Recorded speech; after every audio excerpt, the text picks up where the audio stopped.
You can listen to new episodes of Murder in the Orange Grove, The Troubled Case Against Crosley Green, early and ad-free with a 48 Hours Plus subscription. Join 48 Hours Plus on Apple Podcasts today. Can you ask him to come in? Hey, how you doing? Hey, Crosley. Hey, good to see you again. It's great seeing you. I told you I would be here soon. This wasn't quite as soon as I hoped. It's soon enough.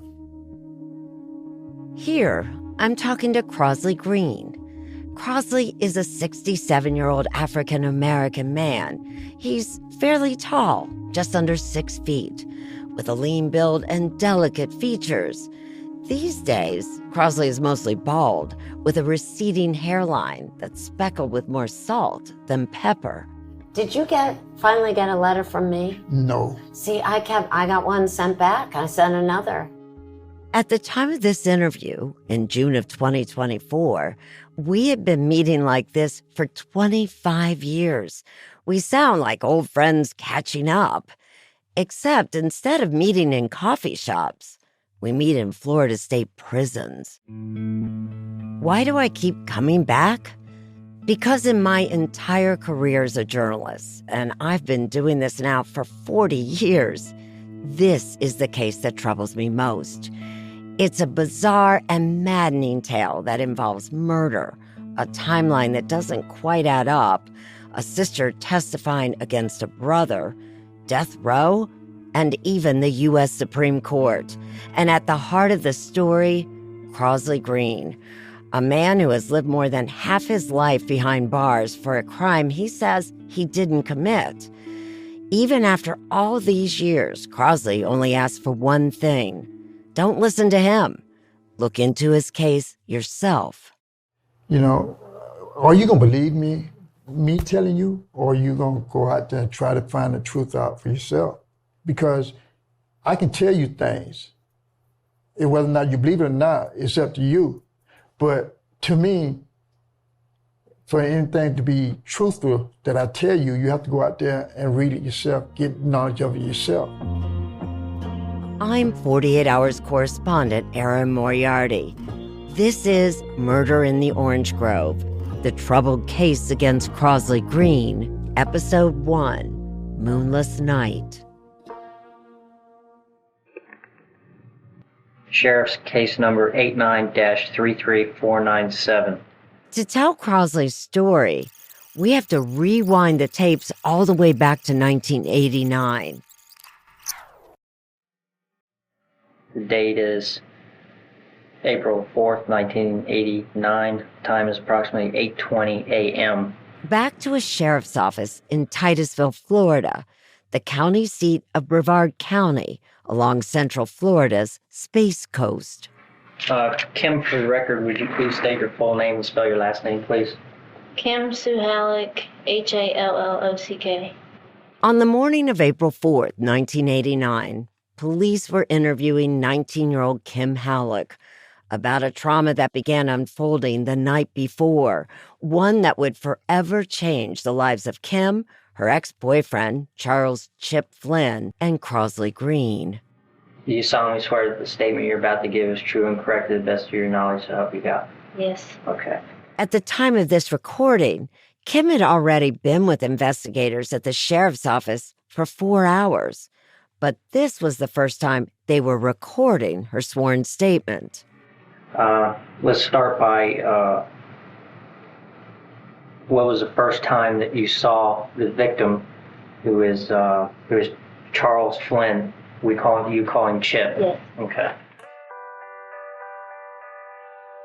Kim Halleck and Charles Flynn, he went by the name Chip, both lived in the city of Titusville.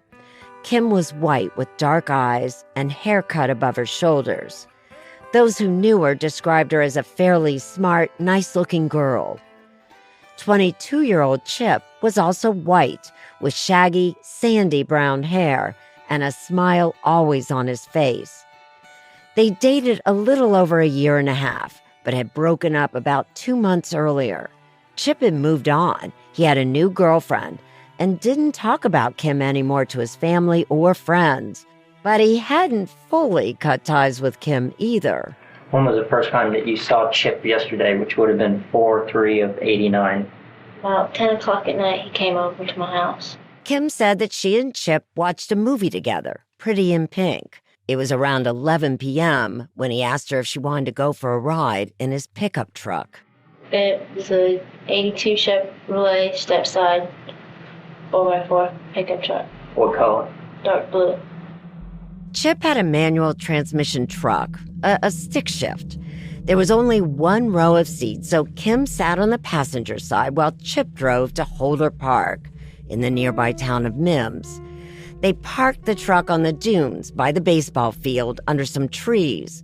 After about 15 minutes, a patrol deputy drove by, but he didn't see the couple. Another few minutes passed, and Kim said she saw someone else walking towards them from the baseball fields. It's after that, a black guy walked up in front of the truck. Kim told the police that she and Chip were instantly unsettled by this unknown man, who she called, quote-unquote, the black guy.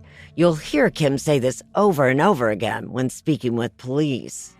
I was looking out, and then I looked down, and I saw the black guy come up, and I told Chip, there's a black guy on your side, and he rolled up the window real quick. Kim said she was unnerved by the encounter and told Chip she wanted to leave the park, but Chip said it was all right because the man had left. Kim said that about 20 minutes later, Chip got out of the truck to go to the bathroom, and that's when she heard him say, Wait a minute, hold on, wait a minute, man. And I just looked, and I saw a black guy. According to Kim's timeline, the time would be between 11:30 and midnight. Kim said that she remembered that Chip had a pistol in the glove box, so she pulled it out and hid it under a pair of jeans on the seat beside her. And that's when the man, she said, told Chip to get on the ground. Did you see that the black male was armed at that time? Yes, I did, because he was in front of the door. Okay. She said he asked how much money they had and started calling them names. Even calling him crackhead, crackerhead. And me a slut. And Chips just said, just let her go, you can have me. Their assailant said he would let them go, but first Kim said he threw one of Chip's sneakers at her and then told her to take the shoelace out. She said that while the assailant was tying up Chip's arms with that shoelace, his gun went off. Nobody was hurt, and Kim told police that she didn't think the gunshot was intentional, but on the Moonless night, it would have been terrifying. Kim said that at this point, Chip was on his knees, no shoes on, his arms tied behind his back with a shoelace. The assailant pulled Chip's wallet out of his pants pocket. And he opened up the wallet, and then he threw it at me and told me to take out the money and count it. And approximately how much money was in the wallet? $185. Okay. The assailant allowed her to get out of the truck, Kim said, and then come around to where he and Chip were standing before instructing her to start the truck. What is he doing with the gun while he is giving you the instructions? He's got it on Chip. He's holding the gun on Chip? Yeah. Then, according to Kim, all three of them got back in the pickup truck on that one row of seats. Chip is now in the passenger side with his hands tied, Kim in the middle, and they're now kidnappers steering and shifting gears. They begged him to let them go, with Chip once again offering himself up to save Kim. Take me, do what you want, just let her go. And he said he was going to, but I knew he wasn't. This might have been the best chance Kim Halleck got to really look at the assailant, although it was still pitch black, and according to Kim, the truck's interior light might not have been working. The police officer questioning Kim was eager to try to pin down a physical description of the assailant, from his height. How tall was he? Between 5'8" and about 6 foot. And his weight. About 108 pounds. kind of a big build. To his clothing.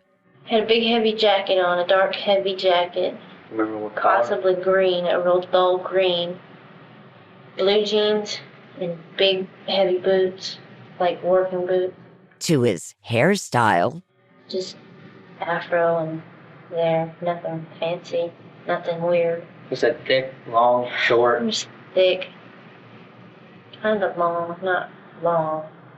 A little bit of an afro. Uh-huh. But Kim was unable to provide a detailed description. Anything else unusual about the face? Not really. I really didn't get a real good look at him. I was really scared. In her terror, Kim said she did not get a good look at the assailant. Another police officer pressed her about the man's footwear again later in the interview. Describing his footwear, are you certain of what type of footwear he was wearing, yes or no? Not real certain. So the answer is no. Right. Okay, could he have been wearing tennis shoes? That's possible, isn't it? Yeah, but it seemed like tennis shoes weren't heavy enough for what he was. Okay. Your recollection in describing his footwear is not based on something you visually saw and remember. Right. It's a sound you heard. Yeah. Kim told police that the man made her and Chip duck down as they drove out of Holder Park. And when Chip lifted his head, Kim said the assailant yelled at him to put it down or he'd blow his head off. Okay, what was he doing with the gun at the time? He had it at me, Where was he pointing like it? at my side. Mm-hmm. Was he holding it there while he was shifting too? How was he doing that? He had it in his hand while he shifted. Pretty sure. If you couldn't quite hear, Kim said that their kidnapper was holding the gun, pointing it at her, while shifting gears and driving. At this point, Chip found his own gun, the one that Kim said she hid under a pair of jeans on the seat. Chip motioned to Kim to scoot up so he could get a clear shot at their assailant. But Kim said she couldn't move without the driver noticing. 10 minutes later, the assailant stopped the truck at a familiar landmark, the orange factory. Nevin's Orange Factory? Yeah, that's it. Mm-hmm. Kim and Chip were in an orange grove in the city of Titusville, Florida. Their assailant, she said, shut the car off. It was completely dark. Then he yanked Kim out of the driver's seat by her arm. Kim said she pulled free and then ran around to the passenger side of the truck, opening Chip's door. And just as she put one foot inside, the assailant yanked her out again, and she fell to the ground by the back rear tire. The assailant got one arm around her and held his gun on her. In my hand, it was on my face. Okay. Kim said that when she started to cry, the assailant shouted that he was going to, quote, blow her brain out if she didn't shut up. And that's when, according to Kim, Chip leaned out of the passenger seat, his pistol still clutched in his shoelace-bound hands. His hands were behind his back. He leaned out of the truck and somehow shot at the guy, and the guy stepped back. Chip dove out of the truck. I jumped in the truck, shut the passenger door. And then I reached over and locked it, and I heard about 5 or 6 gunshots. So if you're following, Kim said that Chip shot at the assailant and then jumped out of the passenger side of the pickup truck, all with his hands still tied behind his back. The police officer asked Kim exactly how Chip got out of the truck. Dove, like, face first onto the ground, onto his stomach, so I could get in and leave. And then asked Kim about those other gunshots. Okay, the other shots occurred after you got into the truck. After I got in the truck. Do you recall how many shots Chip fired? He might have shot 2. I'm not sure. The second one was from Chip. I'm not real sure. But then like 4 or 5 came from the black guy. Kim said Chip yelled at her to go, and in her haste to leave the orange grove, Kim said she might have accidentally run over Chip's leg. Kim drove for about 4 miles, going past a gas station and even a local hospital, stopping at a trailer park where Chip's best friend David Stroop lived. It was just about a minute away from her family home. David was asleep and didn't hear Kim when she banged on his trailer door. So I went back to where his bedroom is, and I beat on the door, and I told him I think Chip got shot.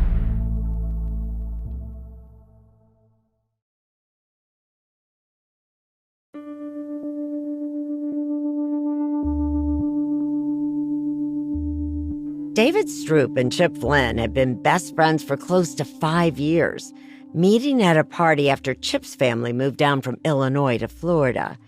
They enjoyed doing the same kinds of things and spent many afternoons camping, four-wheeling, fishing.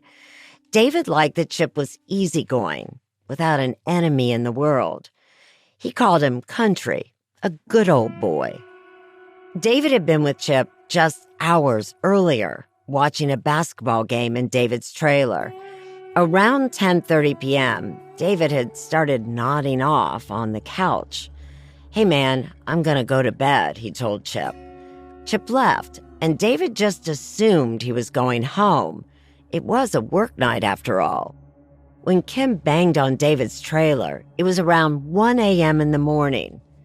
David got out of bed to let her inside. She was hysterical and told him Chip had been shot. Up to an hour had passed since Kim had left the orange grove. Kim doesn't explain in her police interview why the drive took so long. David tried to get Kim to tell him exactly what happened, but after a minute of not getting anywhere, he told her, "Hey, we gotta call 911. The initial call was very ambiguous.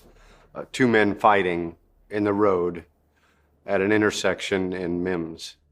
At 1:13 a.m., Brevard County Deputy Sheriff Mark Rixey got the dispatch call. He was out on road patrol. In fact, he was the police officer who drove through Holder Park a few hours earlier that night. When he arrived at the location given to him by dispatch, he didn't see a disturbance. Called the dispatch back and said, "Brevard, there's nobody here. Can we get, more information?" Dispatch relays a new location. Then they say, "Well, it's down Holder Road." So I drive up and down Holder Road, and there's nothing there. Something didn't seem right. Normally, when somebody witnesses an incident, it would not be such a drastic change of location. If I told you that an incident had occurred at the Hilton in Cocoa Beach, it wouldn't turn out later that it actually happened 2 or 3 miles down the road. Rixey even began to suspect that the call was fake. This is a prank. Because nobody could get it that wrong. Sergeant Diane Clark was driving in a separate patrol car and monitoring all the dispatch calls coming into Deputy Rixey. By this time, dispatch was telling him shots had been fired out in the orange grove. Well, the orange groves go from the north side of Titusville all the way to the county line and beyond. So that didn't give us a lot of information. And the orange groves, there's little dirt roads. We would have been tracking all night long trying to find him. Time was quickly passing, so Clark met up with Rixey and sent another deputy to pick up Kim Halleck.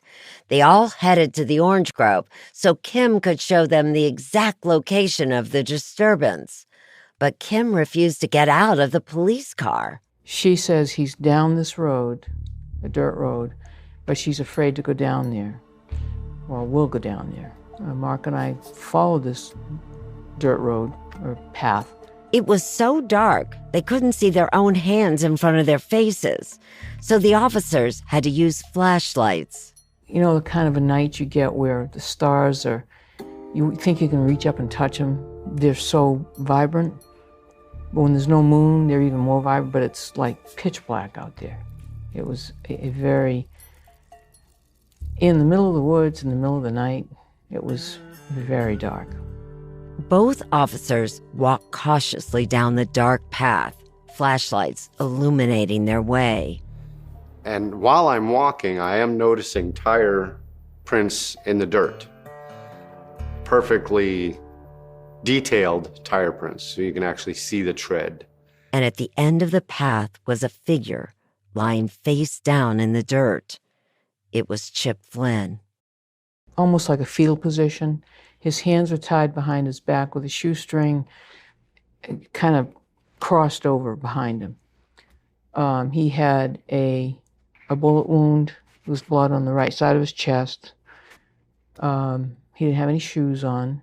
Clark called for an ambulance, while Rixey moved quickly to free Chip from the bindings on his hands.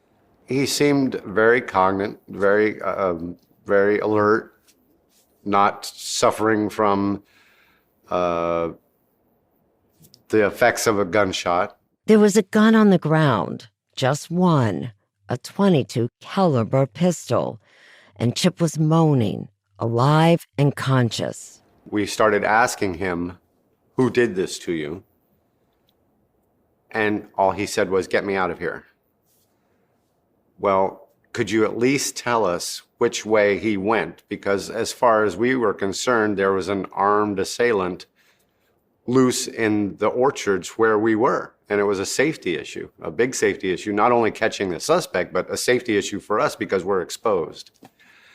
"Get me out of here," is all he would say. Chip wouldn't answer any of their questions about his assailant. I've never even heard of that happening before. Normally, someone will say he went that way, it's this kind of guy. But it quickly became clear that the more urgent priority was saving Chip's life. Obviously, he's injured. He needs an ambulance. There was a pool of blood under him. Kim had called both her parents and Chip's parents after calling 911, and now they were all waiting together about half a mile away from where Chip lay in the orange grove. The police wouldn't let them any closer, worried that an armed assailant could still be lurking nearby. Down the dirt path, Chip's condition took a turn for the worse. All of a sudden, his breathing got shallow. All of a sudden, he deteriorated really quickly. Chip stopped breathing, but he still had a pulse, so Clark performed mouth-to-mouth resuscitation. And I'm waiting for the ambulance. And it seems like forever when the ambulance, it just seems like when it's life and death, you feel like, oh my God, are they ever going to get here? And I could hear them in the distance. The ambulance was close by, waiting by the main road with Kim, her parents, Chip's parents, and more police that had arrived for backup. But the police wouldn't let paramedics any closer, still concerned that a man with a gun could be waiting to attack. Back in the grove, Clark was able to resuscitate Chip, but then... He stopped breathing the second time. I did mouth-to-mouth again, brought him back. Chip had a sucking chest wound, and when Clark saw it, she knew Chip's condition was far more critical than it first appeared. Every minute that ticks away with that kind of a wound is closer to death. It needed a cellophane dressing, but she didn't have one. Only thing I had was a handkerchief, so I took that out, covered it to try to keep the air out and try to stop the bleeding. Chip stopped breathing a third time when the ambulance finally arrived. Rescue personnel sped him off to the hospital, but Chip didn't make it that far. Communications notified me around 2:20 or so that he had expired, that he had died. We did everything we could to try to save him. And, it's like, that's my job, and it was very hard to not have been able to do more for him. Officer Rixey questioned why it took so long to nail down Chip's location in the first place. If we had been able to locate him the very first time, the time lapse between the time we found him and the time we got the call would have been about 5 to 10 minutes instead of 45. While Kim was transported to the sheriff's office for questioning, Officers Clark and Rixey remained behind to protect the scene until the crime scene unit arrived before daybreak. As they left the scene, Rixey noticed something that had caught his eye the night before. On the way out of the orange grove, I followed the same path that the truck left the orchard in. And again, I noticed that the tire prints were perfectly detailed. If you leave a sandy area or a dirt area in a hurry, you're going to have some tire spin. There's not going to be perfectly detailed tire tracks. And these were perfectly detailed, like there was no big rush to leave.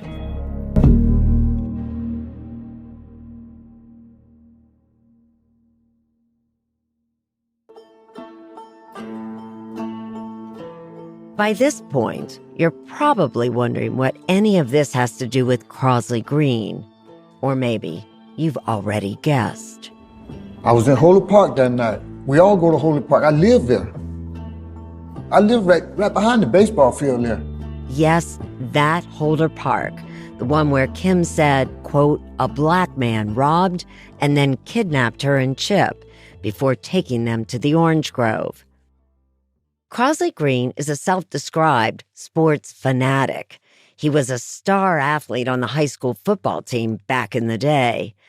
And on the afternoon and early evening of April 3rd, 1989, 31-year-old Crosley Green was in Holder Park watching a Little League baseball game. And after the baseball game, he says he left the park hoping to catch a college basketball game on TV. Possibly the same game that Chip and David were watching in the trailer. It was the NCAA tournament championship game. It was during the playoff time. I wanted to get back and watch the games. Crosley says that he left Holder Park just as it was getting dark, sometime between 9 and 10 p.m., and walked to the house of his cousin, Carlene Brothers. Which is approximately, I would say, mileage-wise, 3 or 4 miles. Crosley walked those miles in his white Reebok tennis shoes. I walked. But I didn't go down the roads. Okay, you can go through Orange Grove, cut, instead of go all around the corner, you cut across the corners. Cutting through the orange grove. Yes, that orange grove. He got to Carlene's house a little after 10 p.m. He watched TV with her. Arsenio Hall was on.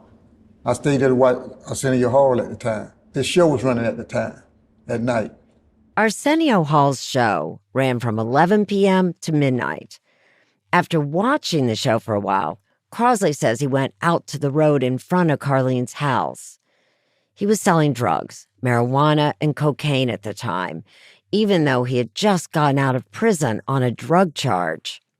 The time that Crosley was out on the road selling drugs differs depending on who you talk to. Carlene's ex-boyfriend, James Carn, says Crosley was back inside the house at 12:40 a.m. James says he remembers because Crosley interrupted an argument that he was having with Carlene. There was a dispute about what she was doing and stuff like this, and with another guy, so they got in a little argument, a little push around. James had let the air out of a tire on Carlene's car so she couldn't leave. Crosley helped de-escalate the argument. He wasn't the type of guy to normally get involved in other people's business, but he says that when he saw something wrong, he'd intervene. He told Carlene and James, "You ought to work things out."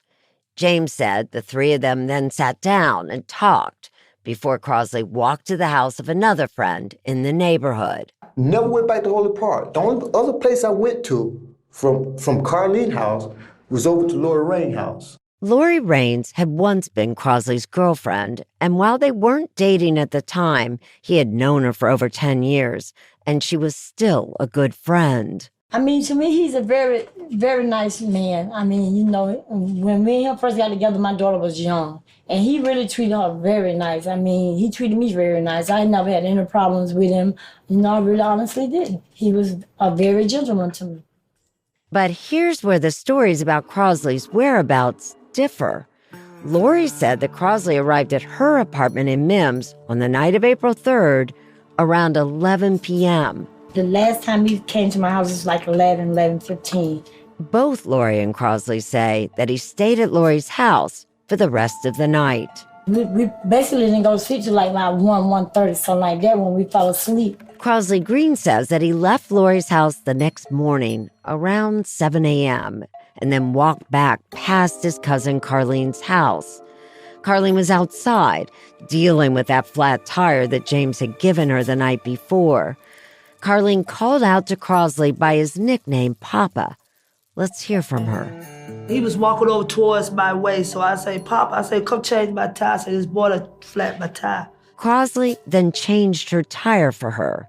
According to Carlene, Crosley was in his usual good spirits. A nice, friendly mood, like move he always been. Very nice and friendly.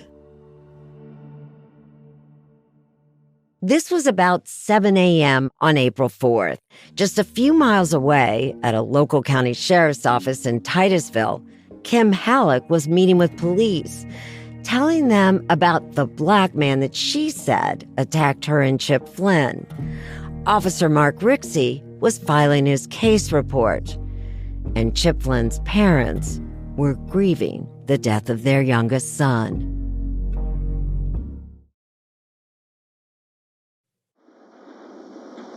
This is Agent Demars, Brevard County Sheriff's Office Criminalistic Unit. We are at Holder Park.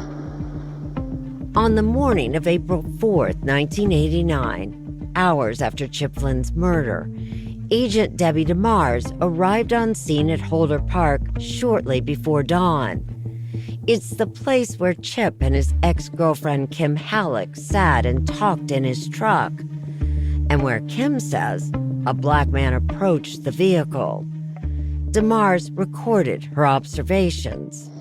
The crime scene begins with what we believe to be suspect shoe prints that initiate at this point. Holder Park is a popular, well-trampled site for local baseball games. Agent Demars and the crime unit team were there specifically looking at the tire tracks of Chip Flynn's truck, along with shoe prints that they thought could belong to the perpetrator. Agent Demars assumed that the alleged attacker arrived at the park in a vehicle, and she tracked shoe prints Heading in a west direction up into the area between the trees, which is where the victim's vehicle was parked, along with the two victims, prior to the abduction. But oddly, Demars also saw those same suspect shoe prints exiting the area towards a baseball field, not disappearing as they would if the wearer had gotten into a truck. The shoe prints, after proceeding west, will then continue on around just to the outside of this fence, with the last shoe print being seen just north of the second cement pole.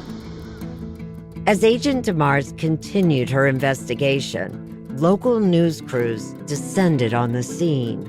About 200 yards down this road is apparently where the murder occurred. Sheriff's officials tell us all three got out of the truck and then both men fired shots. The next day, April 5th, the newspaper featured a photo of Demars helping another agent pull up a plaster cast of a shoe print. And just below that, a police sketch of a black man. The image reflected the details that Kim Halleck had given officers about the alleged assailant, and now police were asking for help as they searched for a black male. It didn't take long for people to start pointing fingers at Crosley Green. I wanted the person who done it. I wanted justice done at all costs. But what exactly was justice 35 years ago in the small Florida communities of Titusville and Mims? It's an area where racial lines have been clearly drawn for generations, and where animus and fear still lived right below the surface. I'm 48 Hours correspondent Erin Moriarty. This is Murder in the Orange Grove, the troubled case against Crosley Green, Episode 2, Rumors. Okay, first thing, I just want you to introduce yourself, tell me your name, and how long you've lived in Titusville in Brevard County. My name's Timothy Lee Curtis. I've lived in Titusville basically my entire life, and I'd like to say that's 26 years. But it's a little longer. I've lived in Titusville 63 and a half years. I've been interviewing Tim Curtis off and on for 25 years, most recently in late spring of 2024. His family ran a local body shop in Titusville, Florida for decades. It's where deputy sheriffs would bring in their cars for service. So Tim was privy to a lot of gossip around town. He's a friendly guy to have a beer with, but I've learned over the years there's more to him than he lets on. How big a story was this? How big a case in town? We were a small town back then. I mean, and we have a young guy that was allegedly murdered by a black guy. So that was very, very heated in the community. The town of Titusville sits smack dab in the middle of Florida's East Coast. It's part of the state that's also known as the Space Coast, since it's home to Kennedy Space Center. Titusville is relatively small compared to nearby Orlando. Mims, an incorporated area of Brevard County, is even smaller. There's no high school in Mims. The entire area is assigned to Astronaut High School in Titusville. And that means people know each other. People like Tim Curtis. Did you know Kim Halleck at all back then? Yes, I knew the Halleck family very well. And Tim became close friends with Chip Flynn after selling him a truck, the same truck that Chip was driving the night he was killed. I think Chip was just a young, ambitious boy like most of us were, that had a whole life ahead of him, that, was very excited when I sold him the truck, that he had this beautiful, nice truck to drive around. For a young guy, that's back then it was cars, trucks, and girls. Tim had also known Crosley Green and his brother O'Connor since they were teenagers. You were good friends with O'Connor, weren't you? Yeah, I admired O'Connor. We admired O'Connor because he was such a phenomenal football player. And I've known Crosley many, many years. I mean, he liked to run smack from his mouth. He was the type of guy that would probably steal your lawnmower if you were sitting on it and you not know it was stolen. That in particular day of the crime, I ran into Crosley because I used to jog, and I ran by his house, and me and him exchanged some words. No heated words. We were just, his dog had run out after me, and I'd said some things, don't let your dog bite me, it ain't going to end well, kind of thing. And what did Crosley say back? He may have said something like, and if I remember correctly, he used the word Cracker. Cracker, don't you hurt my dog, Cracker, now, or so, that. Then I'll use some words back at him as to, you better get your dog, Crosley. Tim had told me something similar when I first spoke with him in 1999. They said that the guy who done this was using the word cracker a lot. And I think that there alone, to be honest with you, stuck with me. It stuck with Tim and would further convince him that Crosley was a prime suspect in Chip Flynn's murder. When police released a composite sketch of the alleged assailant, Tim posted it on the wall of his shop. And some of the rumor had already been that they're looking for Crosley, that Crosley's one of the suspects. O'Connor Green saw the sketch posted in Tim's shop. I remember having some words about it, and I said, that looks like Crosley, like just to see his response. And he was very, outspoken, going, BS, Timmy, damn good and well, that don't look like my brother. And I was trying to maybe pry him a little bit, because in fairness, I like Chip. I'm the one that sold Chip the truck. I was very, very concerned. And I was definitely wanting whoever did this to be brought to justice, so I was, to be honest with you, I was out to help in any way I could. And so Tim Curtis decided to go to the police with a tip, one that involved a story that he had heard about Crosley Green. a story that had been passed along from this man. All right, my name is Kerwin Hepburn. Kerwin Hepburn knew Chip Flynn, Tim Curtis, and Crosley Green, who was known around town as Papa. I spoke to Kerwin in 1999. We sat on a weathered picnic table in the front yard of the house where he lived with his parents. It was an early evening.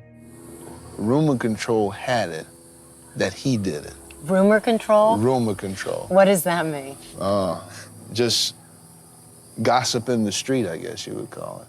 The morning after the murder, April 4th, Kerwin was at work, cutting grass near the orange grove. The area was roped off and full of police activity. Kerwin said that later that day, two of Chip's relatives asked if he had any information about who killed Chip. And we got to talking, so he said, hey, Kerwin, did you hear anything? And of course, I just, and I told him, rumor has it that such and such took place, and naming Papa Green. So you told him there was a rumor that Papa Green had done it. Rumor, and I want to emphasize rumor. I mean, it wasn't nothing that I knew for a fact, or I don't think anybody else knew as for a fact. It was just rumor control. And I guess the rumor started because basically the police was looking for him to question him concerning the murder. And I'm assuming that's how the rumor got started. That evening, two investigators showed up at Kerwin's doorstep. And said, hey, Kerwin, we need to talk to you. And I was like, for what? Concerning Papa Green, do you know him? Yeah, I know him. Well, we need you to, we want to talk to you concerning him about this murder you heard about. I don't know nothing about it. But they insisted that I go with them to talk to them and discuss this concerning Papa in this murder case. Wait a minute, so you told these investigators, clearly you knew nothing about it. And they still asked you to come in to where? Sheriff's Department? Exactly. Kerwin had been on probation at the time of Chip's murder and had not been following the probation requirements. So when the interview began... Did you feel pressured to give them something? Did you feel you had to? Well, let me ask you a question. Considering the fact that I was on probation, I wasn't following the probation to the letter T. I mean, you make the call. You felt pressure? Yeah. I read some of Kerwin's statements to the police back to him, specifically where he recounted something that he had heard from O'Connor Green. Look here, in your statement, and this is a tape statement, right? Mm-hmm. It says, let's see, I heard O'Connor talking about it, The only thing I really heard was the fact that, his brother was a dumb F for doing it, this and that, more or less, that kind of thing. I mean, was this you talking? Nah. You don't... Nah, I mean, and here you go. What I'm saying is, I think they kind of take what I'm trying to say out of context and trying to say that I said that O'Connor said that his brother killed that person. But what I'm saying is, Papa wasn't willing to turn himself in. You understand what I'm saying? He wasn't willing to turn himself in, and his brother was just saying, hey, you're being a dumb F for not doing it, because you need to do it and just go on and face up to it. But why? If Papa Green didn't commit this murder, why was the big concern about him turning himself in? Well, you think about it. Now, I mean, and I'm gonna make a harsh statement here, and I don't want to offend nobody here, because I'm the only one here of color. It's hard as a black person, okay, you being accused of committing a murder, killing a white person, okay? Your best bet is just go on and turn yourself in, because, I mean, reality is, if you sit there and run around on the street, you subject to get shot by a cop, period. I mean, that's pretty ugly and hard to say, but that's reality. That's America. I showed Kerwin a copy of the police composite sketch that was made from Kim Halleck's description of the alleged assailant the morning after the shooting on April 4th, 1989. Does this look like Crosley Green? No, it don't. At all? No, it don't. Why not? Why doesn't this look like Crosley Green? First of all, he got too much hair. All right. His nose too big, lips too big. His chin's not made up. Like, his face is too fat. That's not Pop. Not at all. And I know darn well I could have been zooted out of my mind. I would have never said that was Pop, because that don't look nothing like him. But regardless of Kerwin Hepburn's denials here, it's safe to say that he had been part of the rumor mill that Crosley Green was involved in killing Chip Flynn. That rumor would jump to Chip's relatives, who would then pass that information on to Tim Curtis. But instead of it being called just a rumor, the rumor became fact. Crosley Green had killed Chip Flynn. Tim, who had called the police on April 5th with that information, just added fuel to the fire. On the evening of April 5th, Kim Halleck returned to the sheriff's office with her father to view a photo lineup of 6 black men.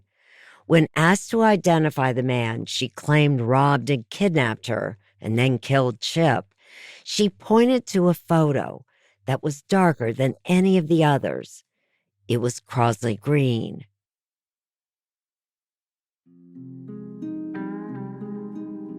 Crosley Green and his family had been in the local news on and off for years, since he was a young child. It was Christmas 1966 when a fire destroyed his family's home in Mims. A kerosene heater had exploded. Luckily, everyone was able to escape. An Orlando newspaper reported that the family lost all of their possessions, and the community rallied to help the family.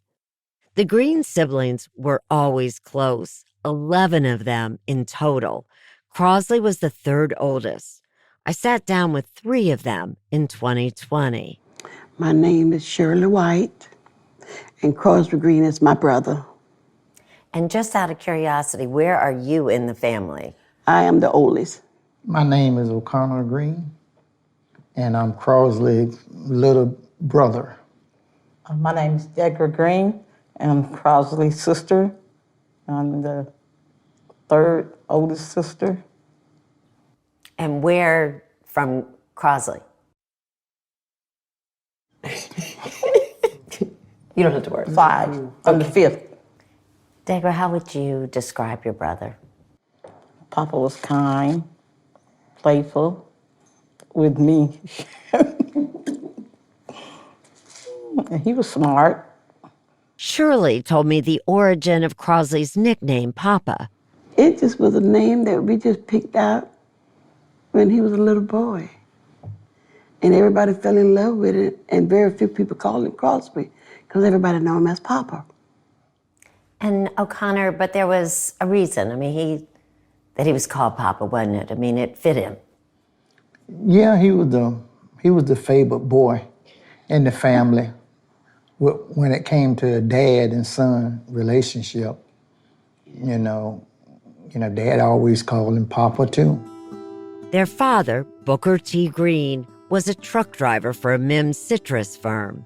And growing up in Mims, my dad was the only one worked.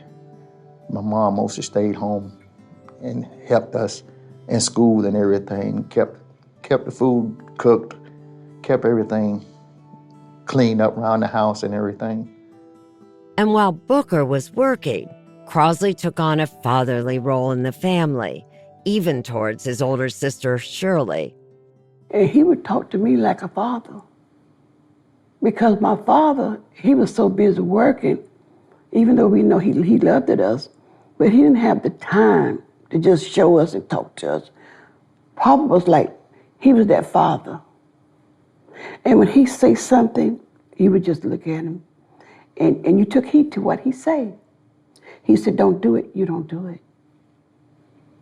He played a big part in my life, even though I was the oldest. He played a very, very special part in my heart. Crosley played football in high school, but according to Crosley, he dropped out to spend more time working with his father. He really looked out for the family, and he looked out for the people who were not people that he didn't even know. You know, he spent a lot of time helping people do things. If you needed any kind of help and he was around, you know, he always gave you a hand. But there was also an intensely dark side to their family life. The Green children grew up poor, and they were victims of domestic violence, all of which culminated in their parents' horrific murder-suicide in 1977. Shortly after their parents separated, Booker T. Green shot their mother, Constance, twice before shooting himself. Crosley was 19 at the time. O'Connor was 17. And this is when Crosley truly became Papa of the family. Besides his two older sisters, Shirley and Tina, most of the Green siblings were minors. Crosley also had a son, Shuma, who was 2 years old. It was really, really hard. And my brother just like stood up as the big brother of our family. You know, and I'm the little brother, and I go to him a lot to help me do a lot of things that I didn't know how to do. My dad taught him. He taught me. His siblings said that Crosley had actually already taken on a more protective role in the family before their parents' deaths, due to the abuse they had suffered at home as children. But that turbulent home environment took a toll on Crosley and his siblings. There were run-ins with police. Yeah, how would you describe the Green family reputation? Not very good. That's Kerwin Hepburn again. It wasn't a good family last name to have at that time. The family was, you know, pretty deep in the drug scene and stuff like that. And I feel that the cops wanted all of them off the street. This place has always been pretty well a drug-infested area since like the weeds of the mid-'70s and '80s, and this crack stuff took off, right? You didn't see police out here until you start seeing white females and white males start coming through that place up there on that corner. Then all of a sudden, now we got a problem. And when you say whites coming here to buy drugs. Well, yeah. Yeah. Yeah, but before that, there was no problem. See, it was no problem. Long as, you know, black selling to black, ain't no problem. But once the Caucasians start coming in, now we got a problem. Several weeks before Chip Flynn was killed, Crosley had been released from prison after serving time on a drug charge, and that wasn't the first time he had been in trouble. His legal problems had started many years earlier when he was a teen. Crosley had previously been charged with robbery when he was 17. He also pleaded guilty to another robbery in upstate New York. But because he was 18, he was categorized as a youthful offender, and his conviction was vacated. It would not count towards his record. Over the years, his brother O'Connor had also done time in prison relating to theft and burglary. While authorities would deny it, O'Connor thought that after Chip's murder, Crosley and his family became targets. They tried to get me to come down to the Titusville, the sheriff's department. So I went down there, and I can't think of the officer who was asking me all these questions and stuff. Where you were, this date. Did you see Crosley that date? You know, they just wanted to know my whereabouts, where I was told towards that night. They wanted to know where I was. And they finally backed up off me. Well, because you had an alibi, didn't you? Yeah, they backed up off me and left me alone. O'Connor's alibi was airtight. He was at a bar with over 60 people at the time of the murder. I mean, do you think that if you didn't have an alibi, it could be you sitting in prison? Yeah. I think there was a desire to just take you off the streets? The way it looked like it, yes. That's what it really looked like, it seemed like to me. You know, they didn't care who it was, as long as they got somebody. That's all they were looking for.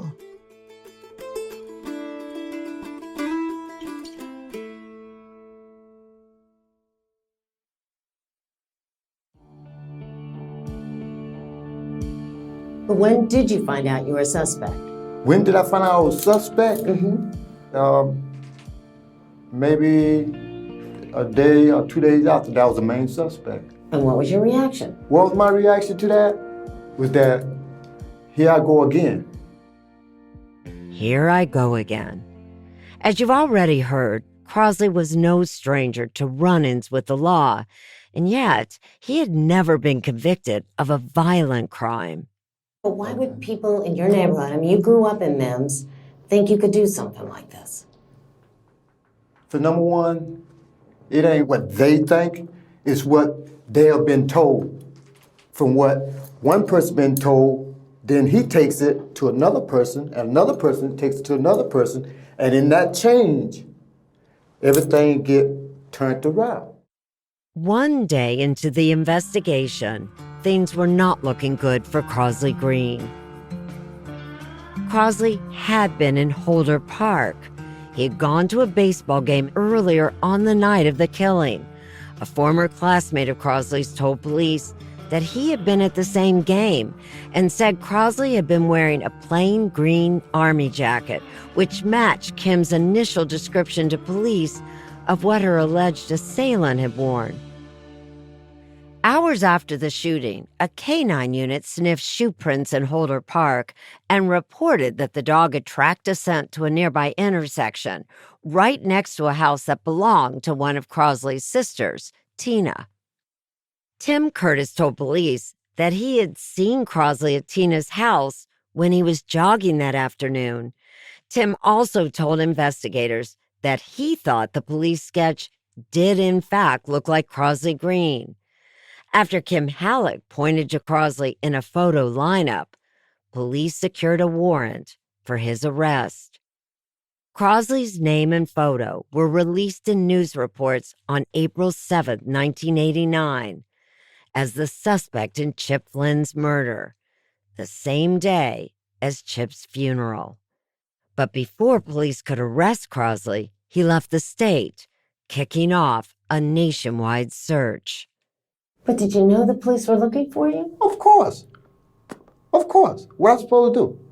Turn yourself in? Oh, no. Oh, no. Oh, no. I don't get along with them people down there. My family don't get along with the law enforcement down there. We have had run-ins.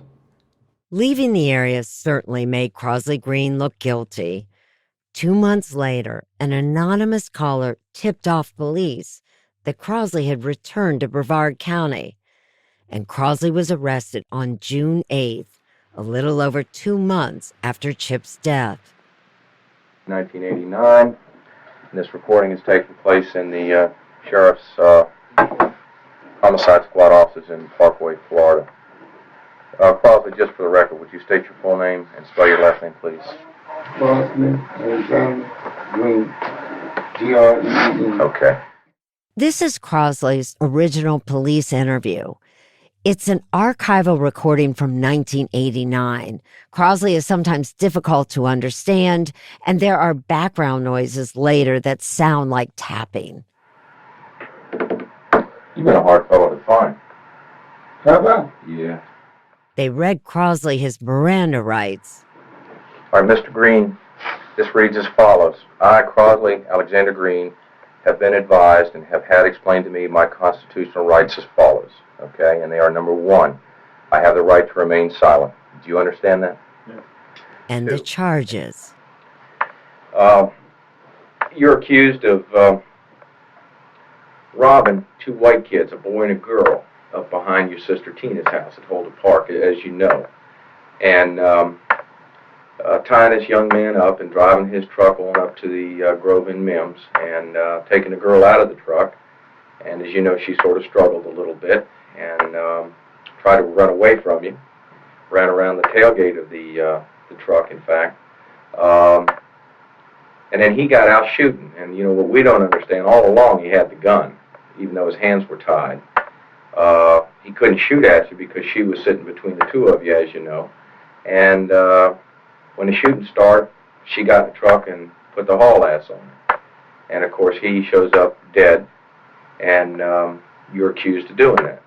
Listening to the recording, I'm struck by how often the officer describes the crime and then adds, "as you know," speaking as if he was sure Crosley was guilty. But as far as Crosley was concerned, this had nothing to do with him. I mean, you know, let's get something straight, you know, all right? Who y'all looking for? I don't know. I ain't do it. And I'm saying I ain't doing nothing.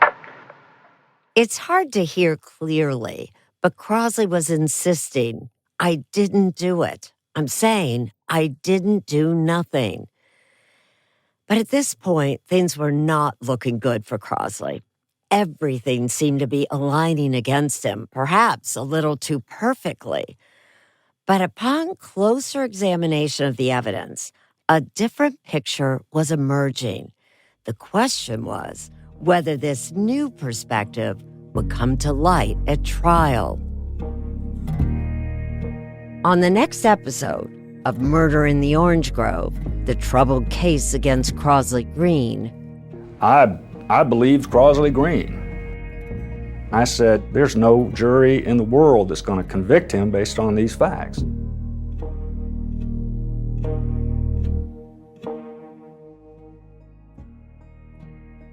He wasn't a nervous person. He just kind of sat there and he looked down and he looked over and he would look at the ones that were up on the stand and then he would look down.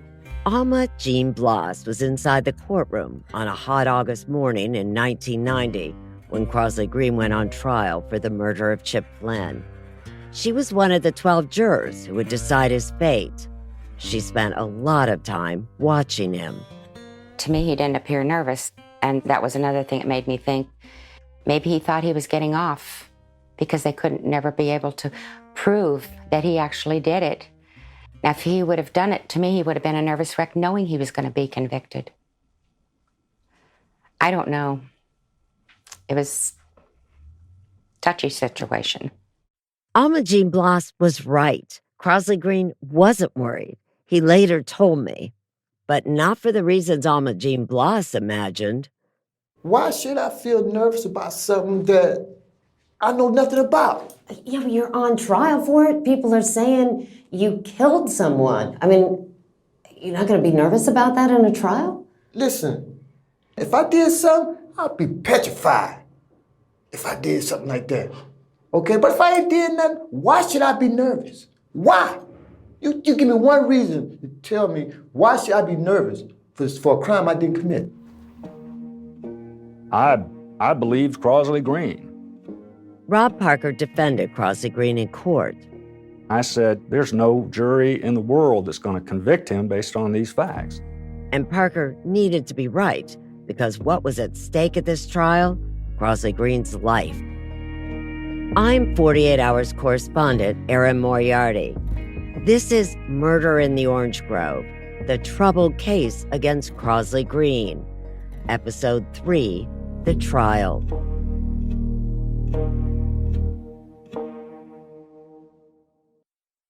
Well, my name is Chris White. I was an assistant state attorney here in the 18th Judicial Circuit here in Brevard County, Florida, and I handled almost exclusively murder cases. In 1990, Chris White was one of 2 prosecutors who tried Crosley Green for the murder of Chip Flynn. The other was Assistant State Attorney Phil Williams.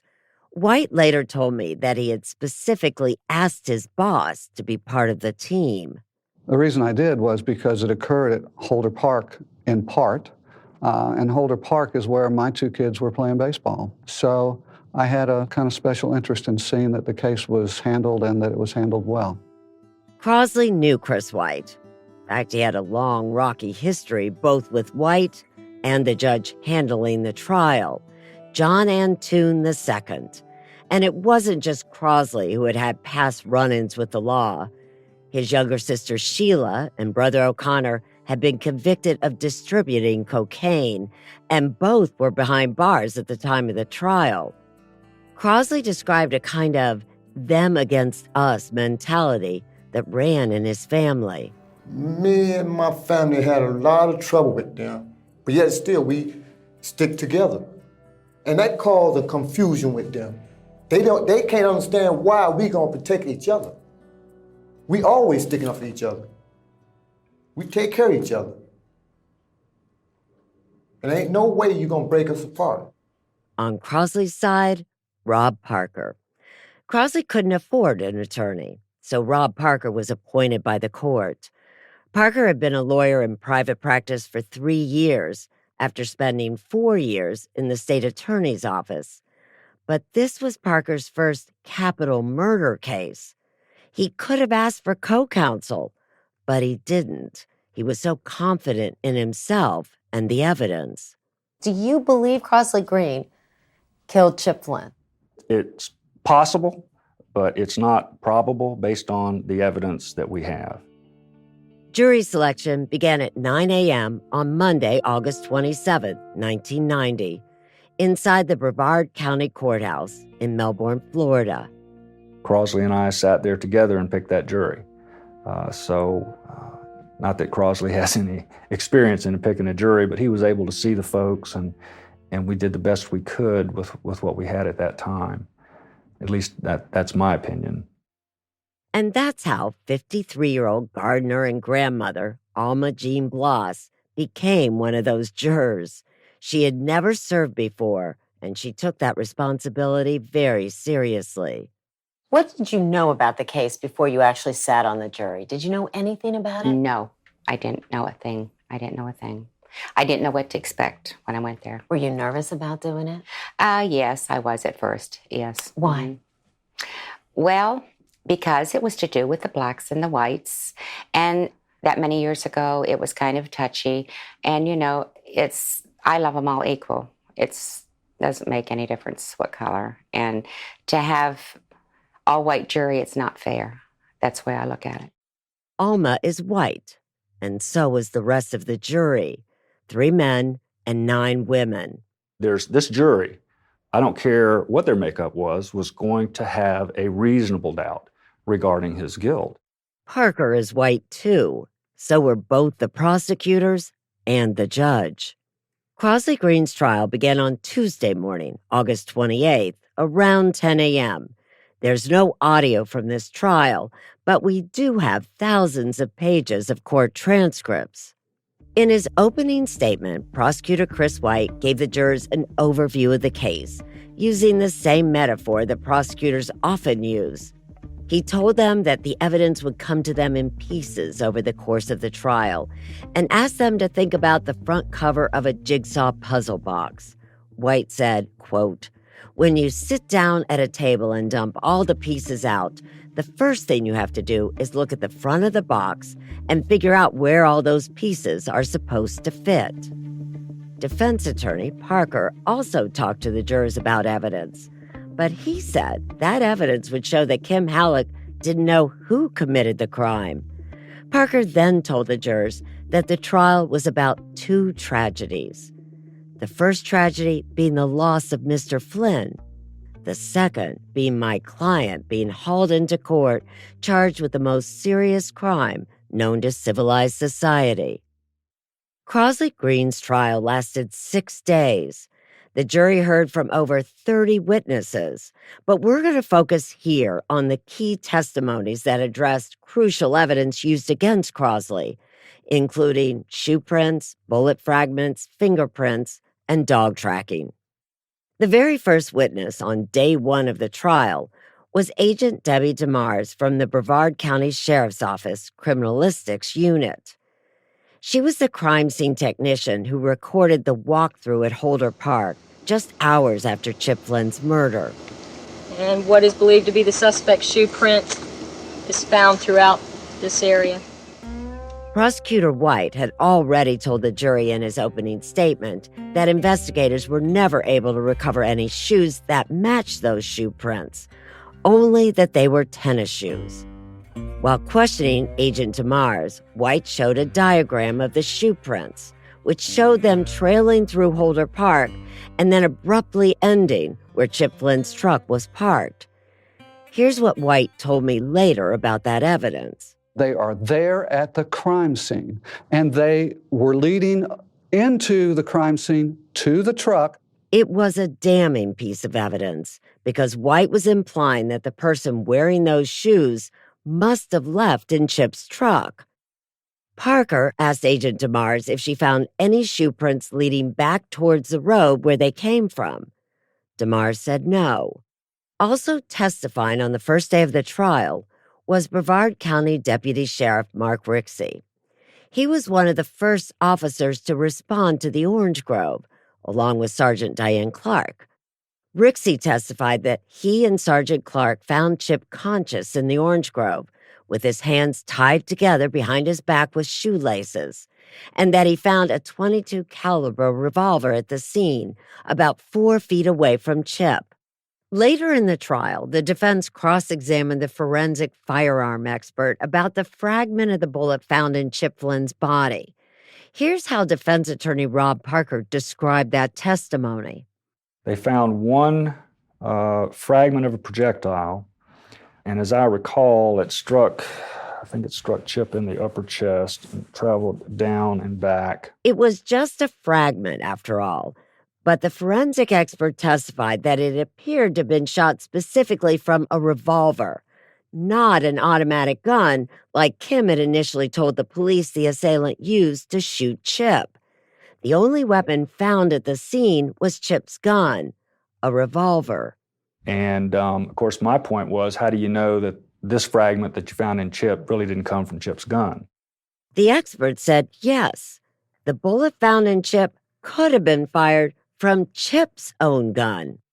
Another expert who took the stand was the crime scene unit investigator who evaluated the fingerprint evidence on Chip's truck. He testified that the only identifiable prints belonged to Kim Halleck. No prints matched Crosley Green. None on the outside of the car, none on the steering wheel or the gear shift. This was key for juror Alma Jean Bloss. When you don't find fingerprints, that was my biggest thing, was the fingerprints. No fingerprints when he drove a truck, and no gloves mentioned. Did he have gloves on? Did he put his socks on his hands? But when I spoke to Prosecutor White, he said this fact never concerned him. Let me explain why it didn't, okay? Number one, I know that fingerprints aren't always left. If they were, my conviction rate would be higher, okay? Number two, Kim was in that truck. She climbed in that truck to get away. She drove that truck. She touched all the places where Crosley Green would have touched. She could have smudged every single print that he left. Or it may be that his hands weren't placed on those places in such a way that it could leave a good print. He may have moved his fingers around everything he touched. I don't know. Later in the trial, the prosecutors questioned the police dog handler. He and his dog were called to Holder Park early on the morning after the murder to try to find and track a fresh scent from the crime scene. They ran a dog track from what they believe was the defendant's scent along the track of the tennis shoe prints. The defense objected to the testimony, and the jury was asked to leave the courtroom. Parker argued to the judge that the witness was not qualified as an expert in dog handling, and more importantly, that the state could not prove that the dog was actually following the scent of the person who left those shoe prints. But the judge allowed the testimony in, and the trial resumed. Under Chris White's questioning, the dog handler shared that his dog picked up a scent at the crime scene and followed the shoe prints out of the park for about 0.2 of a mile until they disappeared at the edge of the pavement. They continued to track the scent along the road, following it all the way to the house of Crosley Green's sister, Tina, who lived just about a half-mile from Holder Park. But perhaps the most important witness called by the prosecution was none other than Kim Halleck herself. She was a very nervous person on the stand. Juror Alma Jean Bloss remembered Kim's demeanor. She chewed gum constantly and real loud, and it was, she was very jittery. She couldn't really look at the courtroom. She's looking at the floor. Kim's testimony began on the first day of the trial and lasted into the second. White's colleague, Phil Williams, asked Kim about identifying her assailant on a photo lineup at the sheriff's department. That identification was one of the most damaging pieces of evidence at trial. That's potent evidence, potent stuff. In a pre-trial hearing, Parker had tried and failed to keep Kim's identification of Crosley in that photo lineup out of the trial because Crosley's photo had been darker than the 5 other men.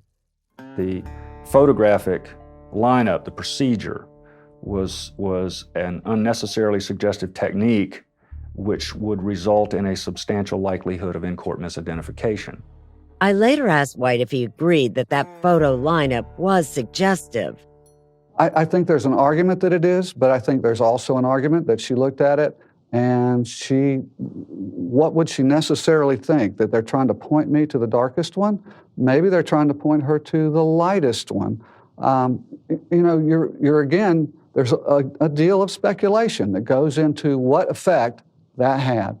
The prosecution asked Kim Halleck if she could look around the courtroom and see the person who pulled the gun on Chip, took them in the truck, tied Chip up, and shot him. Kim said yes, and then pointed directly at Crosley. As you can imagine, it was a dramatic moment. Parker then had to cross-examine Kim, but he knew he'd have to tread carefully.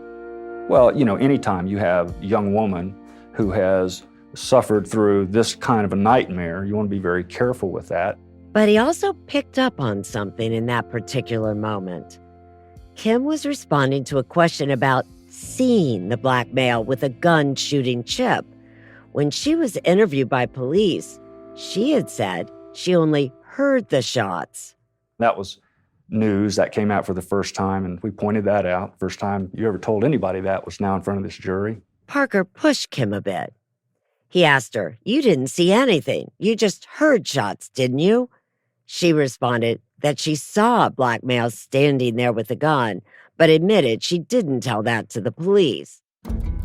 For Parker, creating doubt around Kim's identification of Crosley as the assailant was crucial. He wanted to create reasonable doubt in the minds of the jurors. It was pitch dark. There was a canopy of trees over the area where this allegedly occurred. Parker asked Kim if she saw what the man looked like when he first approached the vehicle. She said no. He then asked if she got a good look at the man when they left Holder Park for the orange grove. She replied that her head was down most of the time.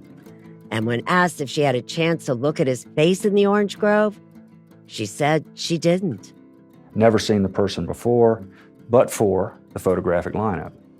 But when we get to the courtroom, she says that's him, but still, as far as description goes, can't really describe this person, can't remember what her description was, can't remember what she told the police. Here's what juror Alma Jean Bloss thought. Every answer was, I don't know, or she just didn't know. She couldn't answer the questions that was asked her. She didn't know. In fact, Kim said the phrase, "I'm not sure," close to 50 times while she was being questioned by Parker.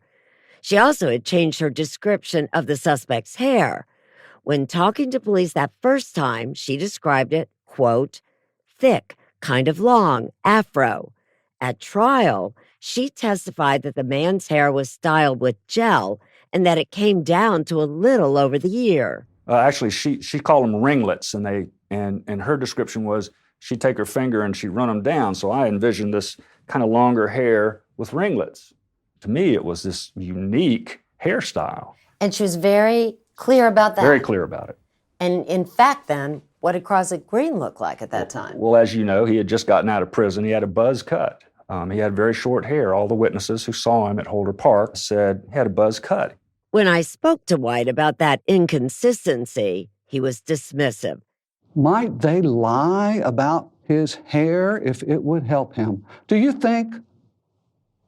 All of his friends said, everybody else you interviewed, every witness said he had short cropped hair. I don't know that we actually interviewed everybody. Parker also asked Kim Halleck why she didn't seek help for Chip Flynn by going to a nearby house or even the local hospital after leaving the Orange Grove. Remember, Kim claimed she drove directly to David Stroop's trailer after fleeing the Orange Grove. His trailer was 4 miles away. She's from this area. She knows where the hospital is. She knows that there's probably a police officer there because generally they have security there at the hospital. If not a police officer, armed security officer. She doesn't go to the hospital. And my answer to that is, what should I make of that? And I have handled many cases where people have been victimized. Some of them were present when other people are killed or when robberies happened, or maybe they were just raped and beaten or whatever. Those people don't always act very rationally when all of that is said and done. I can't hold her to the standard that the defense team here wants to hold her to, that she should have done everything the exact way they think is most logical. I refuse to hold her to that standard. I'm sorry. According to Kim's testimony at trial, she said it only took her a couple of minutes to drive to David's trailer. But according to her police tape statement, the time between when she left the Grove and called 911 meant that the drive actually took her up to an hour. It's an inexplicable chunk of missing time. And it was crucial time for Chip. He was laying there dying. Every moment counted. But at trial, Rob Parker did not question Kim about this time discrepancy. Parker did ask Kim some intimate details, whether she was in love with Chip. She said yes. She also acknowledged that they had been sexually involved. Parker then asked if Kim was aware that Chip had been sexually involved with another woman named Patty Larney. Kim said she didn't know for sure, but admitted that she and Chip did discuss his relationship with Patty that evening at Holder Park. When Parker then asked if it made her angry that Chip was having a sexual relationship with Patty, she replied that it made her upset. Looking at the facts and circumstances that we had, I wanted to suggest that to the jury that, hey, listen, here's a situation where Chip and her had dated. They had been sexually involved. There was a breakup. Chip was seeing someone new, and kind of out of the blue, he drives by and he and Kim go parking. And I thought the jury needed to understand that that was a fact they should consider. Rob Parker also got Kim to admit something she had previously denied to police, that she and Chip smoked marijuana that night in Holder Park. There was clothing from the truck that was strewn out in the area where this event occurred in the Orange Grove. Brush was patted down and matted down. What did that suggest to you? Suggested to me that they might have been out making love on the ground or something along those lines.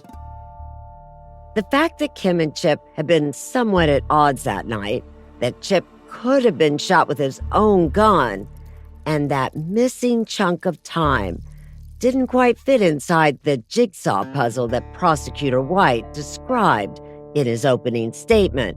There were some missing pieces, some pieces forced into place, and that might have tipped the scale in Crosley's favor. But the state was not yet finished calling witnesses, and one big puzzle piece was about to be revealed. Your sister comes in and says, you told her that you did it. Oh, yeah. Oh, yeah.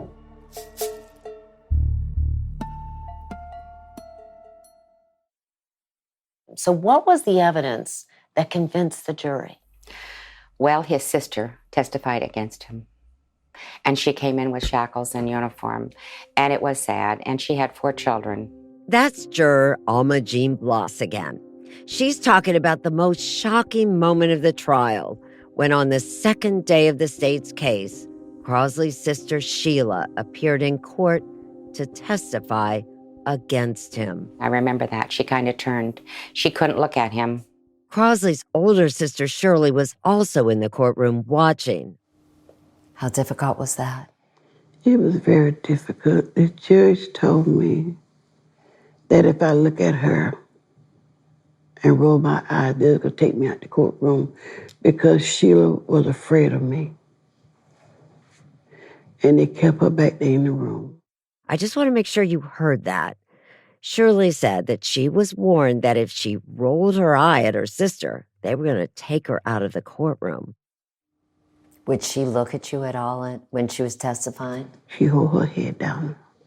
Every time I try to sit so I could see her and look her in the face and ask her why. At the start of this episode, we heard from Crosley that nothing could break his family apart, remember? So why would his younger sister Sheila turn on her flesh and blood? Well, Alma mentioned the shackles. Sheila was incarcerated and facing serious prison time for drug charges. Well, one of my charges carried 10 to life, and the other one carried 5 to 40 years. But the overall of the statutory guidelines, it was 97 to 121 months. Oh my God, for drug charges? Yes. Did they promise you anything if you testified against your brother? Yeah, I supposed to got a lighter sentence. But what exactly did you say in court? You testified against your brother in court. What did you say? If I'm not mistaken, I think I said I seen him. I asked him, did he do it? And he said yes, and I cried or something to that effect. I can't remember. When the prosecution questioned Sheila, she testified that she saw Crosley the day after the shooting at their sister Tina's house. She said she asked him about the rumor that he had killed Chip Flynn, and that at first Crosley denied it. But then, she says, he admitted that, quote, he didn't intentionally make it happen that way. Sheila said that Crosley referred to Chip as the dude and said that the dude pulled a gun on him and motioned for the female passenger to run for help, and that the two men struggled over the gun. Sheila said that Crosley then told her that it was either going to be him or Chip.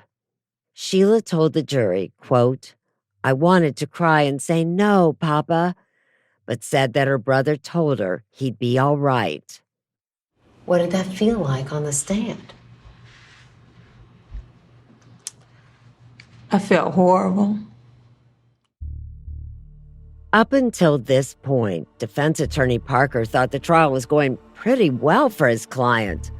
But it was undeniable that Crosley's sister's testimony was a major hit to his case. Some plea deal discussions had taken place before trial, but after Sheila's testimony, an official plea deal was offered. Crosley was looking at 10 years in prison if he pled guilty. So I've now gotten him into a position where he does not have to face the electric chair. He does not have to face the rest of his life in prison. Well, I'm feeling pretty good. You recommend him to take it? Well, we talked about it and talked about it and talked about it, and he said, I didn't do it. I said, okay. So he turned it down? Turned it down. Why should I take it? Why didn't you? Why didn't it? Listen, I didn't kill that young man, okay? I'm telling you, I keep telling you, I didn't kill this young man. So why should I take that plea bargain? Why should I? But the damaging evidence wasn't over. The state didn't just want Sheila to testify. They wanted me to convince Lonnie Hillary, he was my fiance at the time. They wanted me to convince him to also testify because they felt that he would listen to me. Sheila's fiance, Lonnie Hillary, took the stand after Sheila. He told the court that sometime on the morning following the shooting, he noticed that Crosley wasn't acting like himself, that he looked shaky and scared. Lonnie testified that Crosley told him, quote, I f***ed up, man. I f***ed up. Lonnie also told the jury that Crosley told him a man and woman wanted to buy something from him and that he got in their truck and rode off with them. He said that Crosley told him, quote, they hustled for a bit and the woman took off. According to Lonnie, that's when Crosley said he f***ed up. The prosecution also asked Lonnie about Crosley's clothes. Lonnie said he was wearing blue jeans and looked scuffed up, like he had been in the dirt. Lonnie went on to say that later in the week, Crosley told him that he got rid of the clothes and that everything was going to be all right. These witnesses against Crosley were incredibly damning, even though the jury was also told that Sheila was promised a more lenient sentence if she testified against her brother, and that she convinced her fiancé to do the same. It hurt to hear a sister and brother, one testify against the other. I asked Parker about how reliable this kind of testimony can be. Isn't that a very strong incentive for that witness to lie? Oh, absolutely. To save herself? Absolutely. No question about it. Do you think that happened in that case? I think that is something you have to explore as a defense lawyer anytime that happens. And I think I pointed that out to the jury, and they just didn't believe that. They believed that she wouldn't say that against her own brother to avoid a federal prison sentence. I took a look at some of the local papers from the time and realized that Sheila testified against Crosley on that Wednesday, August 29th, and then on Thursday, August 30th, testified against her other brother, O'Connor Green, at his sentencing hearing, all before she faced sentencing about a month later on September 24th. That's 3 of the Green siblings facing the court system in 1 month's time. That stands out to me, but nothing about that situation surprised Crosley. That's a thing that's been used in this system for so long. They bring in family to testify against family, friends testify against friends, but on false statements, okay? And that's wrong. And that's wrong. That's very wrong. Someone else who came forward as a state witness was Alan Jerome Murray. He told the court that soon after the shooting, a group of about 20 to 30 men were talking on the corner in Mims, referred to as 21 Jump Street. Alan said Crosley was there and told them that he had just killed a man and that he was going to, quote, disappear.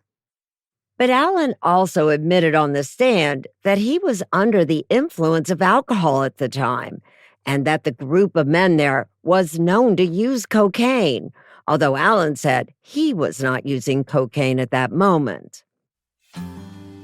Sheila Green, Lonnie Hillary, and even Alan Jerome Murray were powerful witnesses, but they all spoke about conversations with Crosley after the murder. The state needed witnesses who could place Crosley near the crime scenes on the night of, like Willie Hampton, the umpire of the Little League game that evening. He testified that he saw Crosley at Holder Park and that Crosley was wearing a jacket that matched Kim's description. The prosecution also called a witness who knew both the Green and Flynn families. I mean, it was a very well-known trial back then. A lot of people was following this trial. Remember Tim Curtis from the local body shop? He was the one who told police that the police sketch looked like Crosley Green, and he was the one who sold the truck to Chip Flynn. I notice also in your testimony you said to the jury, I sold Chip the truck that he was abducted in, which I know the defense was not happy with because you're making that assumption he was abducted. Well, at that time, Erin, in fairness to everyone, that's what the story was. Chip was abducted, taken down the road, and shot. During his opening statements, White had told the jury that they would hear a police dog handler testify about how his dog tracked the shoe prints at Holder Park to Crosley's sister's house. When Tim Curtis took the stand, White asked him about the last time he had seen Crosley at his sister Tina's house. Tim said he had seen him there in the afternoon just hours before the murder took place. Tim remembers that day like it was yesterday. He later told me that shortly after he testified on that Thursday, August 30th, the third day of the trial, the judge called for a break. Tim says he went out to his vehicle and looked over at another car. And I'd looked over at the person driving and noticed it was a male. And I thought, wow, I think that's one of the jurors. The juror looked right back at him. He took his thumb as if it was a knife and stuck it in the side of his neck and drug it across his throat. And to be honest with you, I think I looked back at him and may have given him a thumbs up or, attaboy or whatever. I asked him what he thought that juror's hand motion meant. I took it as Crosley's guilty. The next day, Tim says he went back to work at the body shop. And Bobby Cook, a longtime customer, came in worried about his car.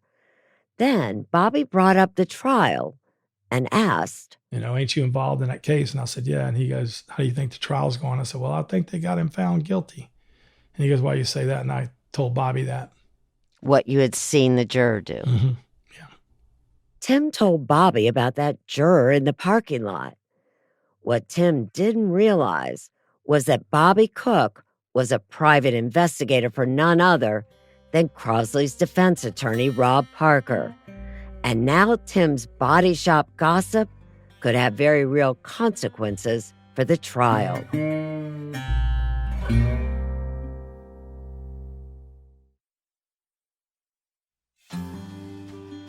This was a 6-day trial, and on the first 4 days, from Tuesday, August 28th to Friday, August 31st, the prosecution called a total of 26 witnesses.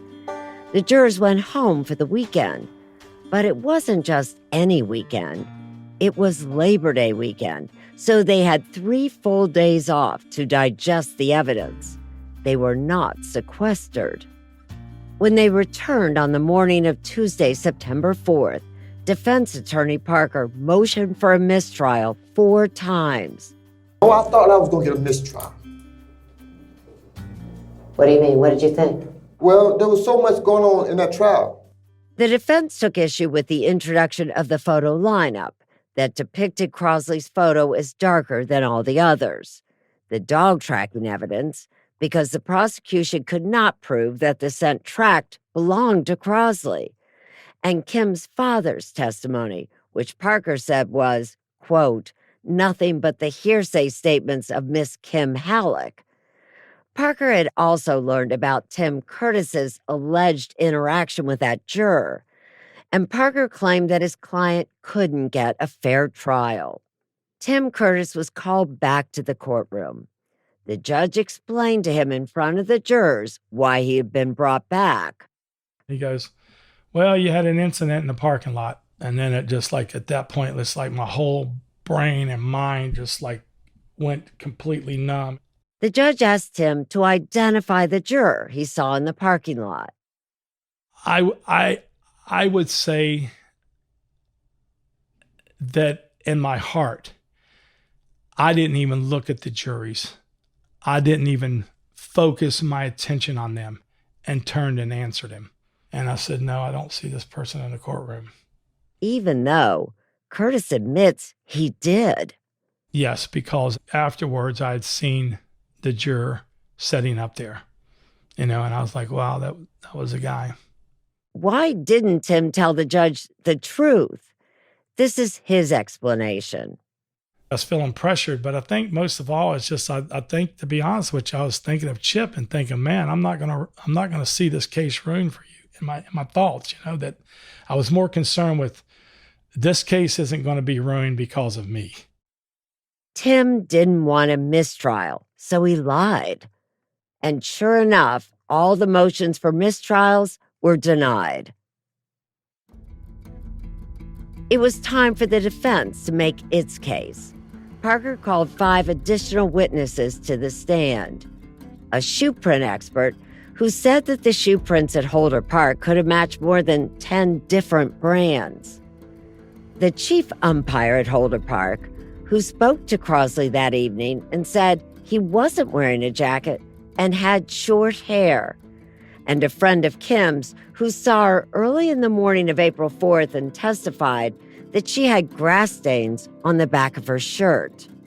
The jury also heard from James Carn, the ex-boyfriend of Crosley's cousin Carlene, who had been arguing with Carlene at her house that night. James testified that he remembered seeing Crosley sometime before 1 a.m. But the jury never heard from cousin Carlene, or most surprising to me, Crosley's other alibi witness, Lori Raines, who said Crosley was at her house starting at about 11 p.m. Rob Parker's last witness was Crosley's sister Tina, whose house was at the center of so much of the prior testimony. She testified that their other sister, Sheila, never told her that Crosley admitted to killing Chip Flynn. Crosley himself never took the stand because he says Parker advised him not to. Parker said that as the trial was winding down, Crosley was feeling optimistic. He always felt like it would work out. He always told me it'll work out. That he'd be acquitted? Everything's going to work out. I mean, he kind of comforted me, I guess. He seemed to have a confidence that it'll work out. On the sixth and final day of the trial, the case went to the jury. They were out only 3 hours. Alma Jean Blas says she was the last to hold out. I had my doubts, and I still have my doubts. What made you finally give in and vote to convict him? It was most of them all, and I kind of just, at the end, you give up. The clerk read the jury's verdict aloud. Guilty of robbery, kidnapping, and first-degree felony murder. They all had that feeling that he did it from the beginning. Maybe that feeling also had something to do with the fact that the phrase black man or black male was said over 100 times over the course of the trial. I asked Parker if he thought the racial makeup of the jury had any impact on that verdict. I mean, do you think it made a difference there was this all-white jury? That a young white man had been killed, and here is a black man who doesn't take the stand? You know, the only thing we can all speculate. Certainly I'm not naive enough to think that that there are some on that jury that may have had some racial bias, maybe even significant racial bias. If they did, they denied it when we addressed it. I also asked Parker about Crosley's reaction to the verdict. You know, to be honest with you, it seems to me that the impact it had on me was such that I think I was so stunned that I'm not sure I can recall how he handled it. But Crosley remembers. Guilty. That's all. That's all I can remember was guilty. After that, I shut everything off. What do you mean? After that, I just shut everything off. Just shut everything out. See, my family was there. And I didn't want them to get angry or upset and stuff like that. Yeah, because I didn't want no scene, no nothing. I was angry, but why let something just explode? But for the folks on the other side of the courtroom, justice had been served, especially for Chip Flynn's parents, Charles and Peggy. I think we got the right man. Did you have any questions in your mind at all when that verdict was reached? No, ma'am. I would later look back at the defense's strategies and wonder, is there anything else Parker could have done for Crosley? I asked juror Alma Jean Blas. How would you describe his defense, the way it was handled? Well, maybe his defense wasn't strong enough. Maybe he did, I don't know, maybe should have got somebody else. I don't know. There may have been better out there that could have helped him more? I don't know. It wasn't yet over for Crosley. That same jury now had to decide whether he would face life in prison or death by execution. The jury advisory sentencing hearing took place a little over 3 weeks later, on September 27, 1990. Now, Parker was forced to take a different approach. He argued that if the jury believed that Crosley was guilty of murder, he had to come up with evidence that showed that Crosley didn't want to kill Kim or Chip, that he instinctively fired back after Chip fired the first shots.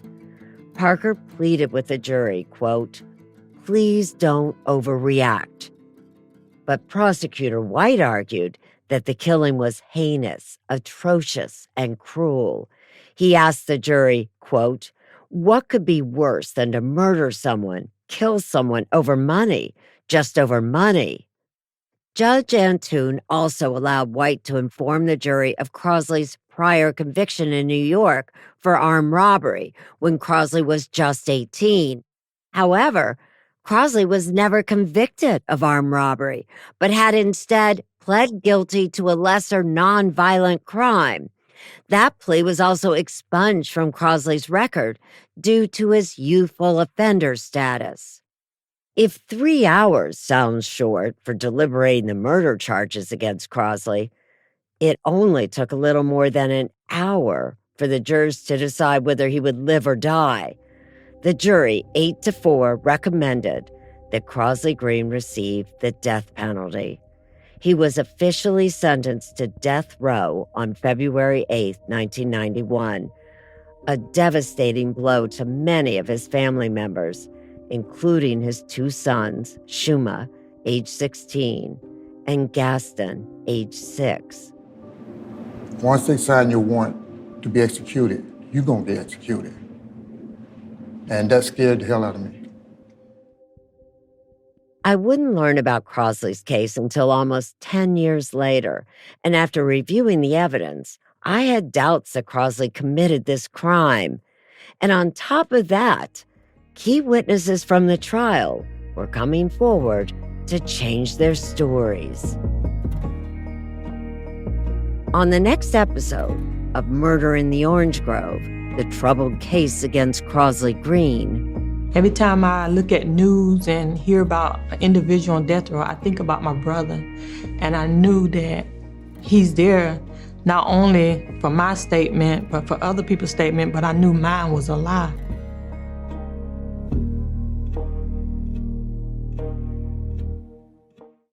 You got the big key there, son?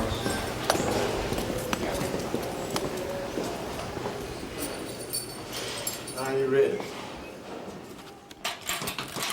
On September 9th, 1999, I walked into the Union Correctional Institution in Rayford, Florida, Florida's death row. Going into a maximum security prison isn't new to me. I've been in dozens. I've even done other interviews on death row, face-to-face with convicted killers.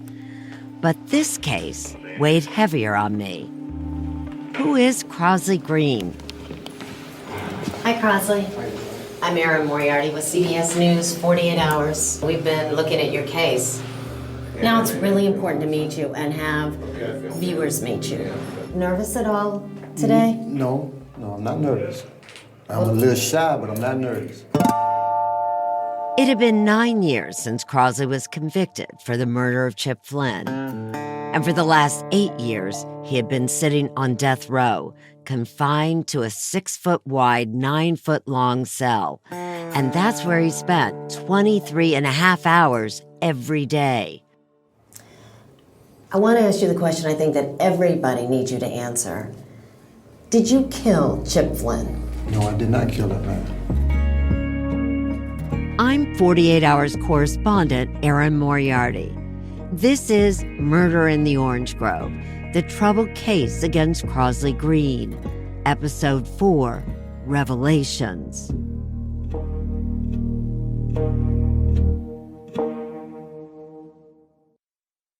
I've been examining and reporting on Crosley's case for 25 years, since 1999, which is where we start this episode when I first met Crosley Green. Why should I believe that you didn't kill Chip Flynn? I'm gonna tell you just like I tell my friends that was visiting me, my attorneys, hey, I didn't kill that man, all right? But it's already embedded in your mind. I'm a criminal. Why should I believe you? Initially, I wondered, could this be a case of mistaken identity? The murder did occur on a moonless night in an unlit orange grove. Kim Halleck said over and over again she didn't get a good look at the assailant. This was one of the first questionable conviction cases I had ever covered, and I felt the need to find the truth, the real truth, because the consequences were life or death. The room where we met Crosley was tiny, just enough space for me, my cameraman, and Crosley. What's it like being here on death row? It's hell. It's hell in a lot of ways. It's hell. It's hell to me because I'm here for a crime I didn't commit. All right? Then I got to sit in my cell 24 hours a day. Do you ever think about what you face if you don't get out of here? Do I ever think about it? No. I don't think about it. That is so far away from my mind. I didn't expect to find a man with so much hope, but Crosley appeared to be convinced that his murder conviction would one day be overturned if someone would just take a closer look. Well, listen, do me a favor. Just don't take my word. Go look at the records. Go look at every file that they got. And so we did. Back then, in the summer of 1999, Chip Flynn's death, 10 years earlier, was still a dark, painful memory in the small Florida communities of Titusville and Mims. But it was mostly unknown to outsiders like me. I needed to go down there for myself to better understand the facts of the case. For the next few weeks, I met with different members of the community, from attorneys and forensic experts to people who knew both Crosley Green and Chip Flynn, people in their closest circles. We spent days there at a time and kept going back. I started with reviewing the police records and reading trial transcripts. There seemed to be several prosecution witnesses who placed Crosley at the first crime scene, Holder Park, like Willie Hampton, a retired police officer at the time, who testified that he saw Crosley wearing a jacket at the baseball game earlier in the day. It was consistent with the description of the bolo. That's the police term for be on the lookout. But here's what Crosley said he was wearing that night.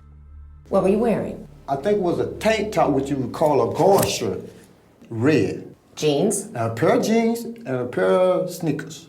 And what about a jacket? No siree. Listen, if I had on a jacket at that time, when that bolo came out, why so many people that was around me and I'm sitting with them couldn't come up and say, listen, I remember a guy there with a gray army jacket on. He was sitting right beside me. And there seemed to be inconsistencies about the assailant's hair. If you remember, Kim Halleck first told police that the assailant had an afro. Here she's talking to a sheriff's deputy on April 4th, 1989, just hours after the murder. Okay. What about the hair? Could you tell the hairstyle of the black male? Just afro and there, nothing fancy, nothing weird. Was it thick, long, short? Just thick, kind of long, not long. A little bit of an afro. But later, at a pre-trial deposition, the description of the assailant's hair had changed.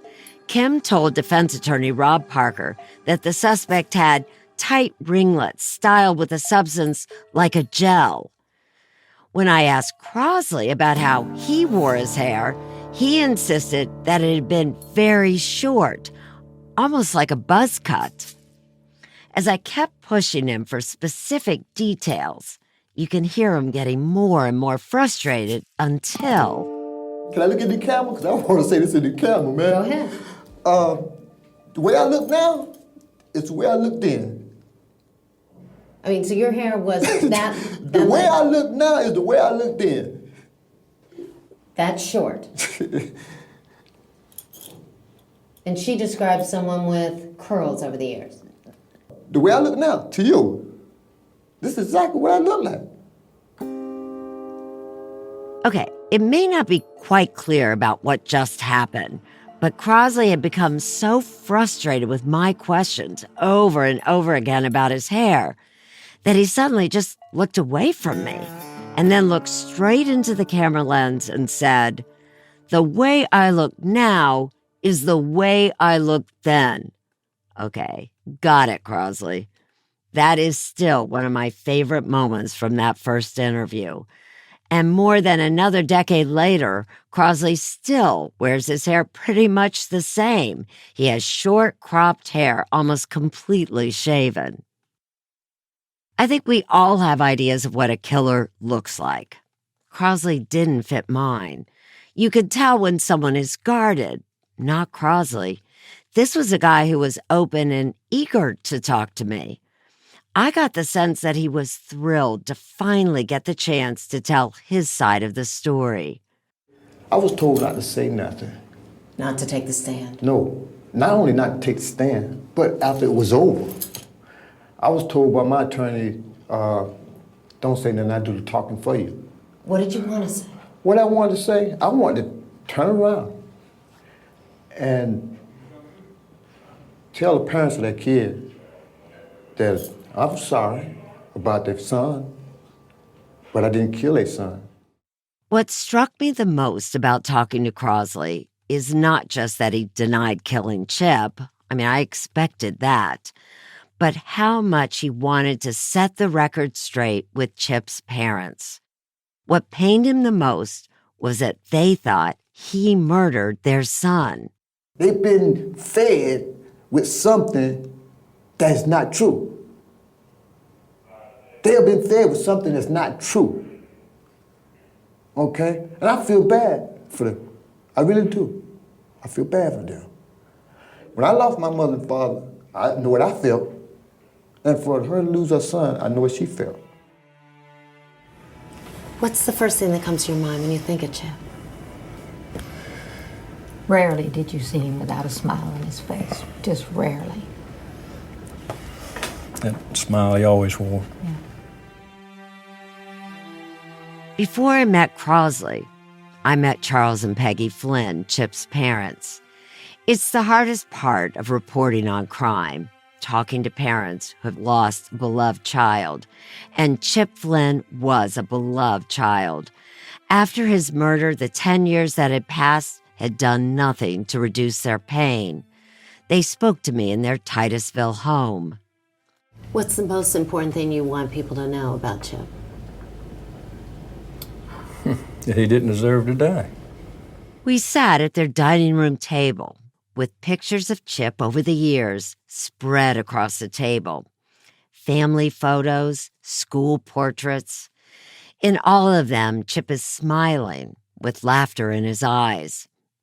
I'm a mom myself. I don't know how anyone goes on after losing a child. You want to wake up every day and say, hey, this has all been a bad dream. It's going to go away. It don't. Chip was named after his father, Charles. Charles remembered Kim Halleck's fateful call in those early morning hours of April 4th, 1989. She just told us that, that they had been kidnapped and that this guy had taken them down the Orange Grove and that Chip jumped out of the truck shooting to try to save her, and she jumped in the truck and took off. Do you believe Crosley Green is the man who robbed and Yes. killed your son? Yes. Absolutely. I definitely do. There's nothing no worse than I'd rather do than see somebody go to the chair for something they didn't do. But No, I think we I have would plenty never of want proof. that to happen, but I agree. I feel like there's enough proof that the case has totally been proven that he did do it, and that's the way I feel. You're telling people you're innocent, and you're still sitting here on death row. I'm a poor black man. I don't have no money to hire no lawyer, no investigators. I have to do with what they give me. I have to do with that. While Crosley couldn't afford an attorney, he did have a rotating cast of at least 5 court-appointed defense attorneys. At that point, they had tried and failed to get his conviction overturned or even get him off death row. Still, Crosley remained upbeat, convinced that he would someday walk free. I have one great big hope to try to help myself by writing to different peoples and ask them for help to take a look at it. You know, I'm not just gonna sit here and give up and not try to help myself. Turns out that Crosley's willingness to talk to different people would prove to be a major turning point in his case, in large part thanks to this woman, Nan Webb. I just almost feel driven sometimes to help people that can't help themselves, because I think that's what we're supposed to do. That's what God tells us we're supposed to do. In 1999, when I met Nan Webb, she was a 57-year-old teacher and anti-death row activist. She and her husband Bill sat with me one afternoon in the kitchen of their Melbourne, Florida home.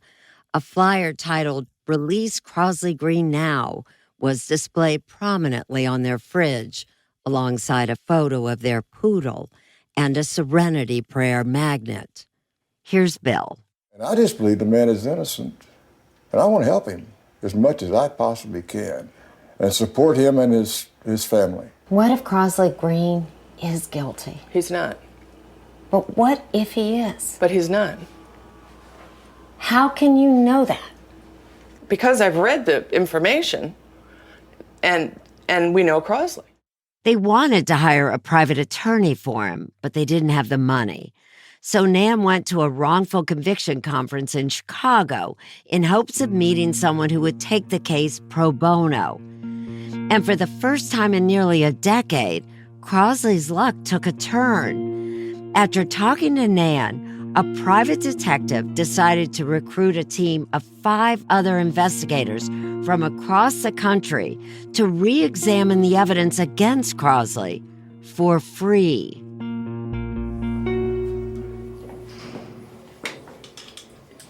I asked Crosley what he thought about these investigators who were willing to drop everything to look into his case. You can probably imagine his answer. You feeling more hopeful? Can I scream? And when I feel good, I like to cry out. So can I cry out? You feel good? That's what I feel like. And that's really how I, along with a group of 48 Hours producers, got involved in this story. In early 1999, when we heard that a band of private detectives were reinvestigating Crosley's case on their own dime, we knew there was probably a story there.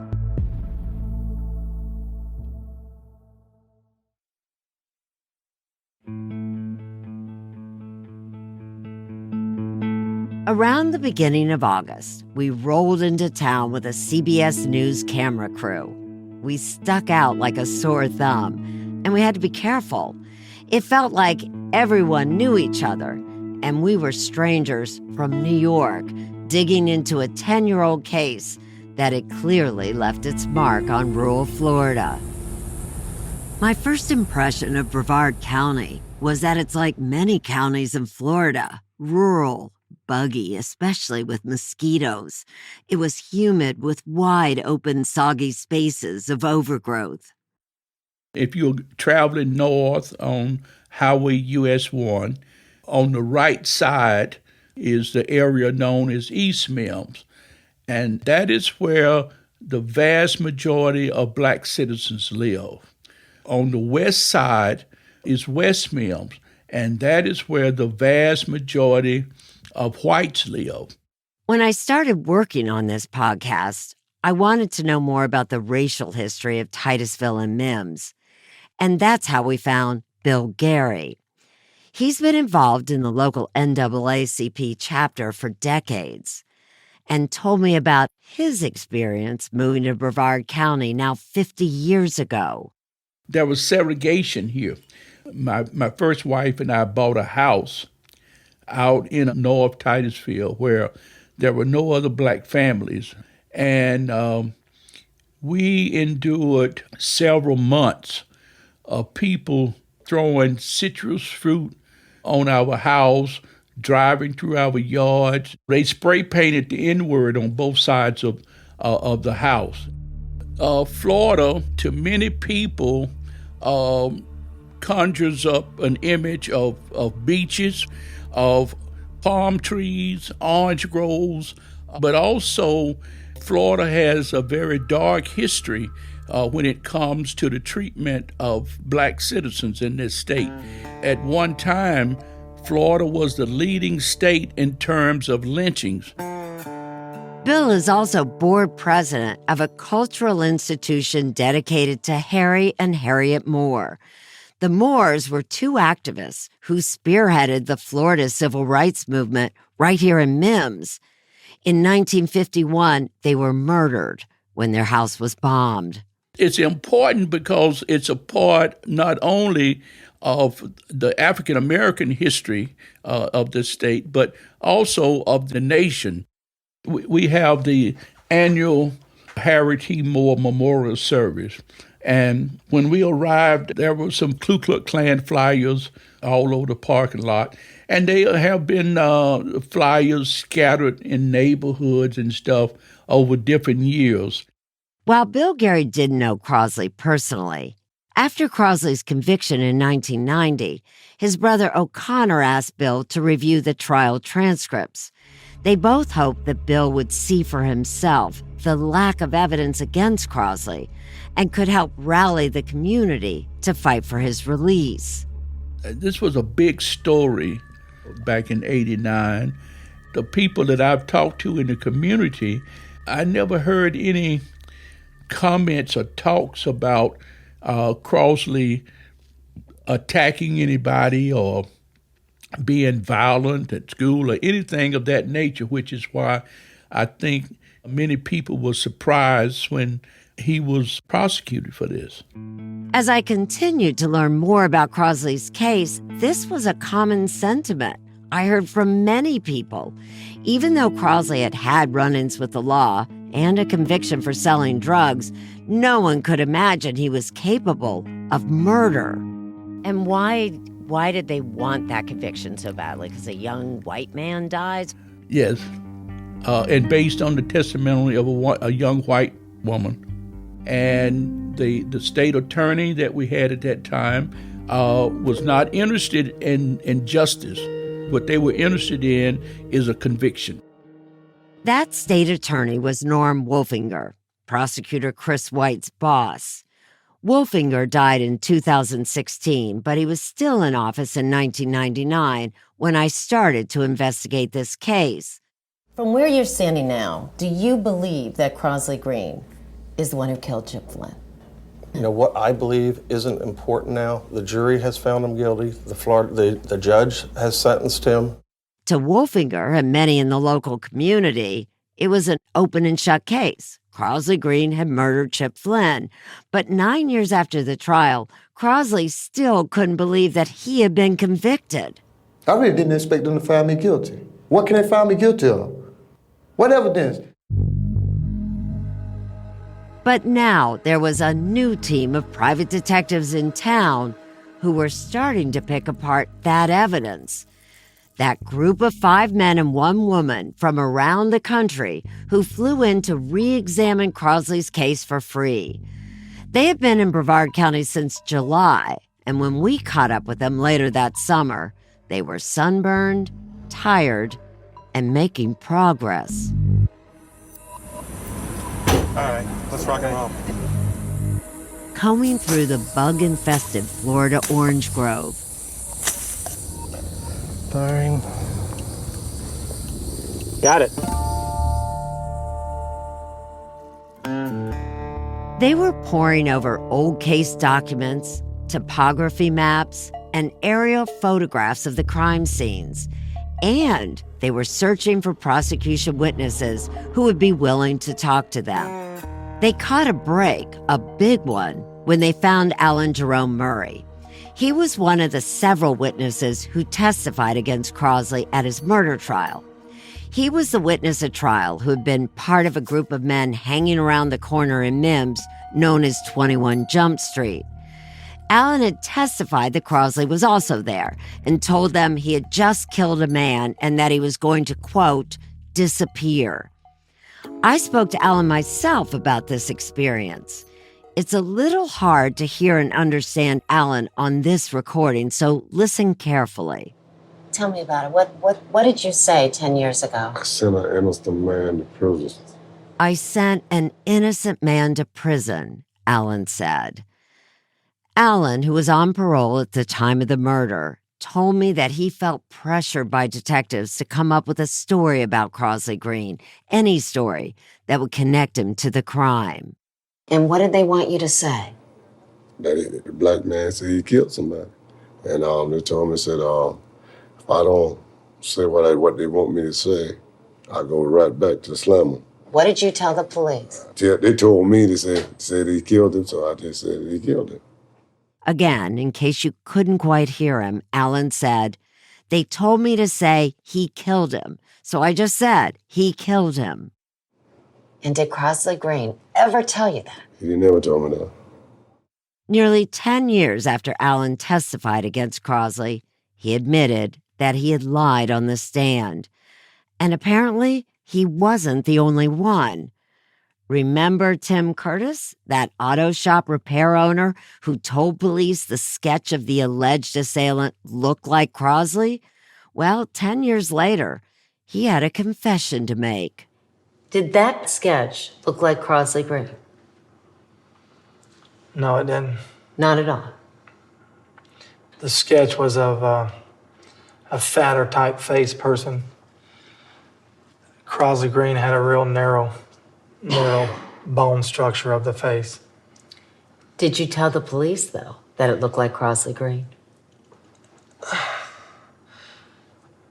I think I may have said that in the report. Why say anything at all? Well, I was angry. I wanted the person who done it. I wanted justice done. At all cost. Even if the wrong person was convicted? But at the time, I thought we had the right person, or I felt I was the right person. Tim had also told police that O'Connor told him that Crosley had shot Chip, even though Tim knew it wasn't true. I think I may have said something like that.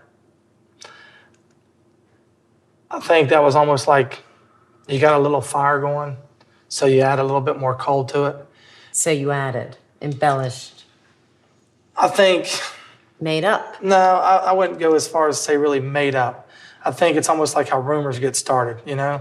I seen the guy jump the creek. By the time it gets back to you, he swam the creek. Heck, he walked on water before he got to the other side. Do you believe you made a mistake? Now I do. And if Crosley Green is innocent, and if Crosley Green didn't do this, I like to say the opera ain't over till the fat lady sings. And I think the fat lady's fixing to sing on this one. The investigative team was on a roll. They tracked down another prosecution witness, Lonnie Hillary, the fiance of Crosley's sister Sheila.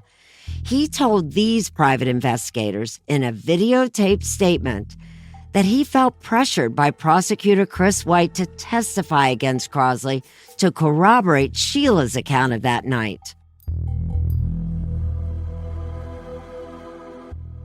At Crosley's trial, Lonnie corroborated Sheila's story and testified that he saw Crosley in the hours after the murder and said that Crosley told him, quote, "I fucked up."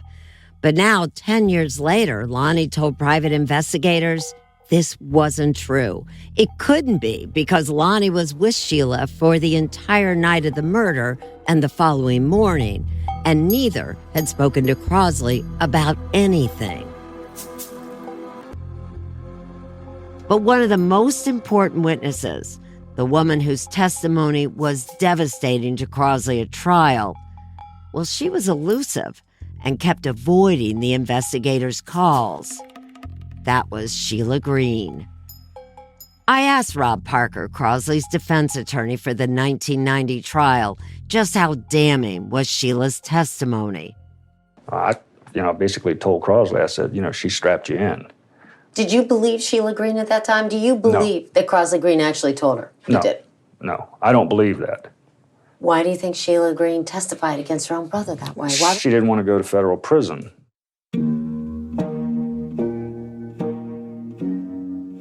The more I learned about this case, the more I realized just how powerful her testimony was against her brother.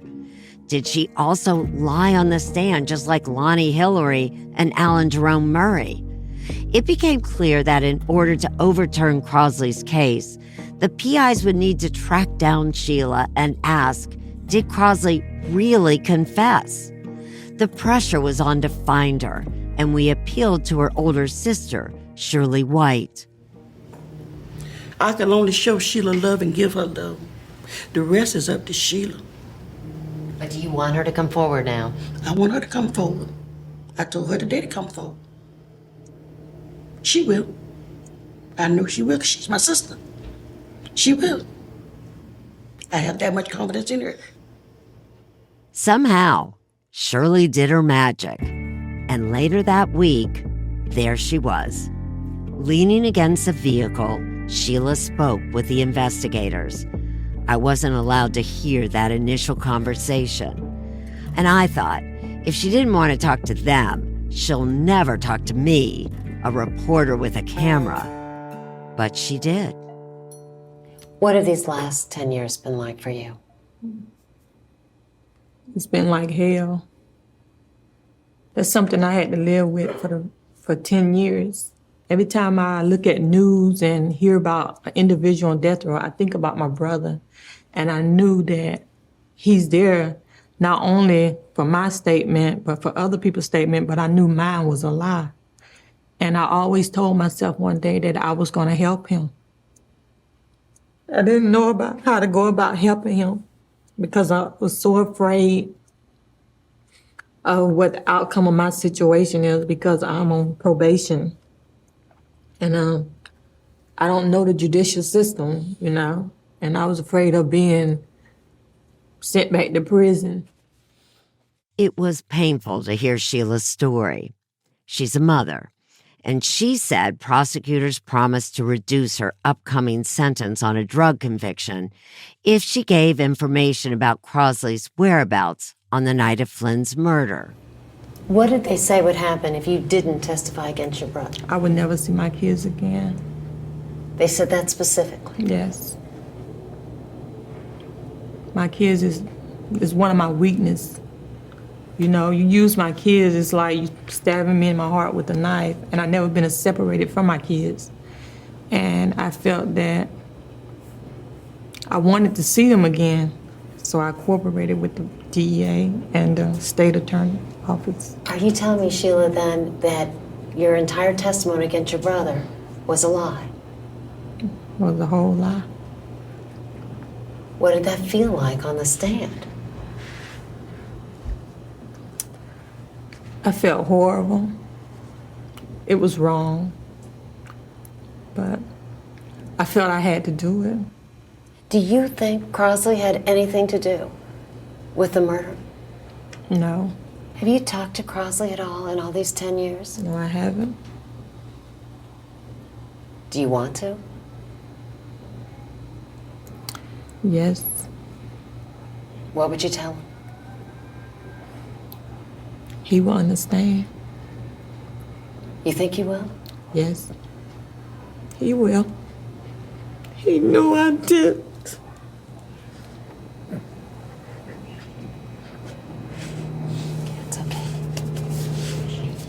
It's okay. He wouldn't be mad with me.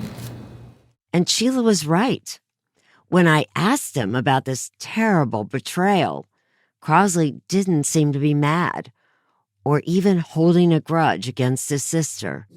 I'm not no rookie with just a sister. Okay? I was 31. She was what? 23, 24. Okay?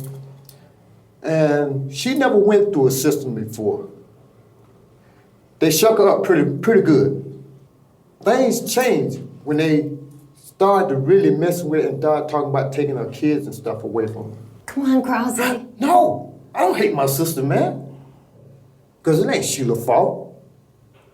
No, it ain't Sheila's fault. She testified against you. Listen, when I saw my sister in trial, that wasn't my sister. Okay? And it hurted me to my heart to see her like that. That wasn't my sister. Sheila did not receive the lighter sentence she was promised. She ultimately gained nothing from testifying against Crosley.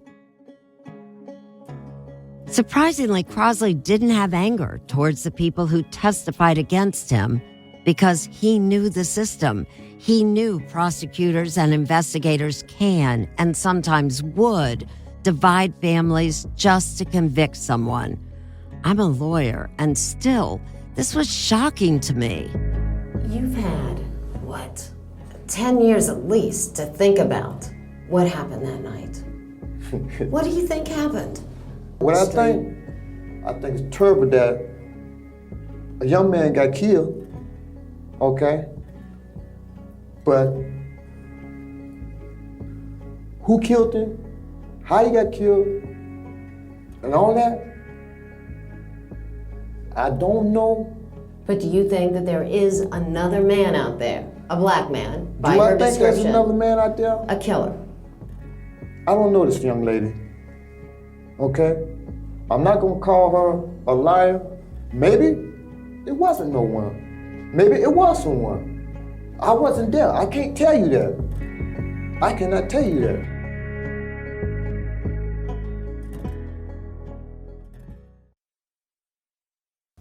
I had my doubts, and I still have my doubts. This is Alma Jean Bloss, one of the jurors on that 12-person, all-white jury that convicted Crosley of murder. On a hot Florida summer day in 1999, I sat at her kitchen island, a scan of the local paper, Florida Today, between us. It was the first article that the paper had written on the murder of Chip Flynn 10 years ago. Alma was composed, but she was troubled. All of these years later, she was still haunted by her decision to vote for a guilty verdict and seemed to want to get it off her chest. From the very beginning, you Yes, had from the very beginning, yes. The evidence was lacking. Pieces from the puzzle were gone. There was no proof of this and that. What worried you the most? Well, no fingerprints. In the truck. That was my biggest thing. No fingerprints when he drove a truck, and no gloves mentioned. Did he put his socks on his hands? Remember, the only identifiable prints found on Chip's truck belonged to Kim Halleck. No prints anywhere on that truck were traced back to Crosley. Alma had other concerns, too. They never found Crosley's gun. So did he have one? And how did they know what color clothes in an orange grove? It was pitch dark. The fact that there was only one eyewitness, a young white woman identifying a black man, did that concern you? Well, to me, actually, I'll tell you, it was like a made-up story. You thought that at the time? In my personal opinion, down deep in, I thought it was a made-up thing. And then she said she saw the shots. It was like she saw the shots after dark. How could you see them? You might hear them. And that bothered me. It's bothered me for all these years.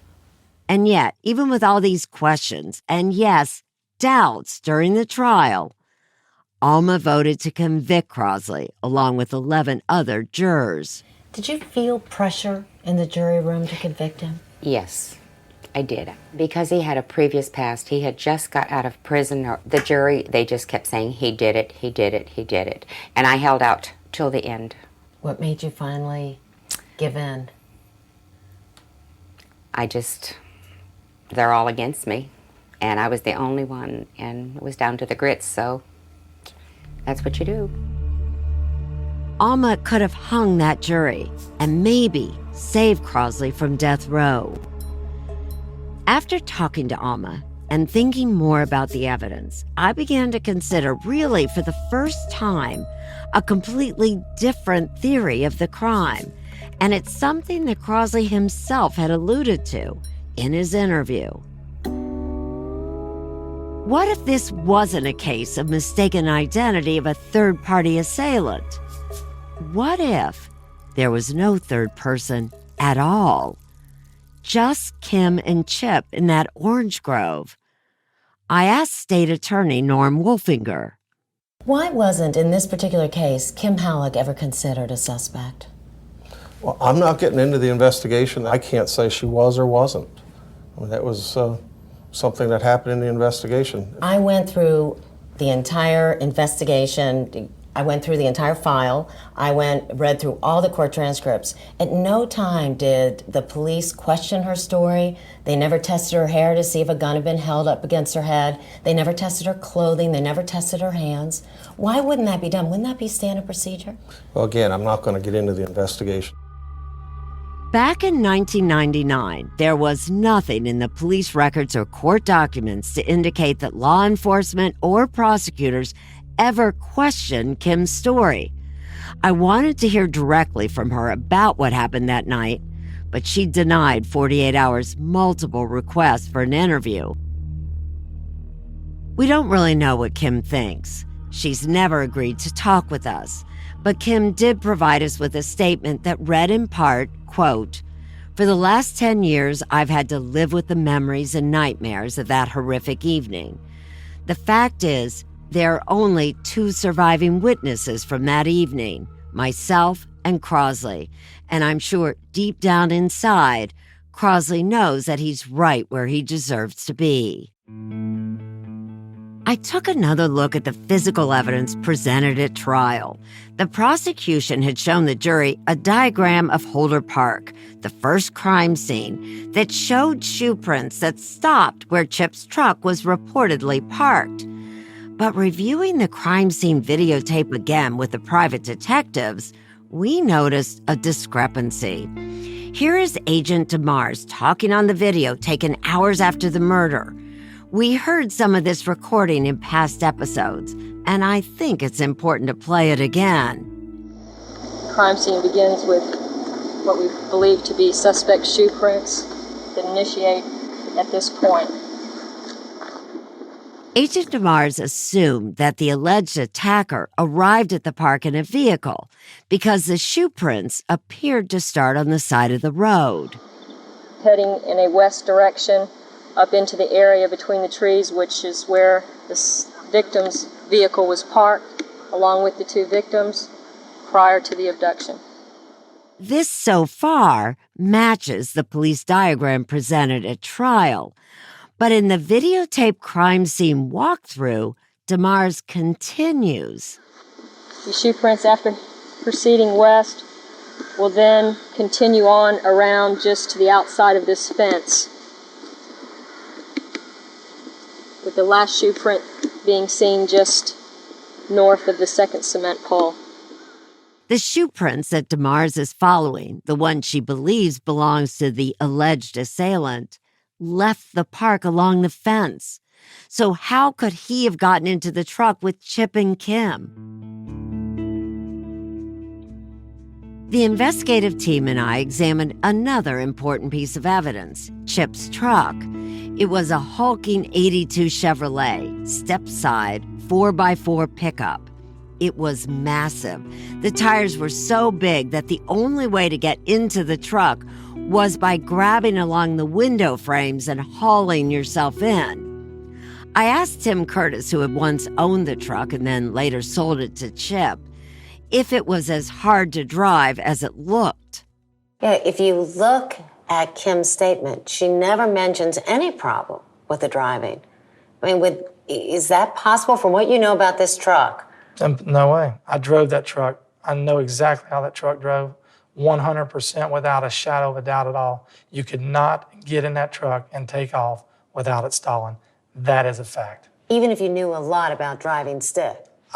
Heck, I own the truck. And at times when I'd pull away from a stoplight, I would even stall it. And I've driven it for who knows how long. and got a lot of experience driving trucks like that. If even a career auto mechanic has had issues with stalling Chip's truck, I wondered how someone like Crosley could have driven it for the first time that night, steering and shifting, and don't forget, with the added challenge of pointing a gun at Kim and Chip all at the same time. Crosley's trial attorney, Rob Parker, never asked Crosley back in 1989 if he knew how to drive a stick shift, and the new team of PIs told me they hadn't asked him either. But I was raised driving cars with standard transmissions, and it came up in my conversation with Crosley. We were talking about the morning after Chip's murder, when Crosley said he was helping his cousin Carlene with her car. And did you try to move the car? Oh, yeah. I tried to drive a car, but, she don't like me to drive it because I can't drive a car. What do you mean you can't drive a car? I can't drive a car. Why not? Why can't you drive a car? It's a stick shift, and I have trouble driving a car, okay? And What do you mean you have trouble driving it? Okay, I have a problem shifting a car, a shifter, and it jerks when I try to drive it. To be sure, we checked later with Carlene, and she corroborated that Crosley tried to move the car, but as she put it, he kept, quote, jerking it. Crosley, help me out here. If you have trouble driving stick shift and standard transmission, you knew that truck that Chip Flynn owned was standard transmission. Why didn't you tell your lawyer that? I didn't know that. What do you mean? How I supposed to know that man got a standard shift or automatic? How I supposed to know? You tell me how I supposed to know what kind of truck that man got? Such a simple detail that somehow fell through the cracks at trial.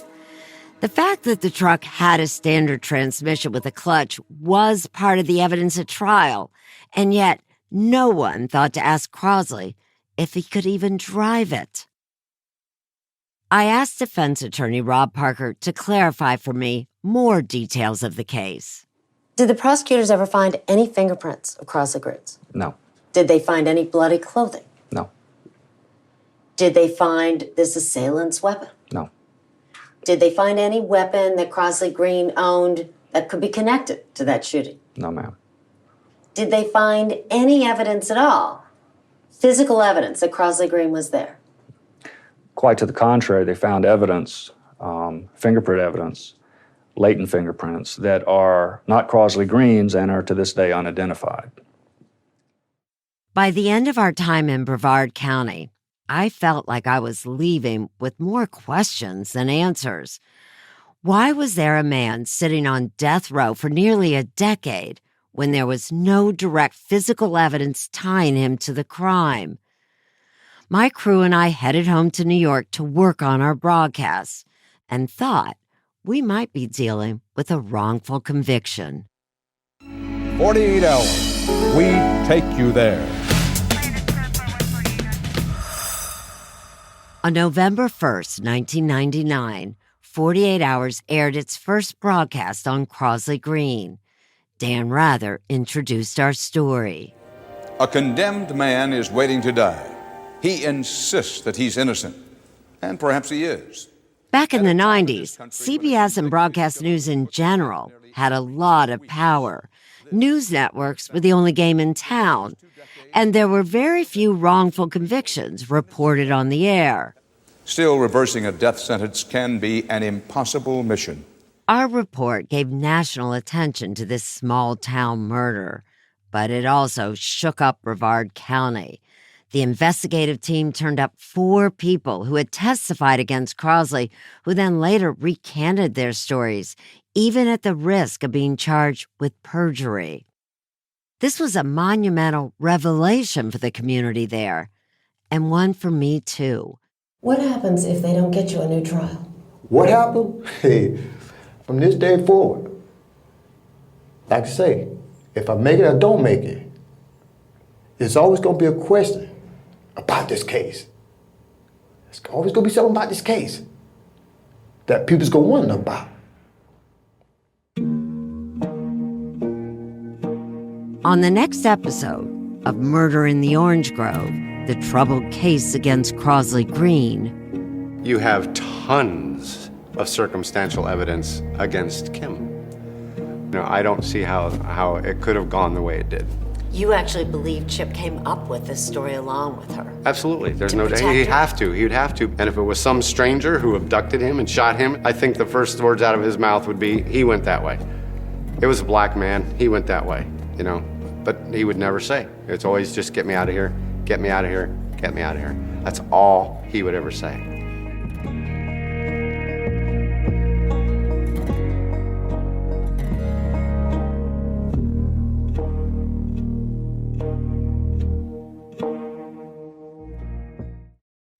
So this was an unusual case. Did it ever occur to you or anyone else that maybe Kim Halleck wasn't telling the truth? Well, of course it did. I mean, it always does. I don't accept what everyone tells me at face value. That's former Assistant State Attorney Chris White. He was one of 2 prosecutors who tried Crosley Green for the murder of Chip Flynn back in 1990.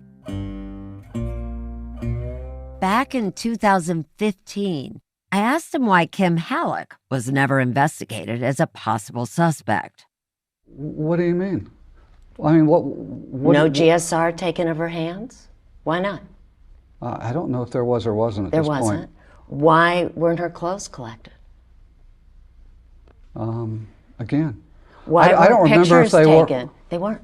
Why weren't pictures taken of her hands, her arms, to see if she had any injuries? Well, those are all interesting questions, but I'm not really quite sure that you ought to ignore all the things that were done and do Right, but- exist. But what I've been told is that it's just standard practice that you investigate the person who's calling 911, Mhm. one of the last people to see Chip Flynn alive, that you would investigate her. But your own investigator said she was never, ever investigated as a suspect. And I wasn't the only one who wondered why. Beginning in 1999, the private investigators, forensic experts, the media, and the state re-examined and questioned the validity of Crosley's conviction after 4 state witnesses recanted and said they lied at trial. I'm 48 Hours correspondent Erin Moriarty. This is Murder in the Orange Grove, the troubled case against Crosley Green. Episode 5, Life or Death Row. 48 hours. We take you there. On September 5th, 1990, an all-white jury, 8 women and 4 men, convicted Crosley Green of kidnapping, robbery, and first-degree murder. The judge then sentenced him to death. Since then, Crosley Green has been on death row, 9 years, waiting to die. After 48 Hours aired Impossible Mission on November 1st, 1999, other news outlets picked up the story about the 4 witnesses who had recanted their testimonies. We got letters from viewers who were outraged and wanted to know more. Several different attorneys stepped up and offered to represent Crosley. And even before our report aired, Crosley's case had already grabbed so much attention that Florida State Attorney Norm Wolfinger requested the Florida Department of Law Enforcement, also known as the FDLE, to review the case. You must have been concerned about some of these questions that the detectives have raised for you to call in the Florida Department of Law Enforcement. This is an investigation. We have somebody on death row, so we want to do a fair, independent review, and that's what we're going to do. In 1999, I met with Wolfinger to discuss Crosley Green's case, and I asked him if he's ever had 4 witnesses in one trial recant a decade later. Have you ever had that? I don't know that we've ever had that accusation made of 4 persons recanting. I asked the same question of prosecutor Chris White. I never have. I never have. That doesn't trouble you? Not coming from those people with those ties to the Green family, and the Green family being what it is, no, it doesn't trouble me a great deal. And I think virtually every one of those folks had prior criminal history. Those people are not law-abiding, honest people that you can trust to tell the truth about something like that. And that's the way I took it. I'm sorry, but that's the way I took it. Those people that White now called unreliable and dishonest were the same ones that he used to build his case at trial and told the jury to trust. Why did you use people that you say have no credibility and you offer them deals, help them out if they would say that Crosley Green confessed? You say you used people that had no credibility. Mm-hmm. I was pretty much convinced that if they had watched this happen, they would have never told us about it unless they found themselves in a situation where it was of benefit to them to actually tell us what I consider would be the truth. And State Attorney Wolfinger's response to the recantations? Is that a concern? That's why FDLE is looking at it.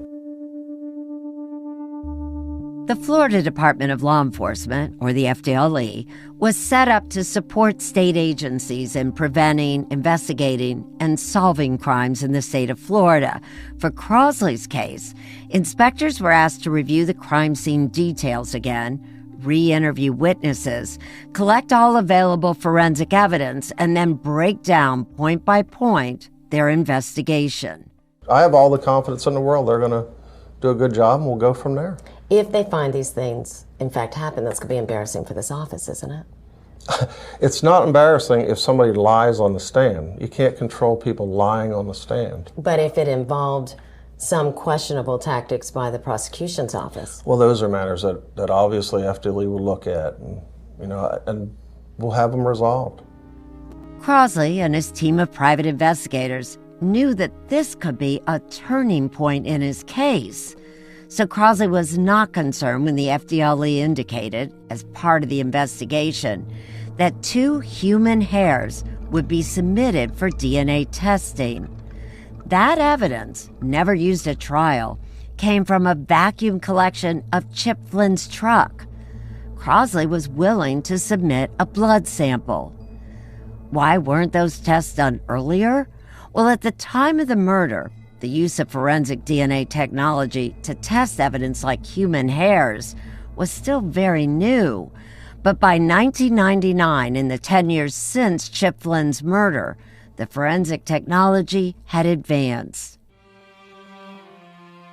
It would take over 11 months for the FDLE investigators to compile their findings.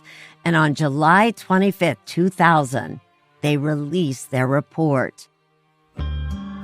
In the more than 80-page report, investigators admitted that no evidence was found in either Holder Park or the Orange Grove to implicate Crosley Green. But they also concluded that the prosecution did not pressure Sheila Green, Lonnie Hillary, or Alan Jerome Murray to testify against Crosley. Although all 3 witnesses recanted their testimonies, investigators said their credibility was questionable. But the most significant finding of the report came at the end. Investigators determined that the testing of the 2 human hairs that they identified as, quote, negroid body hairs found in the vacuum collection of Chip's truck connected Crosley Green to the victim's vehicle. And that meant, according to the report, that the DNA results corroborated Kim's identification of Crosley. The report was devastating. Newspaper headlines read, "Drive to free death row inmate backfires," and "DNA test puts convict at murder scene." Norm Wolfinger told the press, and I quote, "The DNA match puts Crosley Green in that truck. Obviously, we don't have an innocent man on death row. We have the right man." But Crosley's investigators called the state's DNA testing bad science and the media's coverage shameful for acting on a press release that was, quote, untruthful and misleading. I know I haven't been in that truck. It's not mine. That's not my hair. I can't explain it to you other than tell you that I was nowhere around at the time that crime was committed. And I've never been in that truck.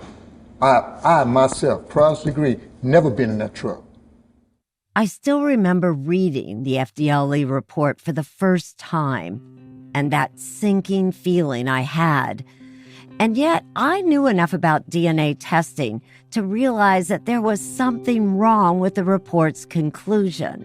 It said, quote, LabCorp tests found that the negroid hairs were consistent with the hair samples as originating from Crosley Alexander Green, or a maternally related individual. No other maternal relation of Green's has been identified as a suspect in this case.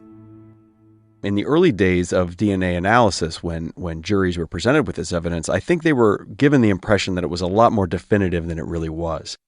This is Nathan Lentz, a biology professor and a forensic scientist at John Jay College in New York City.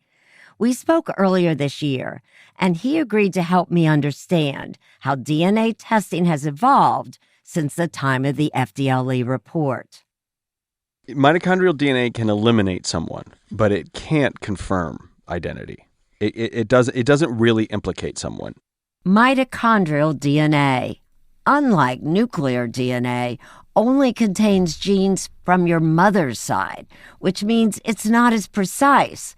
And that can complicate identifying someone because anyone who has the same mother, any two individuals with the same mother, will also have the same mitochondrial DNA. And then, of course, their mother as well. So you can extend that out to first cousins, second cousins, third cousins. If you can imagine a family tree going back, looking only at mothers, and you will find that the number of relatives you have, expands exponentially every generation. Are you saying then, just so I understand, millions of people could share the exact same mitochondrial DNA? Exact same, yes. You could go back to the Middle Ages.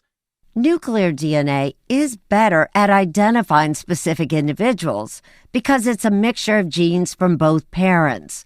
But in this case, the FDLE commissioner said that the two hairs from the truck were just so small that they wouldn't contain enough nuclear DNA for forensic testing.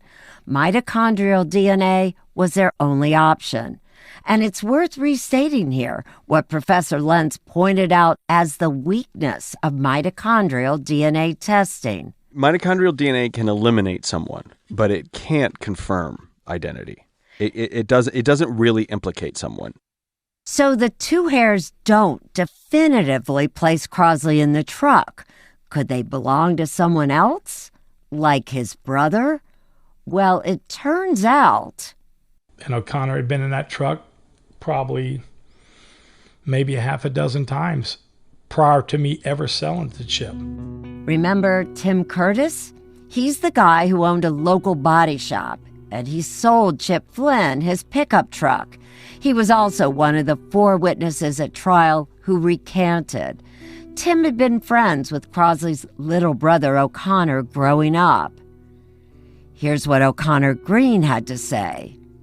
I know the truck well because I used to drive the truck. I used to take the truck to lunch sometime and come back. And sometime I used to ride with Tim Curtis in the truck and come back to the shop because I used to be up to his dad's body shop all the time. If Crosley Green cannot be excluded and his brother can't be excluded, how many more people can't be excluded? If you're talking about the area of that region in Florida, I would bet dollars to donuts you're talking about dozens of people in his, within 100 miles, we'll say. And here's something else to consider. In the vacuum collection, investigators found several other types of hair along with what they called, quote, negroid body hairs that they linked to Crosley. But the forensic lab was only asked to check for the presence of negroid hairs. I asked Lentz why they didn't test all the hairs and whether he thought that implicit bias might have played a part in this investigation.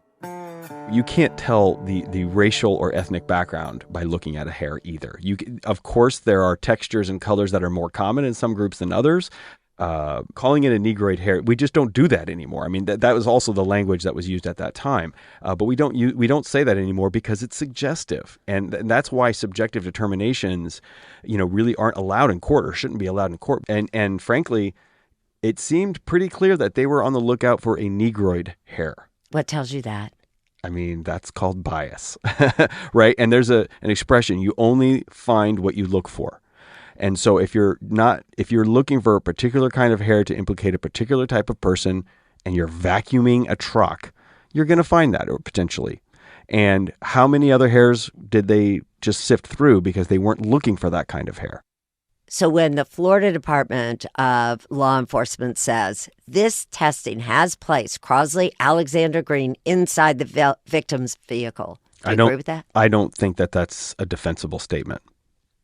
I really don't, and I think that Crosley deserves he deserves a new trial at the least. This case to me looks like they were trying to find evidence that aligned with what they thought happened, and pointing at Crosley Green. Mm-hmm.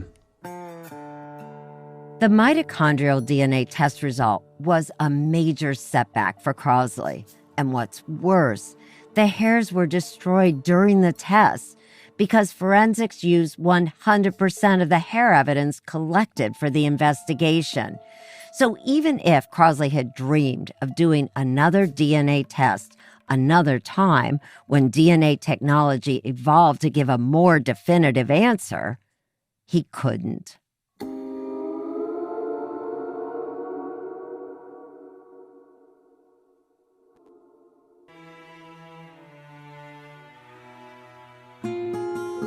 The FDLE's findings may not have exonerated Crosley Green, but they did confirm the inconsistencies in Kim Halleck's story about the night that Chip Flynn was murdered, like how the bullet recovered from Chip's body may have been fired from his own .22 caliber revolver, not a semi-automatic weapon like Kim described. Or how, although Kim said the suspect's gun accidentally went off at Holder Park, there were no shell casings found there. And casings that were found at the Orange Grove were old and had been there long before the murder. And there was this, that the main shoe prints in the park, which the prosecution said belonged to the suspect, actually showed someone coming in and out of the area, not disappearing where the truck had been parked, which contradicts the prosecution's diagram that was shown at trial to bolster Kim's story that the suspect drove off with her and Chip. These were serious inconsistencies that I never saw mentioned in the press coverage about the FDLE report. The series of events as she described them do not align with the evidence that's on the scene. Mark Rixey is now retired from the Brevard County Sheriff's Office. It wasn't easy to get him to talk initially, but I've interviewed him since many times over the years covering this case. He was one of the first two responders on the scene of Chip's murder. I asked him what he thought when he heard Kim's account of the events the night of the murder. I thought it was totally preposterous. Totally. This truck is high off the ground. For someone whose hands are tied behind his back, to get a hold of a gun, jump out of this jacked up truck, and start shooting from behind his back does not seem credible to me whatsoever. You have tons of circumstantial evidence against Kim. One thing against Crosley, 20 things against Kim. I don't see how it could have gone the way it did. There's a lot, Rixey says, he still doesn't understand about that night. Like why it took Kim so long to call 911, why she gave the police the wrong directions multiple times, and why the tire tracks from the truck showed no signs of hurry. On the way out of the Orange Grove, I followed the same path that the truck left the orchard in. And I noticed that the tire prints were perfectly detailed. If you leave a sandy area or a dirt area in a hurry, you're going to have some tire spin. There's not going to be perfectly detailed tire tracks. And these were perfectly detailed. And what did that say to you? At that moment, nothing, because I didn't know the story of what supposedly happened there. But later on that morning, after we were released from the crime scene, it seemed extremely unusual because she was supposedly leaving that area in a big hurry, and the evidence didn't support that. Former Brevard County Patrol Sergeant Diane Clark was also on the midnight patrol shift the night of the murder. She was working with Rixey to locate Chip and secure the crime scene. Clark had her own suspicions. If the shooter had what she said was a small, flat weapon, flat black, would have been most likely a pistol versus a revolver. They would have had been shell casings, because a revolver, the casings stay in the weapon. With a semi-automatic, they discharge. When the slide comes back, the casing pops out the side. And they never found any casings out there. What does that say to you? Tells me that there wasn't a semi-automatic, and in as dark as it was, unless he took the time to scour the area and pick up the casings or casing or whatever, and I highly doubt that happened, then where were they? Was there ever a semi-automatic out there? I don't see that makes a case that Kim committed this murder. I brought up Clark's and Rixey's theory about Kim's story to prosecutor Chris White. I'm not saying that. Well, yes, you are. And that's the only reason I'm here, because I think it's an atrocity that this woman was put through being accused of this at trial, and it was tried. Let me tell you, I was there. And the only thing that happened in the course of all of that was that a jury got to listen to all of the evidence, live from the mouths of the witnesses, and they got to see all of the exhibits. And they made a determination as to what they believed happened. All right, and so let's I talk trust a in little that. bit of okay. I know you're offended that anyone would raise the possibility that Kim Halleck might have had something to do with it. So let's talk about this. Based on evidence, I'm offended. Now, Rixey told me something else. I believe that she accidentally shot him. I believe they were sitting at Holder Park, got into an argument. She pulled the gun out of the glove box and shot him accidentally. I don't believe she intentionally wanted to kill him or shoot him. Panicked, they both panicked, concocted this story, and drove him out there and dropped him off and said, we'll come back to protect her so she wouldn't go to jail. Once he died, then the stakes were raised tremendously and she could never go back on her story, because then she'd be even in more trouble. So, You actually believe Chip came up with this story along with her? absolutely, there's To no protect doubt. He'd her? have to. He'd have to, because it was apparent when I got there that he did not want to tell us who did it. There's no way. And if it was some stranger who abducted him and shot him, I think the first words out of his mouth would be, he went that way. It was a black man, he went that way, But he would never say. It's always just, get me out of here, get me out of here, get me out of here. That's all he would ever say. Did you tell anyone your suspicions? Oh, absolutely. That morning I told everybody I talked to, all of them, I said, she did it. Mark believes that he knows what Chip told her out there when he wasn't there, huh? But I think we ought to stick with the facts. All right.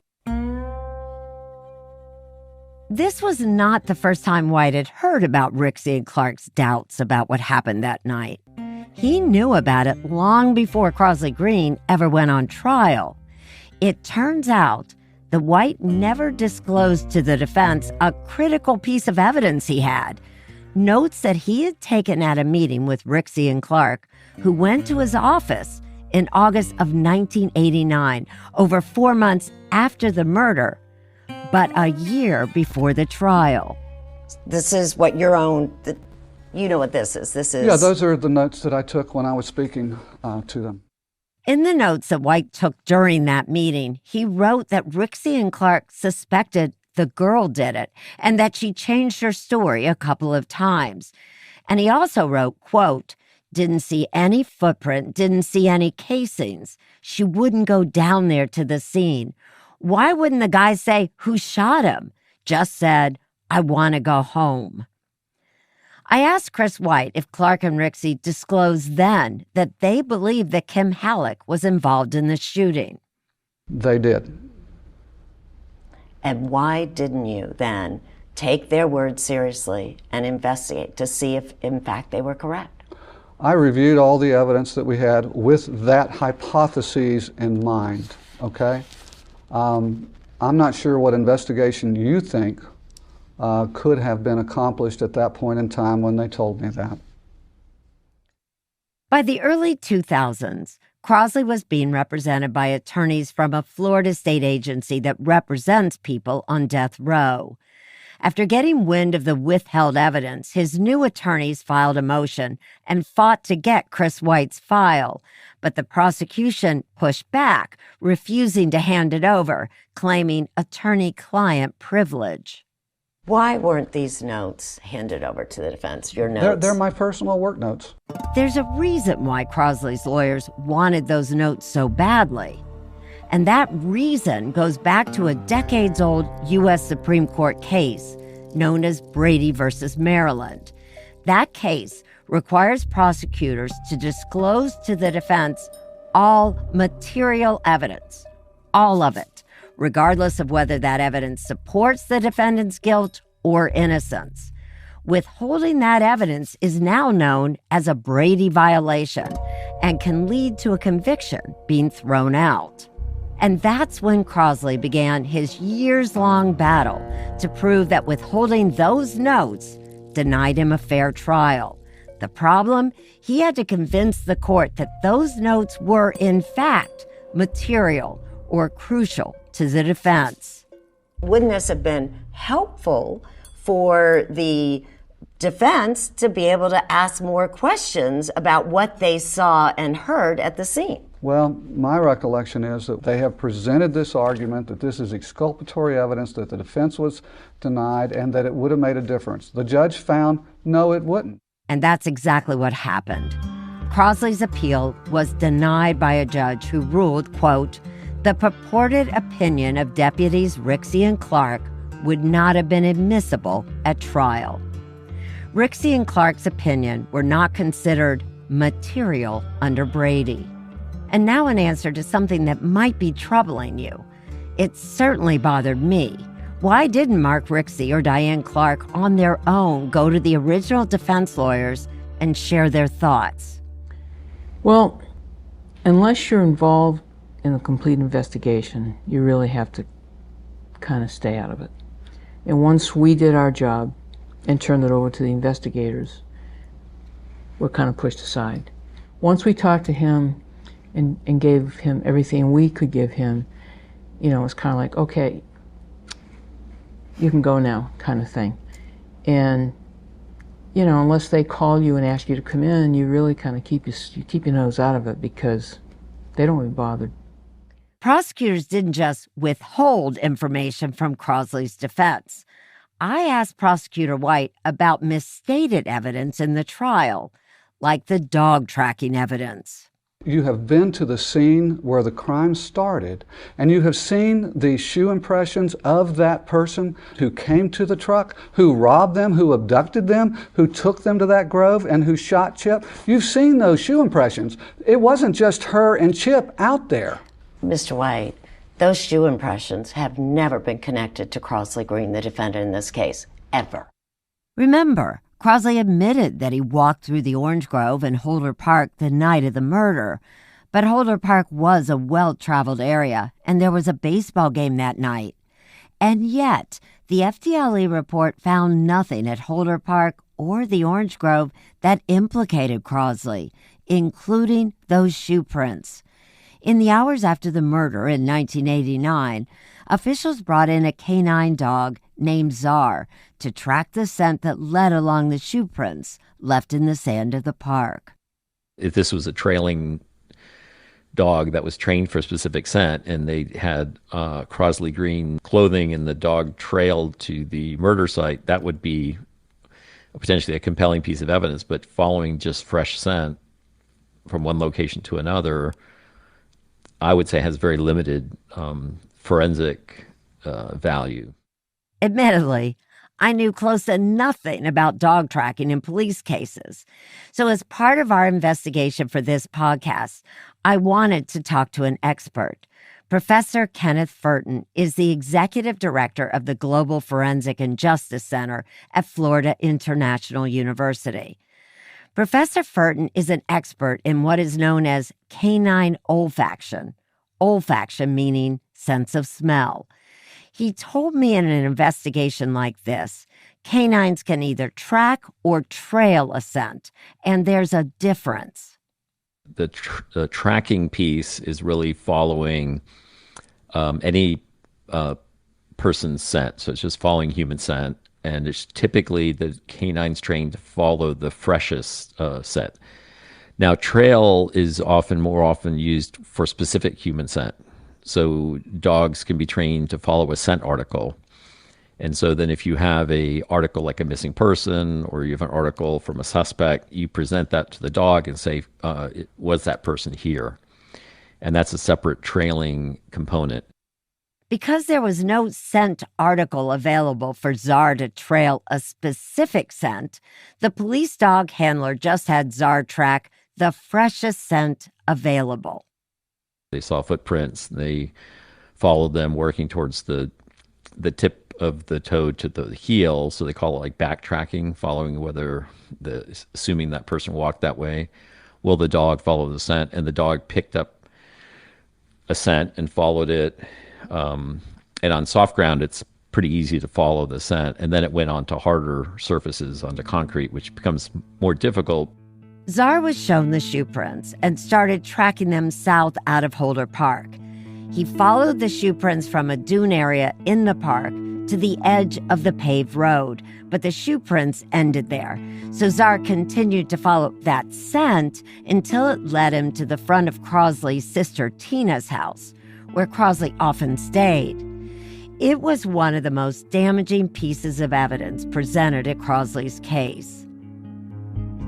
During the 1990 murder trial, the defense pointed out that the dog handler stopped Czar because there were 2 dogs in Tina's front yard, and that Czar never finished tracking the scent. The dog handler admitted that they stopped Czar's tracking to prevent a conflict with the 2 dogs. I asked Professor Furton if it was proper procedure to stop tracking because of the presence of 2 dogs. Yeah, I believe so. It is appropriate to stop because you don't want to get into an engagement with a well-trained police dog fighting with 2 other dogs. Even if Czar is not aggressive, you don't know if those dogs are aggressive. So I would have stopped my dog at that point as well. So we have no clue if Czar might have kept going if Tina's dogs weren't in the front yard. And not only that, it's not clear what scent Czar was tracking. Yeah, I mean, he tracked a scent. The dog tracked a scent, but it's not the scent. After Czar tracked Holder Park, he was taken to the Orange Grove, the site of the murder and where the main struggle took place. But Czar was unable to pick up the Holder Park scent. In the dog handler's report, they said, quote, "The Orange Grove in the area was checked and nobody had walked in the grove in the last couple of days." What if I tell you, Dr. Furton, that they were never able to, no matter how hard they tried, to connect the suspect, the defendant, to those particular shoe prints that they were following? Does that concern you? Yeah, that would, because the canines are a great tool to connect other pieces of evidence, but not as the primary evidence. That fresh scent could be anything, right? Correct. The canine wasn't following the scent of Crosley Green. They were following the scent of somebody who could have been Crosley Green or another person. It wasn't. The canines are not used as a identification tool in that role.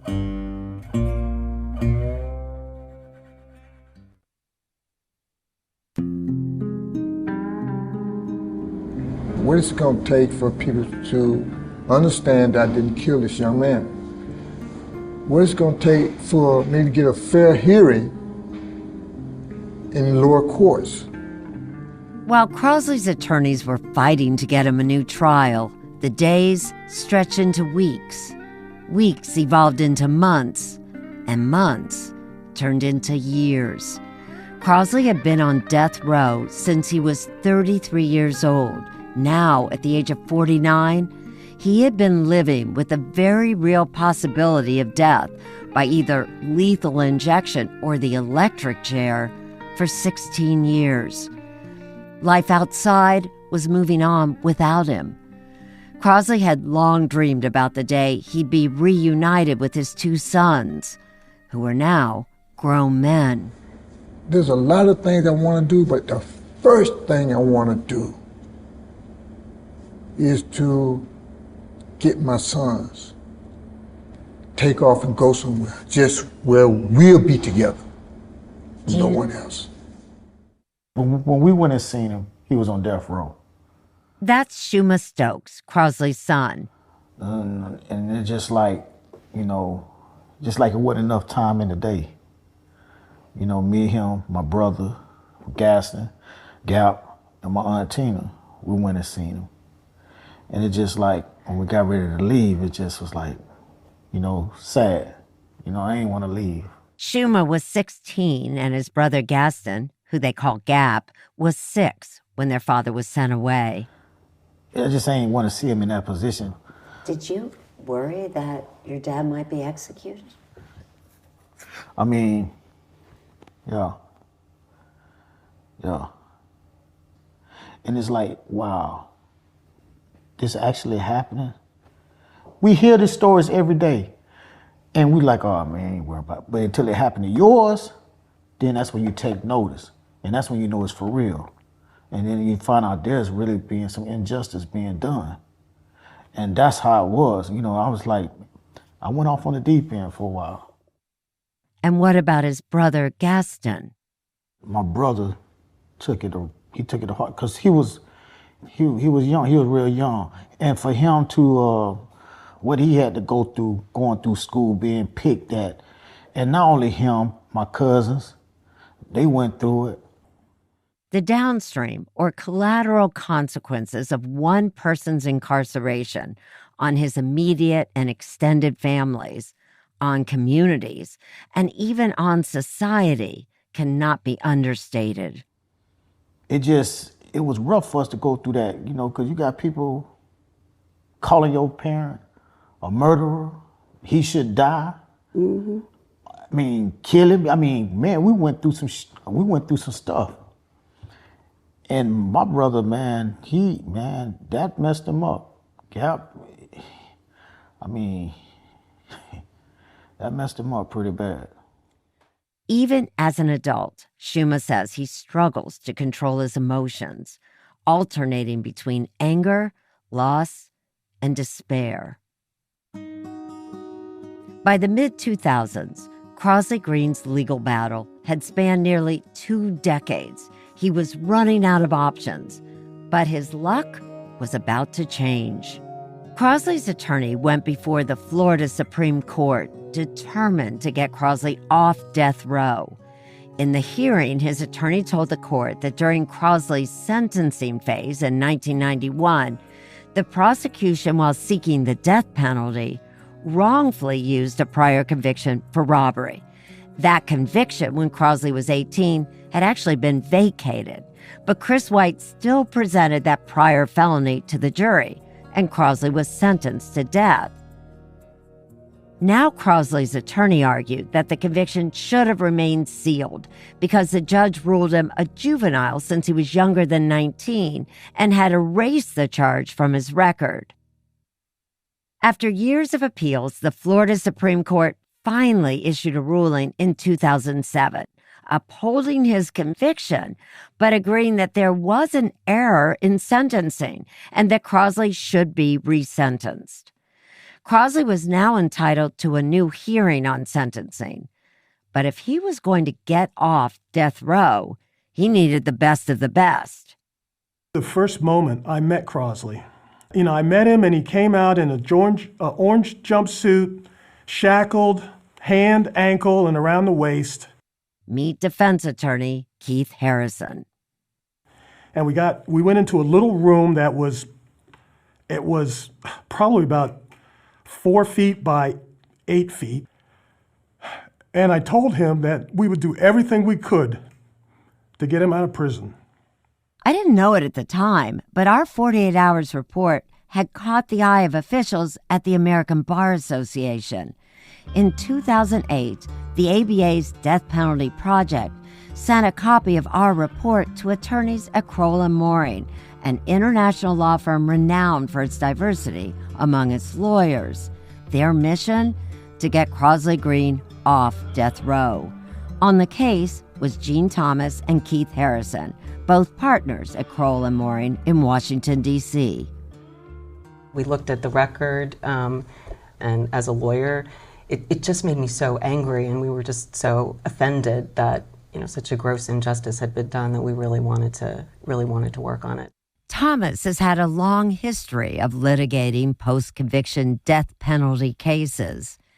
Keith Harrison, a former New York prosecutor, focuses on complex trials, arbitration, and investigations. It's worth noting that Harrison is a Black man and possibly the only Black lawyer to ever represent Crosley Green. It was pretty clear to the lawyers on our team that this wasn't just a case about the death penalty. This was a case about actual innocence. So first we pursued what's called habeas relief in state court, post-conviction relief in state court, where you challenge the constitutionality of the trial and the sentencing. Then, on August 31st, 2009, after 19 years facing execution, Crosley Green's attorneys won a major victory. Florida's 18th Judicial Circuit Court re-sentenced Crosley to life in prison. When we got him off death row, was really a big high, because that was our number one goal when we took on the case. Most of us don't know how we're going to die, but we also don't have to live with death hanging over us at any time.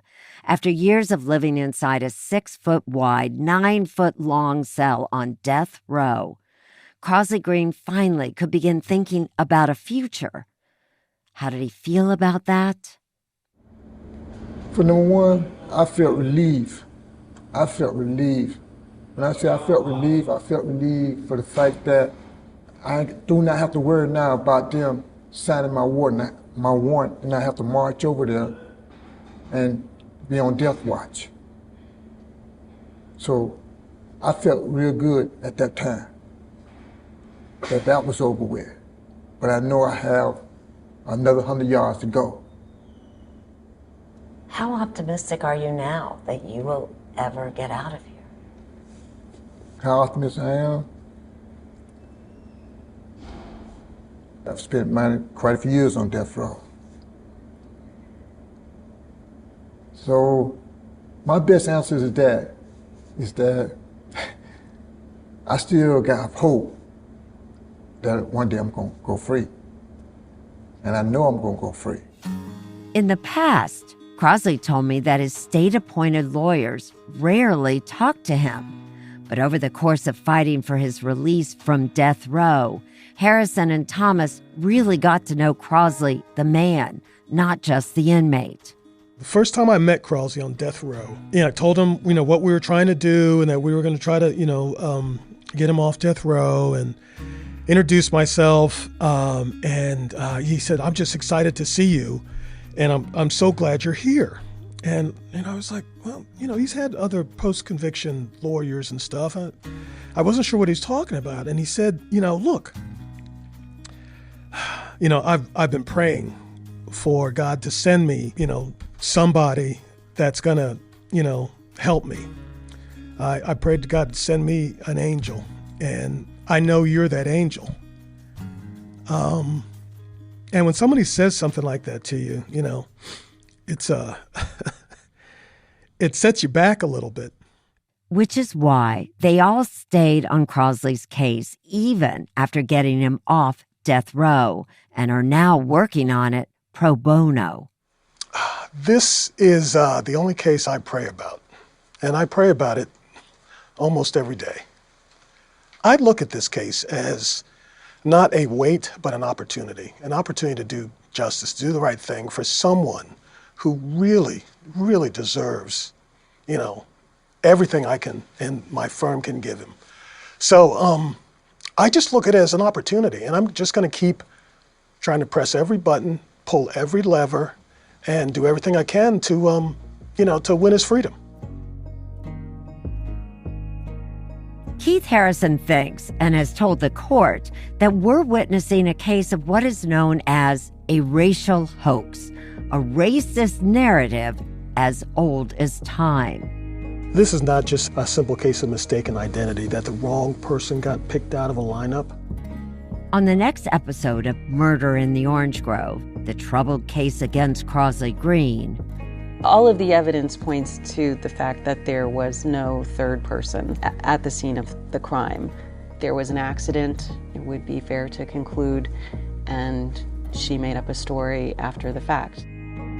It's unfortunately a classic case of what is often referred to as a racial hoax, which is a black guy did it. Something went wrong.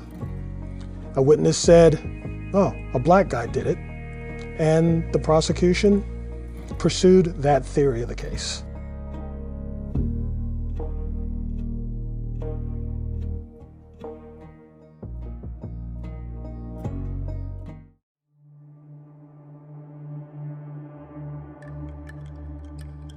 When Crosley Green was released from death row in 2009, it was a major victory, but it didn't erase almost 2 decades of trauma. Death row had taken a toll on Crosley's mental health. When I say I was a mess, I was a mess. I got bad nerves behind it. I got the shakes behind it because that wasn't no joke. That wasn't no joke. It affected his relationships with the family members he had left behind. I miss them so much. Not being there to see them grow up, and having them to see me in that position at times was painful. To me, it was painful. Still behind bars with a life sentence, he spent a lot of time thinking about his situation and said his case was not unique. What I mean is that there have been cases where innocent people have been accused of crimes that they didn't commit. All of the evidence points to the fact that there was no third person at the scene of the crime. That's one of Crosley's lawyers, Gene Thomas. To the contrary, it suggests that these 2 teenagers were alone. They were ex-boyfriend and girlfriend. There was an accident, it would be fair to conclude, and she made up a story after the fact. Remember that Kim and Chip were exes, and Chip had a new girlfriend. Kim testified that she and Chip discussed Chip's relationship with that new girlfriend the night of the murder, and that the relationship made her upset. Here's Crosley's other lawyer, Keith Harrison. This is not just a simple case of mistaken identity, that the wrong person got picked out of a lineup. This is a case, it's unfortunately a classic case of what is often referred to as a racial hoax, which is a black guy did it. I'm 48 Hours correspondent Erin Moriarty. This is Murder in the Orange Grove, the troubled case against Crosley Green. Episode 6, The Other Men.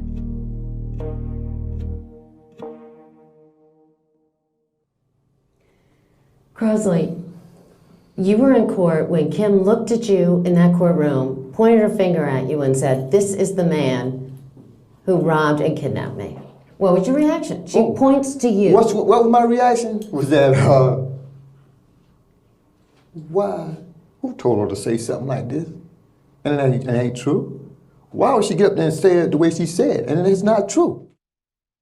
Our society is really guilty of this perception that just because a white female says a black man has committed a crime, we take that as gospel.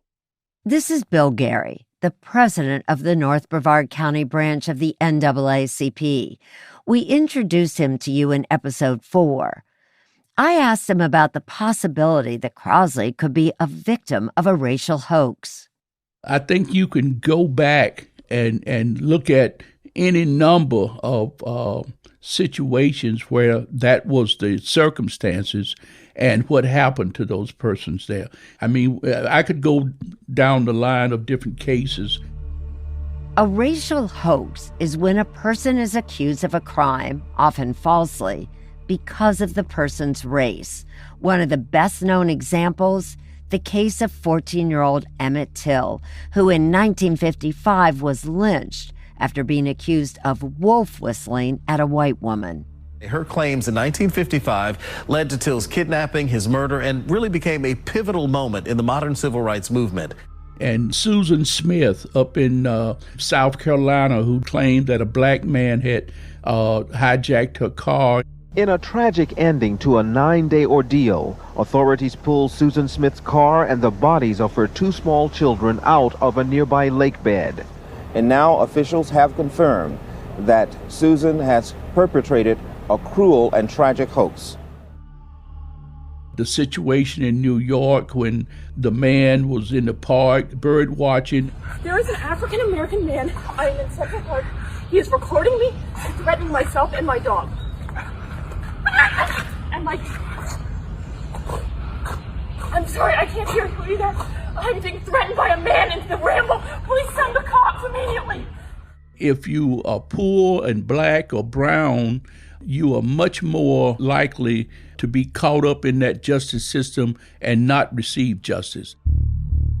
So could have Crosley ended up behind bars as a result of a racial hoax? It certainly appears that Mr. Green has been, one, falsely accused, and 2, is that the criminal justice system has not been fair to him.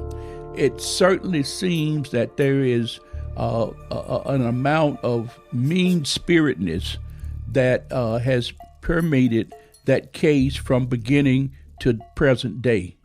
Bill's not just talking about racial hoaxes now, but specific issues with the state attorney's office in Brevard County. Remember, Bill has lived in Brevard County for 50 years. He's actively involved in community nonprofits and is not just familiar with Crosley's case, but many of the cases that have passed through the state attorney's office. Go back in the history of prosecutions and cases here in Brevard County, and I think it becomes apparent that there's been questionable methods used to exact convictions in many cases. Questionable methods also played a big role in the wrongful convictions of 3 other Brevard County men, Juan Ramos, Bill Dillon, and Wilton Dedge. In 1983, Juan Ramos was convicted of a rape and murder in Brevard County. Ramos was prosecuted by Christopher White, the same assistant state attorney who prosecuted Crosley Green. Ramos was also sentenced to death for the crimes, based in part on testimony from a jailhouse informant who offered his testimony in exchange for a lighter sentence on a series of crimes he had been accused of. There was also evidence from a dog handler who was later discredited as a fraud, although this was not the same dog handler used in Crosley's case. Ramos's conviction was reversed in 1986, and he was acquitted in a retrial less than a year later. Bill Dillon had a similar story. It was a nightmare. It was horrifying, and I don't use that word lightly. It was horrifying.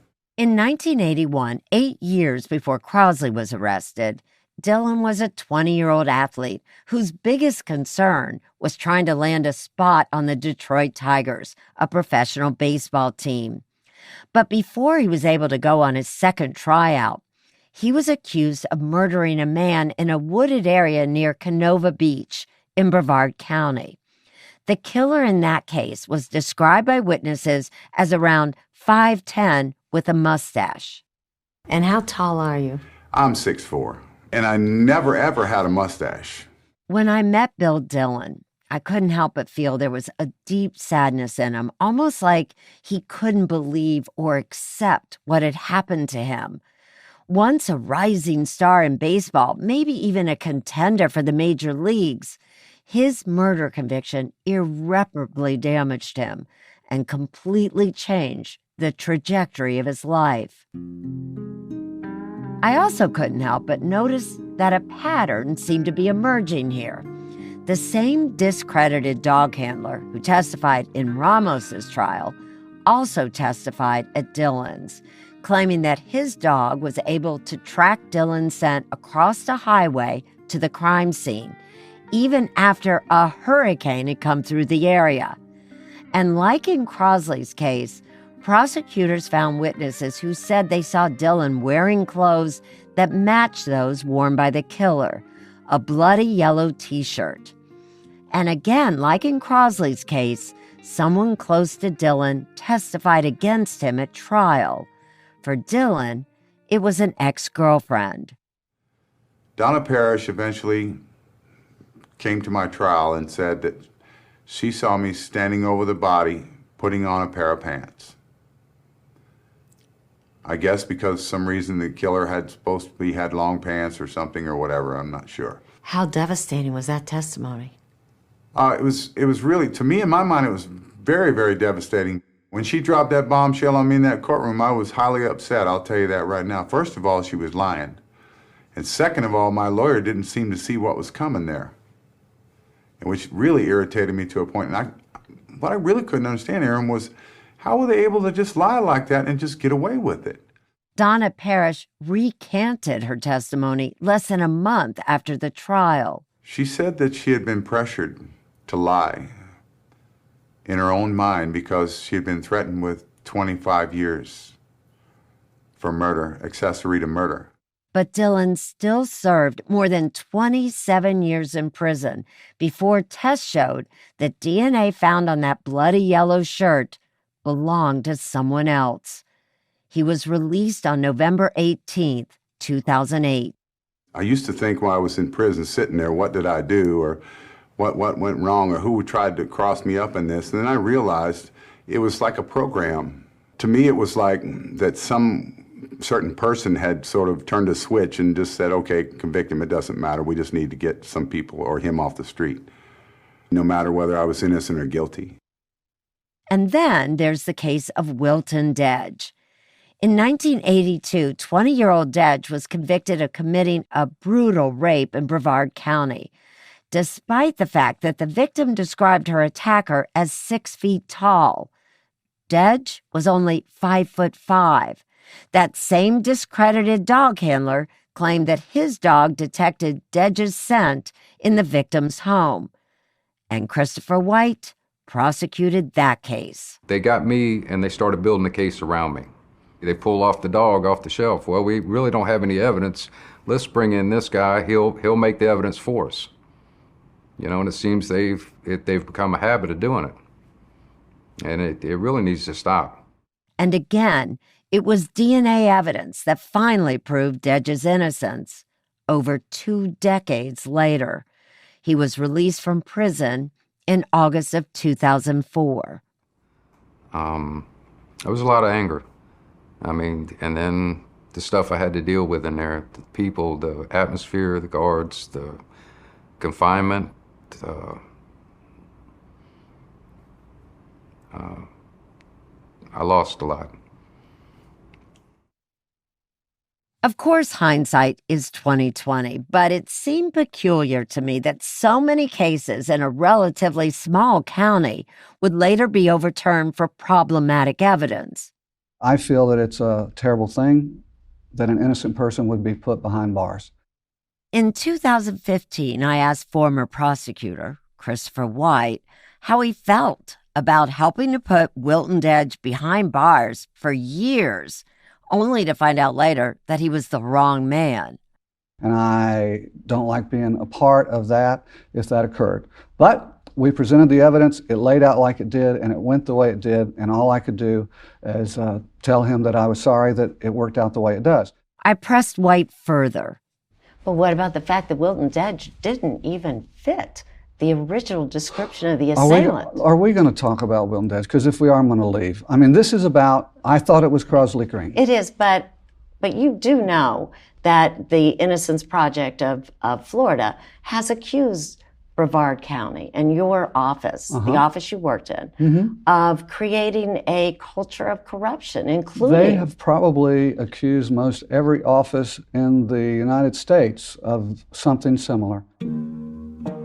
Wilton Dedge, Bill Dillon, and Juan Ramos were all wrongfully convicted and exonerated years later. But all three men also have another thing in common. They were not black. This is Bill Gary again.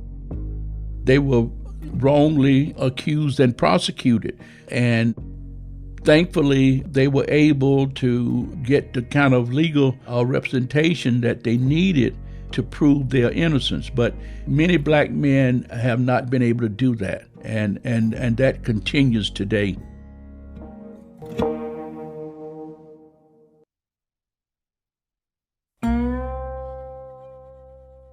In June of 2009, Crosley's new lawyers from the D.C. firm Kroll and Mooring retained a private investigator to go down to Brevard County and do some digging on Crosley's case.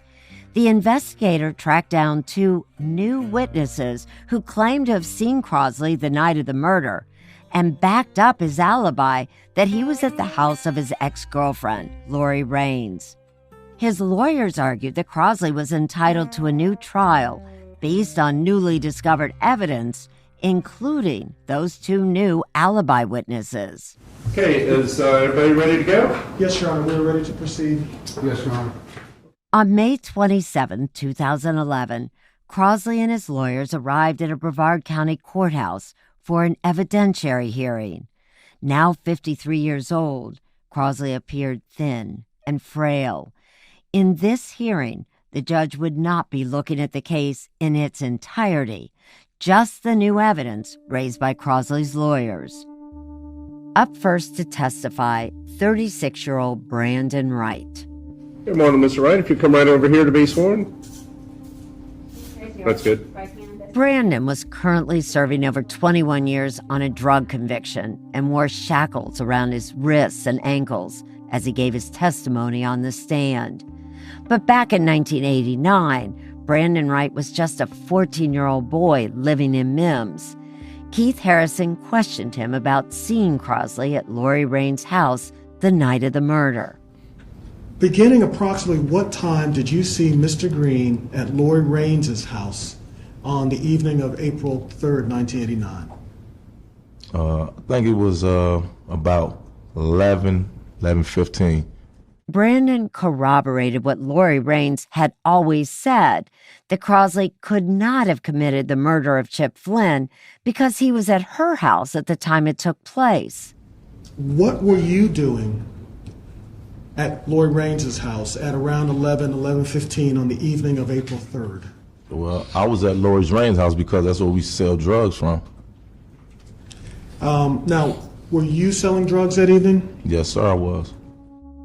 He testified that he saw Crosley leave Lori's house a few times that night, but only to walk back and forth to his cousin Carlene's house, which was close by. This was new and important information. No witness at Crosley's original trial had shared that he was walking back and forth between the two houses. So, yeah, I seen him constantly throughout the night, you know, being there because it's a straight shot. You can see Carlene's back door from Lori's front door. So, you know. Can you describe for the court approximately how far the distance is from Lori Raines' house to Carlene Brothers' house? Just approximately. I'll say about 50, 60 yards. So they're in very close proximity? Yes, sir. Harrison wanted to emphasize that even with Crosley walking back and forth between the two houses, Brandon had eyes on Crosley for most of the night. He was never out of my sight for that long to go to no hold apart, let alone kidnap somebody and kill him. Brandon testified that the last time he saw Crosley was at 3 a.m. and that just a few hours later, he had seen police in the neighborhood with a sketch that they were saying matched Papa Green and were asking where to find him. Like, ain't nobody back then would really just even talk to the police because that's just how it was. You know what I mean? The police wasn't there to help. They was there to, to hurt. In his cross-examination, Christopher White asked Brandon about his history with selling drugs. How was it that you, at the age of 14, could run a drug business? How did that work? To be in the streets and to sell drugs, it's not hard. Like, it sells itself. And he pushed Brandon on why he didn't come forward back in 1989 with his information. Well, that day when the police came, the day after the murder, the police came, of course, you were scared of the police, so you didn't help them find Crosley. You didn't tell them anything about knowing anything about Crosley, right? No, they never asked. Right, and you saw them there and you knew what they were doing, but you weren't about to go volunteer any information. They never asked me. Brandon said the police never asked him about Crosley Green, so he never told them what he had witnessed. The second new alibi witness to testify was 39-year-old Reginald Peters. Like Brandon, Reginald had been convicted of multiple felonies in his lifetime. He was currently in the custody of the Brevard County Jail. Lori Raines was his aunt, and he had been living with her in the spring of 1989. Keith Harrison's colleague, Robert Rode, questioned Reginald about the night of Chip Flynn's murder. When did you first see Mr. Green that evening? Approximately what time would you say? Probably 11 that night. 11? 10 or 11. 10 or 11 p.m. Reginald testified that he was also walking between Lori Raines and Carlene Brothers' houses the night of Chip Flynn's murder, and that he saw Crosley at both locations between 10 or 11 at night and 4:30 a.m. the next morning. Was Mr. Green there that entire time period? And when I say there, I'm referring to either Miss Raines' home, Miss Brothers' home, or in the field in between. Yes, sir. Like Brandon, Reginald didn't share what he had witnessed with police back in 1989 because he said he was never questioned. The state also called a witness, James Scragg, a former police chief who was currently employed with the state attorney's office. James testified that he and Christopher White had met up just a few weeks earlier to establish timings between key locations from the night of the murder. We spent the morning in the Mims-Titusville area. We drove approximately 8 routes, and I kept times for those routes. James said that he and Christopher White drove several routes, including the distance from the ball field at Holder Park to Crosley's sister Tina's house. How long did it take for us to drive that? Approximately 1 minute. They also drove from Tina's house to the intersection near the Orange Grove where Chip Flynn was shot. White asked Scragg about how long the drive took. The elapsed time was 5 minutes and 27 seconds. White was highlighting that these key locations, Holder Park, Tina's house, the Orange Grove, and Lori Raines' home, were only a few minutes' drive apart. But in his cross-examination, Keith Harrison pointed out a key detail. You don't know whether Mr. Green even owns a vehicle, do you? No, sir. Now, in your work with Mr. White, did you ever walk any of these distances? No, sir. Why wouldn't they walk any of the routes? Even if the assailant had arrived at Holder Park in a car, Kim said that they, the assailant, Kim and Chip, had all driven to the Orange Grove together in Chip's pickup truck, which Kim then drove off to escape. At the very least, the assailant would have had no choice but to walk out of the Orange Grove. But you don't know how long it would have taken him to walk any of the distances in any of the exhibits that you've prepared for us today? No, sir, I would have no idea. About a month after the final session, after reviewing all the evidence, as well as an affidavit submitted by Crosley's lawyers from a third new alibi witness, Randy Brown, who also said he saw Crosley the night of the murder. The judge made his ruling.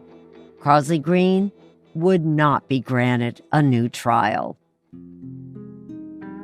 Here's some of what Christopher White later told me about why the judge reached that decision. What he said was that the testimonies of Wright, Peters, and Brown do not establish that the defendant was somewhere else when Flynn was murdered. The defendant could have committed the offenses in the above-styled case and still been seen by Wright, Peters, and Brown at Lori Brown's house. He meant Lori Raines. Given the proximity of the crime scene to the Mims housing project, the testimonies of Wright, Peters, and Brown arguably even further support the state's case because they place the defendant near the crime scene around the time the crimes were committed. Just a few weeks after that ruling, Christopher White retired. He was quoted in a press release from the state attorney's office as saying, "I enjoy a challenge, and this work has certainly been that. But more than that, I've had the privilege of seeking justice for people who were wronged." Keith Harrison had always planned to take his case to the federal level if unsuccessful in state courts in Florida. So in November 2011, Harrison went to federal court and filed what is called a petition for habeas corpus, seeking to get Crosley's conviction overturned. If you haven't realized it by now, appealing a conviction is a tedious, frustrating, time-consuming process. The federal court dismissed Crosley's federal petition as premature because at the time he was still in the midst of state court proceedings. So Crosley's attorneys had to wait another 3 years until the state filings and motions were complete before refiling the habeas petition in 2014. Here's attorney Jean Thomas about why she felt so strongly about Crosley's case. The first sentence of our petition is, "This is a case about innocence." And what we really want the court to do is to, have the judge roll up his sleeves and read into this case and take a hard look at the evidence and make a decision that there were dramatic constitutional violations here and order a new trial for Crosley. As a former prosecutor, it's incredibly difficult to write a brief that suggests prosecutorial misconduct. It's the last thing that really I or any of us wanted to do. The problem with this case is that whether you view it in isolation, just the facts of this case, or put it in the broader context of the Ramos, Dinch, and Dillon cases, it's hard to ignore the pattern. The prosecution and the police seem to do the wrong thing again and again and again. At the heart of the habeas petition, those notes taken by Christopher White at his meeting with officers Mark Rixey and Diane Clark, notes that he never turned over to Crosley's original defense. Those notes came up in our last episode in an appeal at the state level. That appeal was denied, but now there was hope that the federal appeal would have a different outcome. What was your reaction when you first read those notes? I was shocked. My jaw dropped. I really couldn't believe it. I knew immediately that this was a game changer. I mean, there are a lot of things wrong with this case, but the notes really stood out to us right from the start as something that it would be hard for a court to ignore. The state has an obligation, a constitutional obligation, to turn over any materials that might be considered exculpatory, that might help Crosley in his defense. Those notes certainly are considered exculpatory material, and the prosecutor failed to turn them over. Again, Crosley's attorneys are referring to that requirement established by the U.S. Supreme Court that prosecutors hand over, quote, exculpatory material to the defense, evidence that showed Crosley was not guilty of the crime. It's probably the most important document in the entire case because it's a document that points the finger at someone other than Crosley as being the person who committed this heinous crime. Instead, it was buried, it was withheld, and it was only came to light 20 years later. Crosley's attorneys argued that by withholding crucial evidence, those notes, Christopher White had committed a Brady violation. But while their habeas petition might sound promising, Crosley's lawyers were quick to tell me that it was no golden ticket out of prison. It's a huge uphill climb, and we've told Crosley this, and he recognizes it. But the overwhelming majority of habeas petitions are denied. Many of them are denied, just out of hand. But the odds are stacked against anyone who is trying to overturn their conviction. So why is that? Because appeals court judges don't go back and look at the entire case. They only look at whether the trial judge or the prosecutors did something that denied Crosley a fair trial. It's a very high bar to meet, and there are many hurdles to clear along the way. There's this old saying, it's easy to get in and it's hard to get out. You understand? And that's what I'm going through. It was easy to get in, but look how hard it is for me to get out.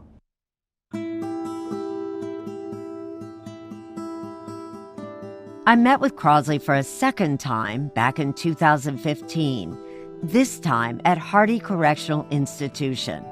He had been a model inmate at Hardy since being transferred there over 5 years earlier and had picked up a job in maintenance.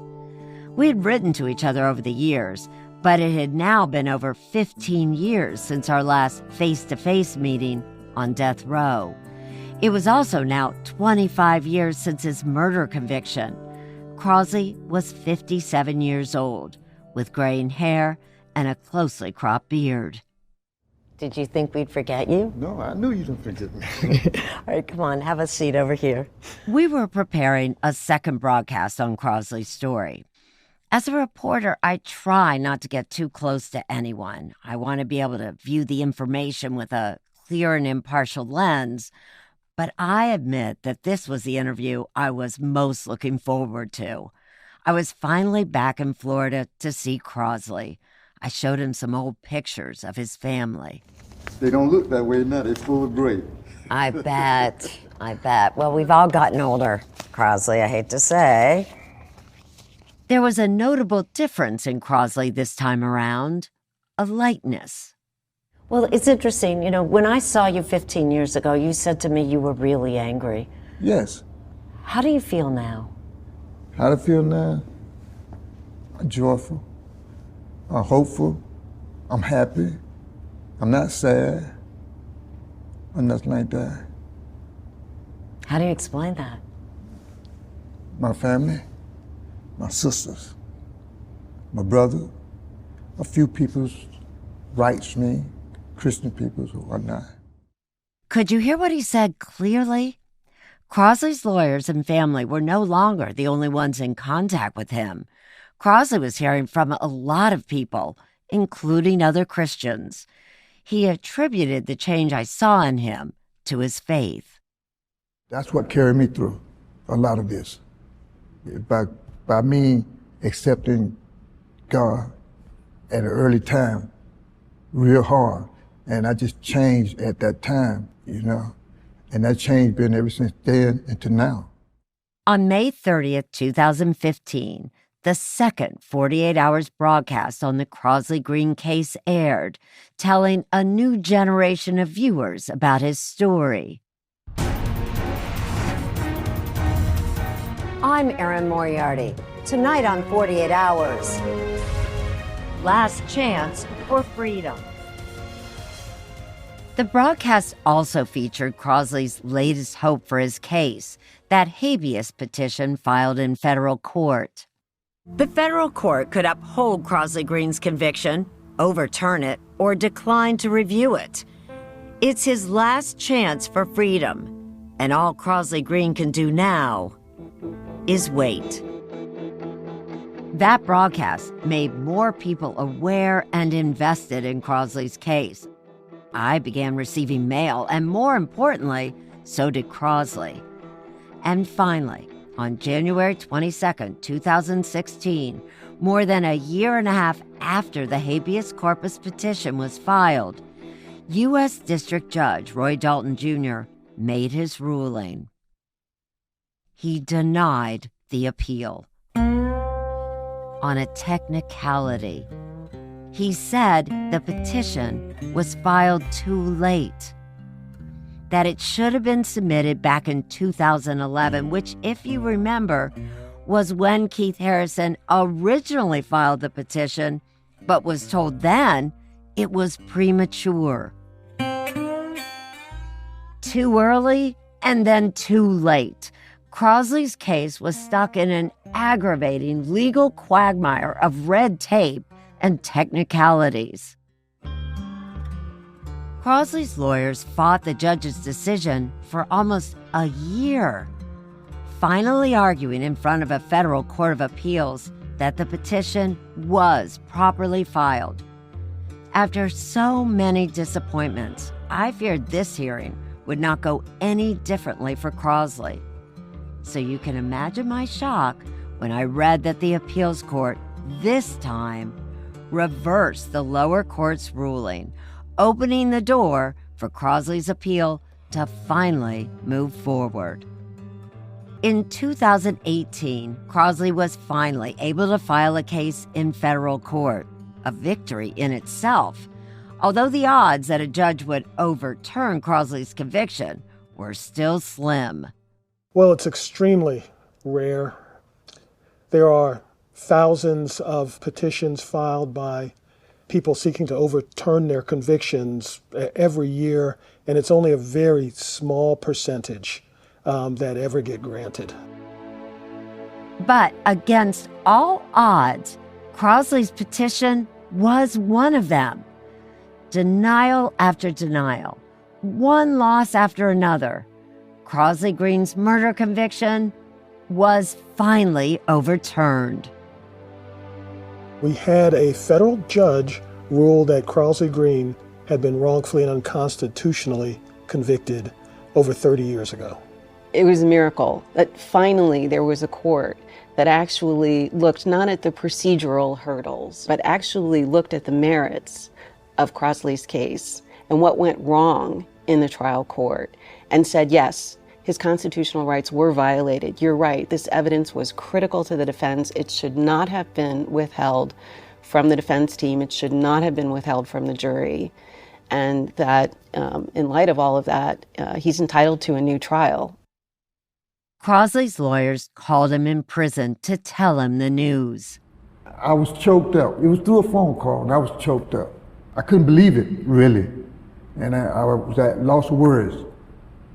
I finally won a point of getting a trial. That's what you've always really wanted, isn't it? That's all I really wanted. A new trial. Yes, ma'am. Why? I just wanted the truth to come out. Okay? I just want the truth to come out.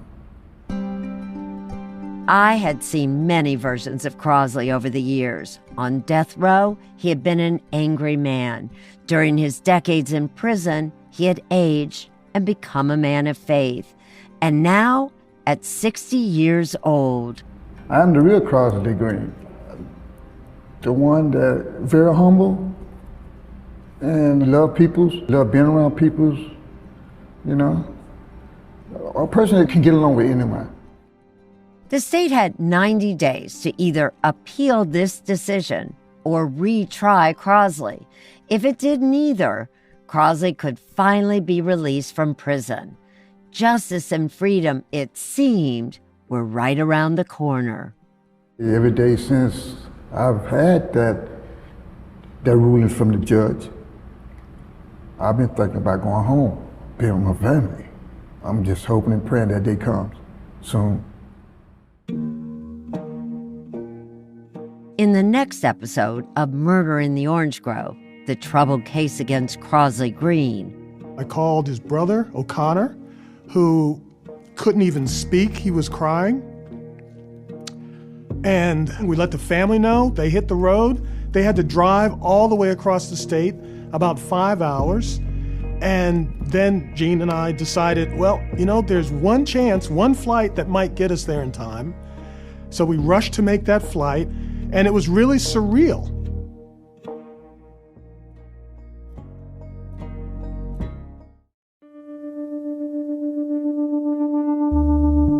Hey, long time no see. How you doing? I'm good. How are you? I'm fine. Just going. You look good. You look really good. Thank you. Thank you. You know? In February 2020, I made yet another trip to Florida, my third, to catch up with Crosley Green. It had been 5 years since I had last seen and spoken to him face to face.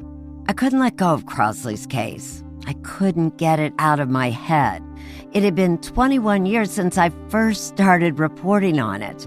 And here I was, preparing another installment for 48 Hours. You and I have been seeing each other a long time. 99, I think. 99? Yeah, so a little over 20 years. Yeah, 20. Have a seat. I was really looking forward to this. Yes, I was too. It was hard to believe, but almost 2 years had passed since Crosley's murder conviction had been overturned by a federal judge in 2018. Overturned. Thrown out. I'd hoped that by now I'd be catching up with Crosley, maybe at a cookout with his many family members. And maybe Crosley would show me around Mims, Florida, his hometown, and we could check out his church. Crosley should have been out celebrating his freedom, but instead, we were meeting again in a Florida prison, this time Calhoun Correctional Institution, a long 5-hour drive from his home. What do you want people to know about Crosley Green? The Crosley Green in 2020?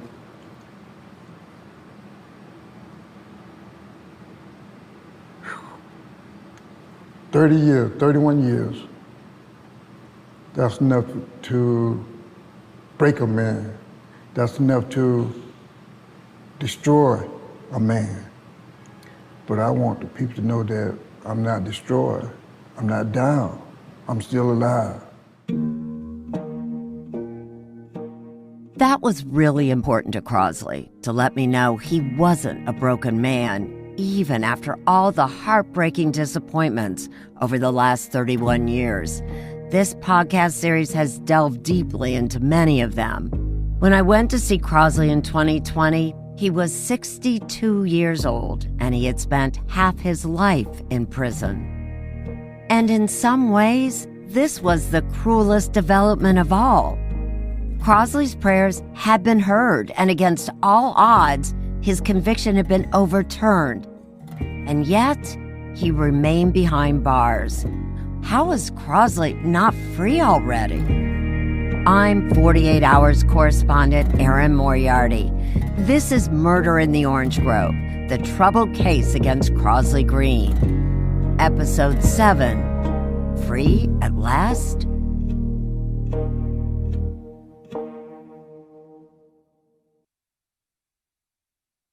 In 2018, Crosley Green finally won a rare but major victory when a federal judge overturned his conviction.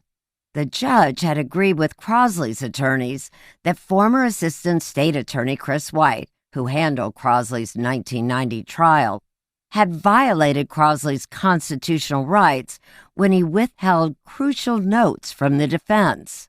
Information like that is very powerful, and it would be explosive to introduce it in the court. This is Kenneth Nunn.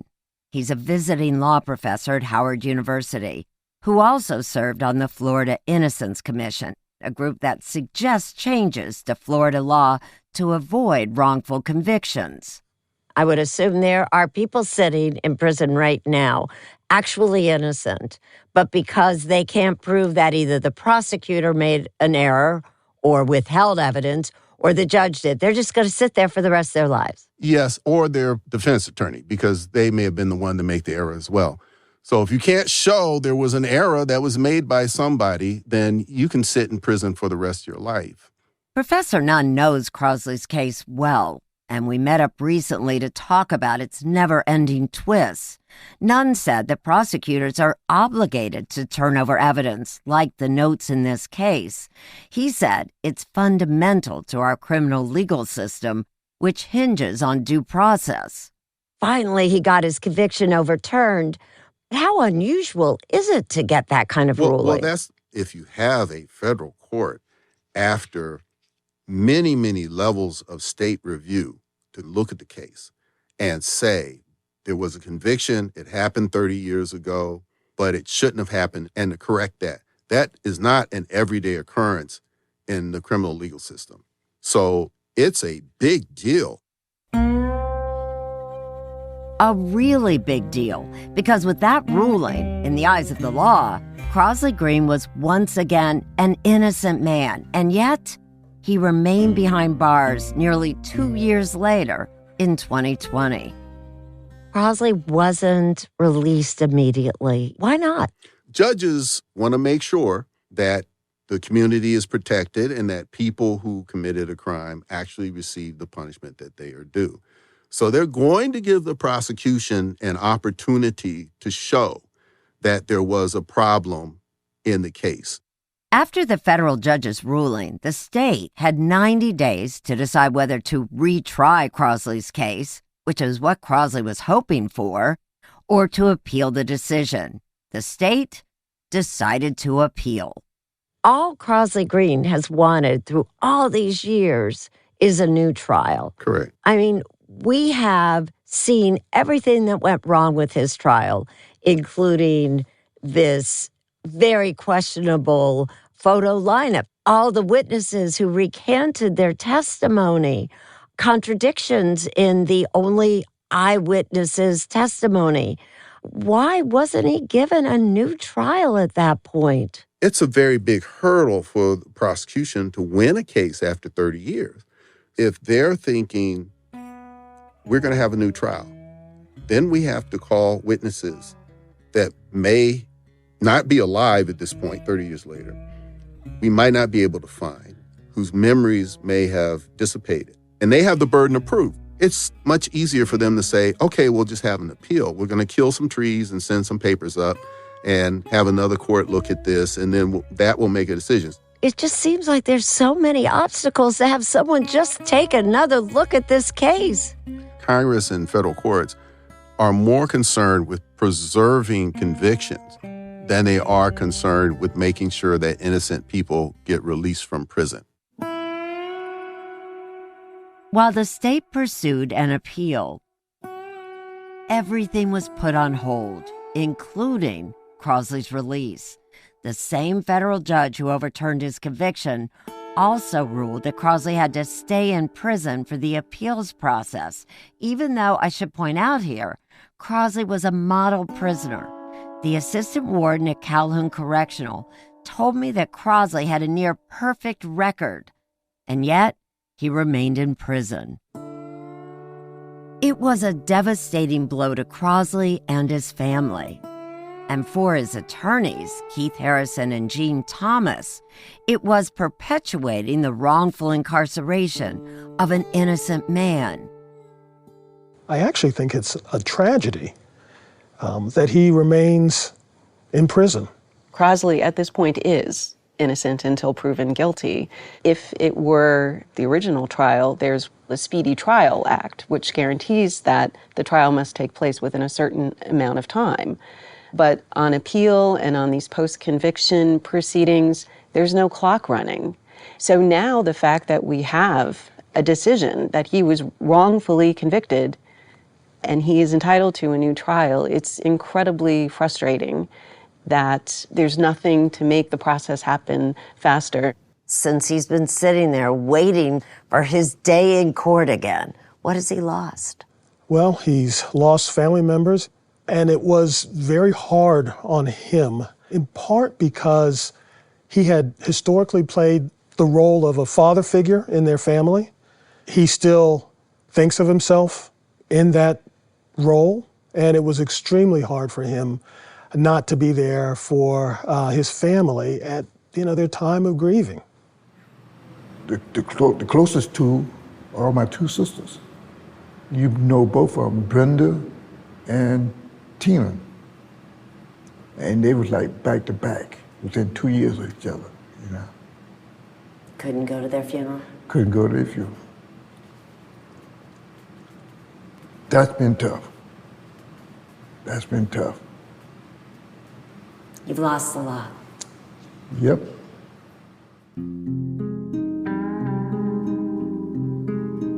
While Crosley remained in prison and separated from his family, his case still inched forward.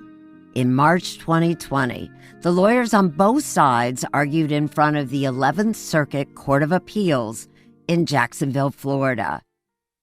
How much is riding on that hearing? Literally everything. If the court rules in our favor and says the district court got it right when it ruled that Crosley had been wrongfully convicted, then we will immediately move for his release, and the state will have a limited period of time to retry him or decide not to retry him, which is certainly the state's option. But there's also the chance that the appeals court would side with the state of Florida and reinstate Crosley's conviction, keeping Crosley in prison for a life sentence. There was so much riding on this hearing, and yet Crosley himself was not allowed to go to Jacksonville to witness the oral arguments. But his family showed up in full force, including his younger sister Sheila, who had once testified against him at trial, and his sister Shirley. They had gone after work, driven through the night to get there in time for the morning hearing. Shirley led the family in a prayer. Ask for our brother freedom, O Heavenly Father, in the name of Jesus. Amen. Amen. The focus of this hearing? Those crucial notes that former prosecutor Christopher White took after meeting with first responders Diane Clark and Mark Rixey 31 years ago, when they told him that they questioned Kim Halleck's story from the start. We're going to be focused on what the impact would have been if the government had not hidden these notes. 13524, Crosley Alexander Green versus the Secretary of the Florida Department of Corrections. On March 12, 2020, the hearing opened with Assistant Attorney General Kelly Nealon addressing the 11th Circuit Court. We are here appealing an order where a district court granted a new trial to Mr. Crosley Green based on an alleged Brady violation by the state. You're listening to a court recording of some of the hearing. We believe that the district court's factual findings are clearly erroneous. Nealon argued that the notes withheld from Crosley's defense team, pointing to Kim Halleck, were simply opinions of first responders, not evidence. They administered first aid to the dying victim, they collected a firearm, they roped off the scene, and that's all they had to do with this case. She added that both Clark and Rixey had been deposed before the trial, and they hadn't disclosed this information either. But defense attorney Keith Harrison argued that the notes were crucial to Crosley's defense and would have changed the course of the trial. They were all deposed, but those depositions would have been completely different if these notes would have been disclosed. These notes would have been a game changer. In this clip, you'll also hear the voice of visiting circuit judge William Traxler. Are you saying that prior to trial, defense counsel did not know what the two detectives thought? Absolutely. These officers in these notes were trying to paint a picture for the prosecutor that they had the wrong man and that the investigation was going in the wrong direction. Defense had no idea about any of that. After the hearing, Crosley's family was hopeful. I asked attorney Keith Harrison if he was as optimistic. What's the best case here? The court rules in our favor, and at that point, we would move for Crosley's immediate release from prison.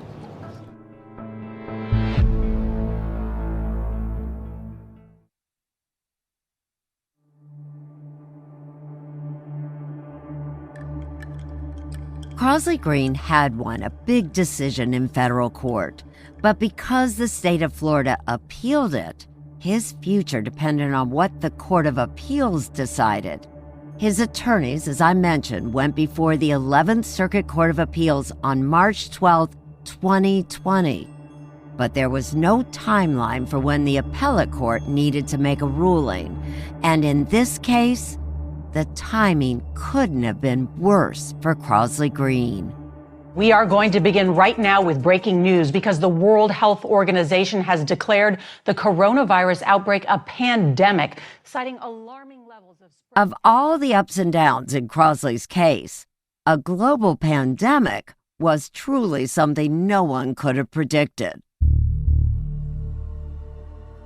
No one wants to get sick in prison, even if you have picture-perfect health. But by 2020, Crosley was in his early 60s and had developed some health issues. Here again is defense attorney Keith Harrison. So while in prison, Crosley was tested, and it was determined that he had latent tuberculosis, which means it's not active, but it does pose an increased risk if he were to contract COVID. Getting Crosley out of prison was no longer just about justice. It was about saving his life. At the time, the state of Florida published the number of COVID deaths that happened within its prison walls. And I remembered reading those reports anxiously as the numbers kept going up and up. On April 18, 2020, 48 Hours released its broadcast on Crosley Green. We had hoped that our report would push his case forward, but remember, we were in the middle of a pandemic and everything had stopped. But when the pandemic dragged on yet another year, Crosley's attorneys took action.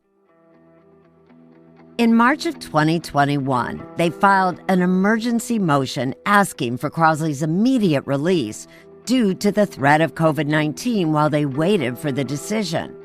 They asked the Secretary of the Department of Corrections to act due to, quote, increased risk of serious illness or even death from COVID-19, and added, quote, if Mr. Green should meet that same fate while awaiting the 11th Circuit's decision, it will be a miscarriage of justice of unconscionable proportions.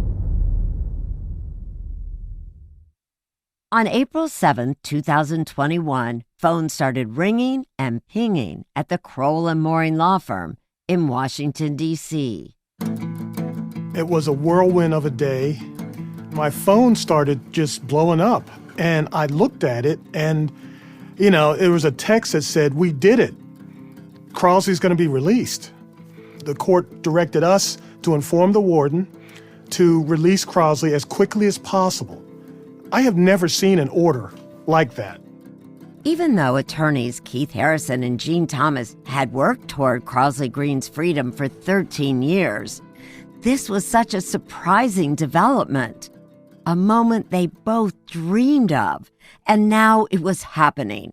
Crosley Green was finally going to be released from prison, and they had to act quickly. I called his brother, O'Connor, who couldn't even speak. He was crying. We let the family know. They hit the road. They had to drive all the way across the state, about 5 hours. Then Gene and I decided, there's one flight that might get us there in time. So we rushed to make that flight, and it was really surreal. I remember hearing the news and immediately getting on the phone afterward, furiously searching for a camera crew that could get to Florida. Crosley was going to be stepping out of prison in just a few hours. The gates opened, and Crosley stepped out, and he had 2 bags in his hand. One bag was filled with books, and the other was filled with all of his court papers. Later that day at 10 p.m. in a dimly lit parking lot, Crosley's family, Harrison, along with Thomas and other members of Crosley's legal team, stood outside of Calhoun Correctional Institution, waiting, and watched a familiar figure walk out of the gate. Crosley was finally leaving prison. And he stepped out, and he paused for a moment, and he kind of looked up at the sky and he looked around. I mean, he was trying to take it all in. And then he looked at me and he dropped his bags and we embraced. We didn't say a word. We both shed some tears. But eventually we released, and I said, Crosley, there's some other folks here who want to hug you. Run down there. Your sisters all down there.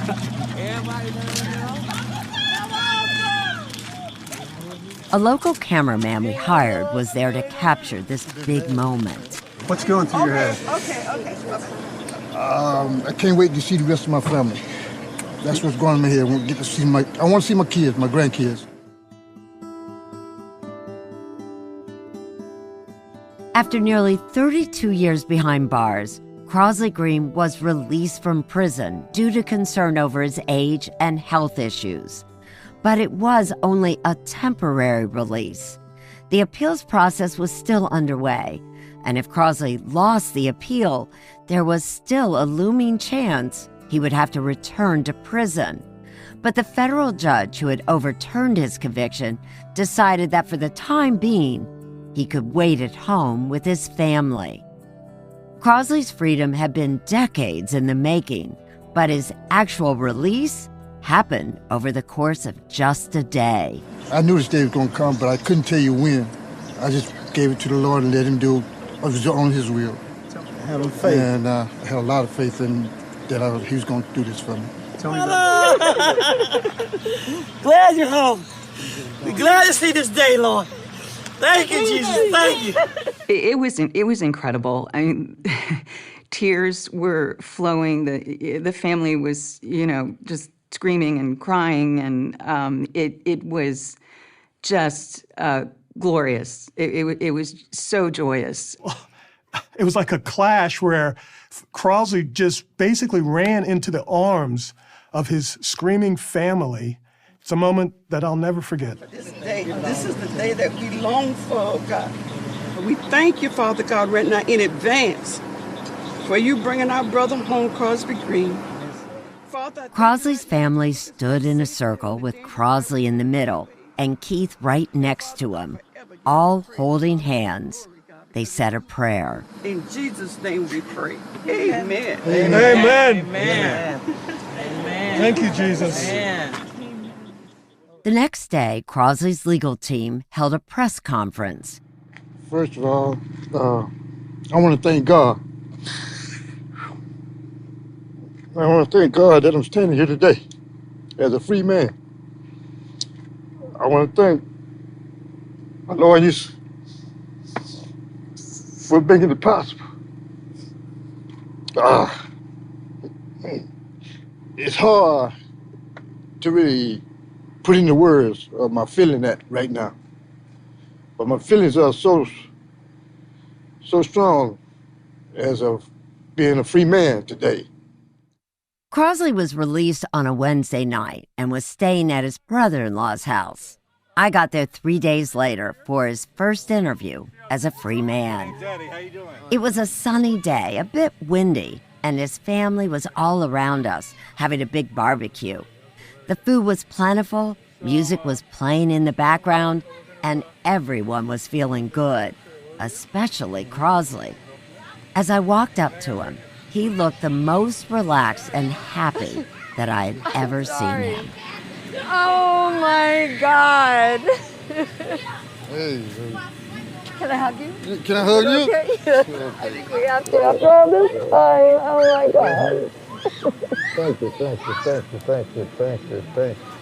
I can't believe this. I cannot believe this.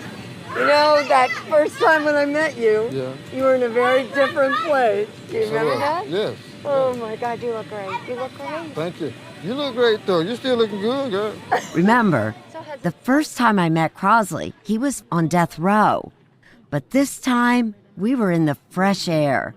It was such a good feeling to finally be sitting in a lawn chair under a Florida sky, across from a man I had only seen previously in shackles. And instead of a prison uniform, Crosley was dressed in a t-shirt and shorts. I started the interview the same way I did for the past 21 years, by asking Crosley to introduce himself. Crosley Green, I've been in prison for 32 years for a crime I didn't commit. And now I'm free. For a little while at least, but I'm free. And what does that feel like? So sweet. So sweet. When you were sitting in Calhoun and you were imagining getting out, what was the first thing you wanted to do? Have me a pint of ice cream. Really? I got it.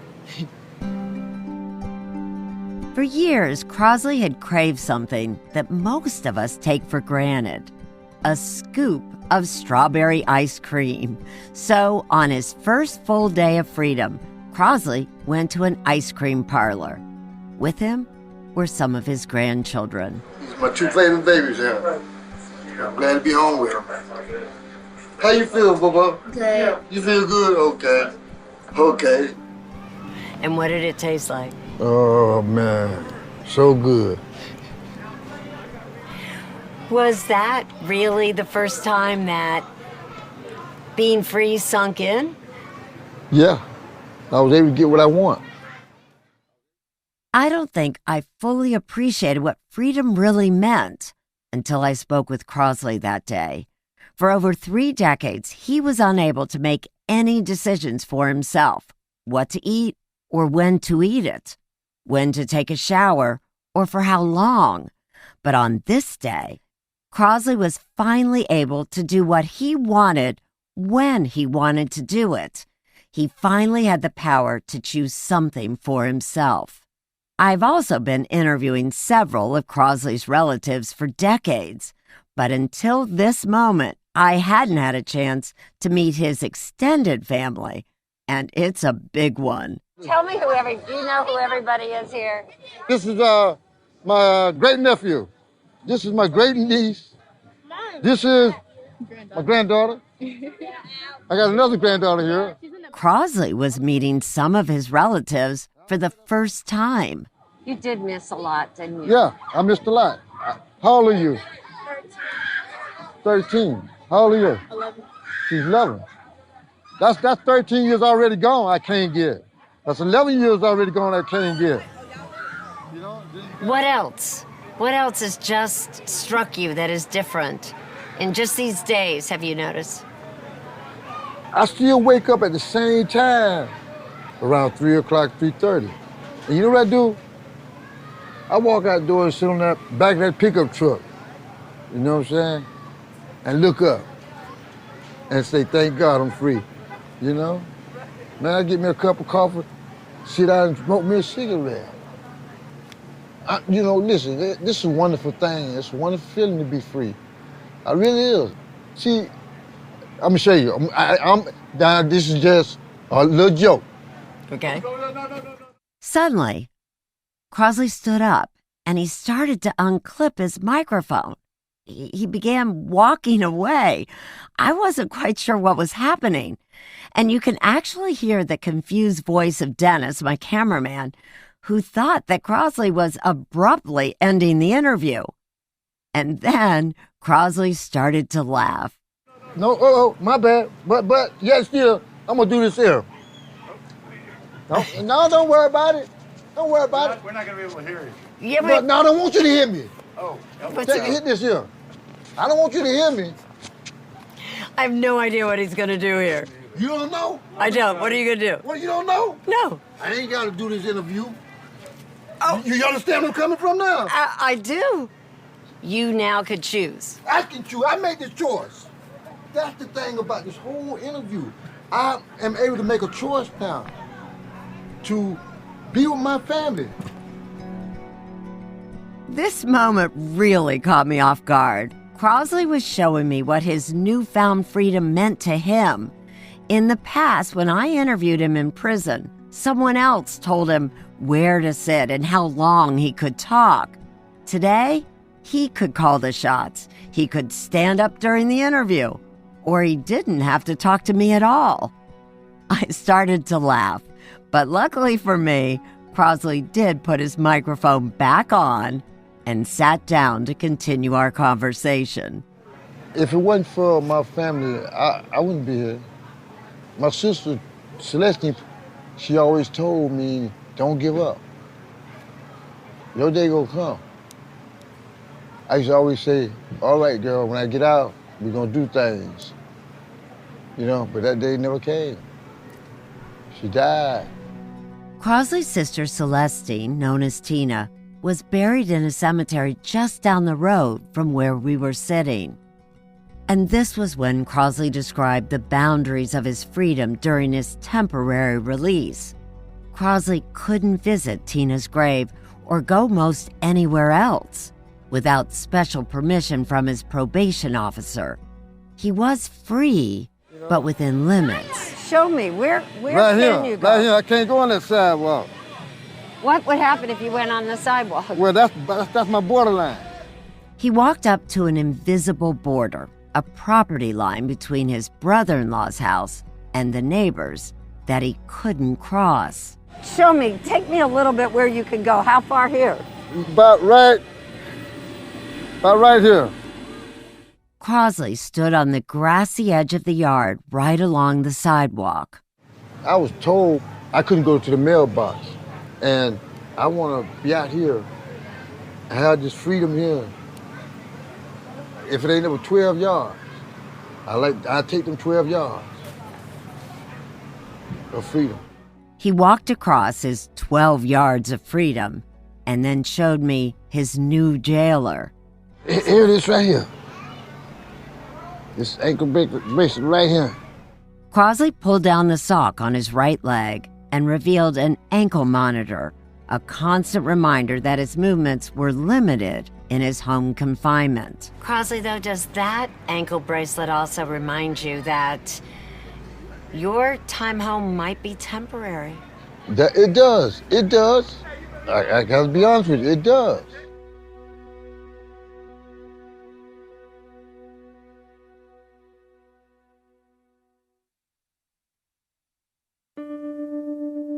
A week later, on April 17, 2021, 48 Hours aired our fourth broadcast on Crosley Green's case.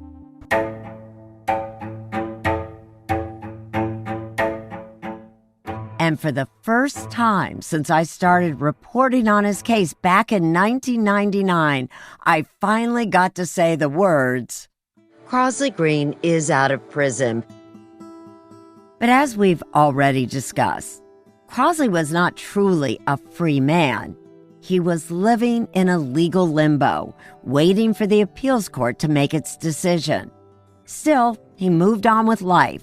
He was allowed to get a job as a machinist at a local tech company, while on Sundays, he was permitted to go to church. You walk with me. You walk with my Father.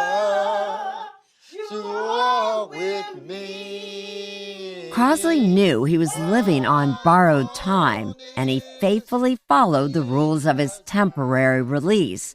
Still, he dreamed of the open road.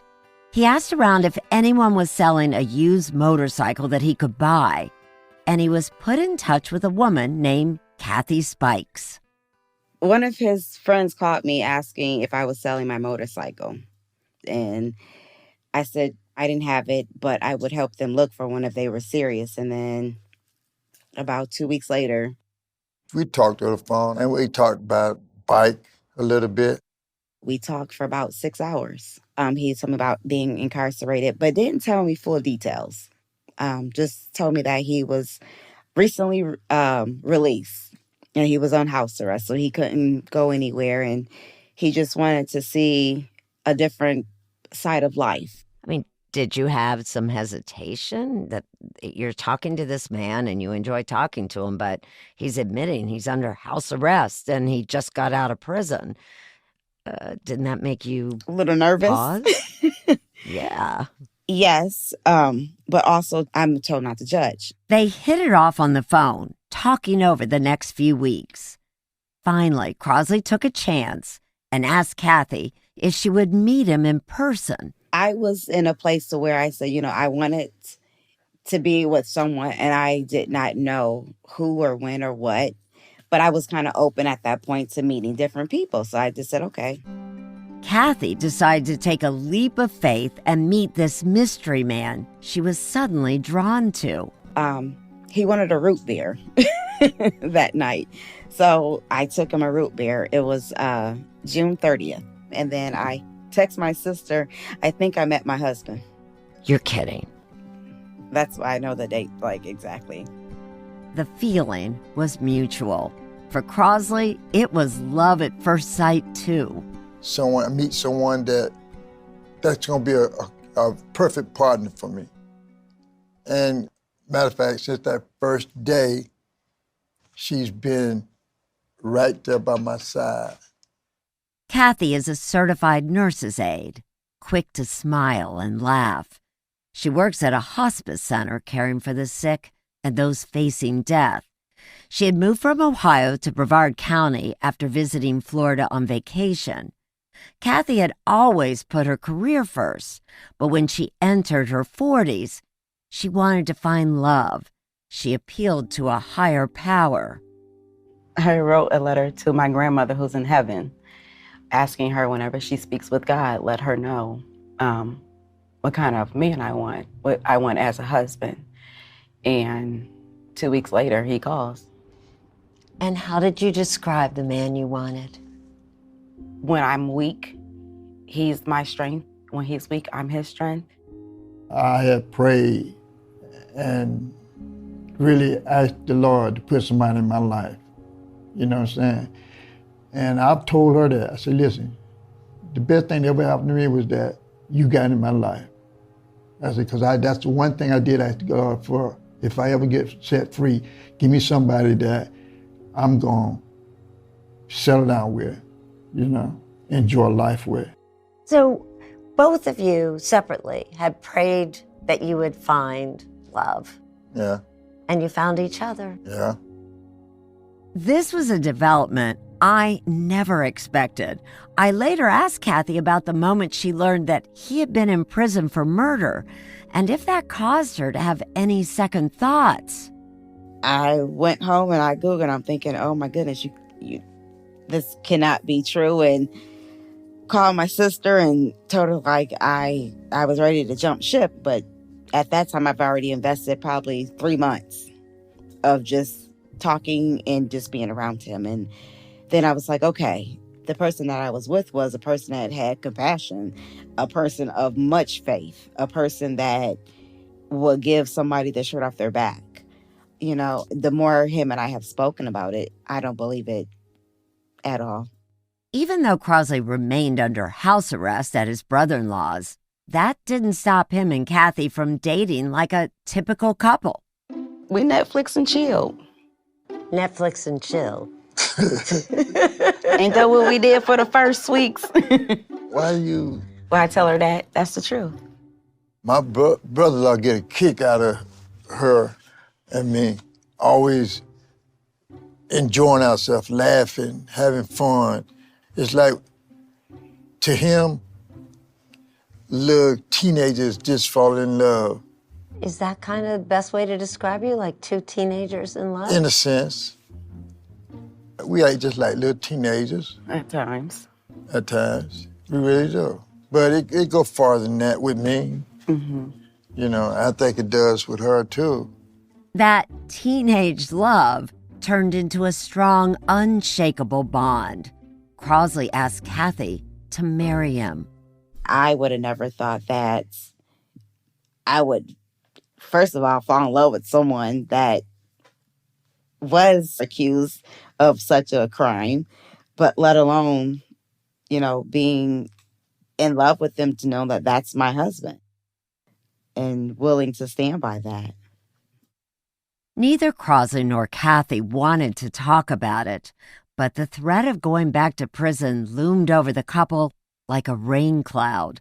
By the beginning of 2022, Crosley was still waiting for the appeals court to make a decision. Would they side with the state and reinstate Crosley's conviction, or rule in Crosley's favor? And even that could present a risk because if the court were to side with Crosley, the state of Florida would have 45 days to decide whether they would recharge and retry him for the murder of Chip Flynn. What I've been telling you for the last 20-something years, that I was innocent, I want my day in court to prove that. Okay? Give me my shot to prove that. You still have faith in the system after your first Of course. trial? Why shouldn't I? The court system didn't put me in here. We've all put me in here. I really believe that deep down in my soul, I'm not going back to prison. And then in March 2022, the appellate court finally handed down its decision after almost 4 years, and Crosley's fate would change yet again. On the finale of Murder in the Orange Grove, the troubled case against Crosley Green. When I first heard about it, I was shocked. Why so much is going against me? Do you feel that sometimes? That just as soon as you make a step forward, there's something that comes... Step backwards. Make a step forward, step backwards.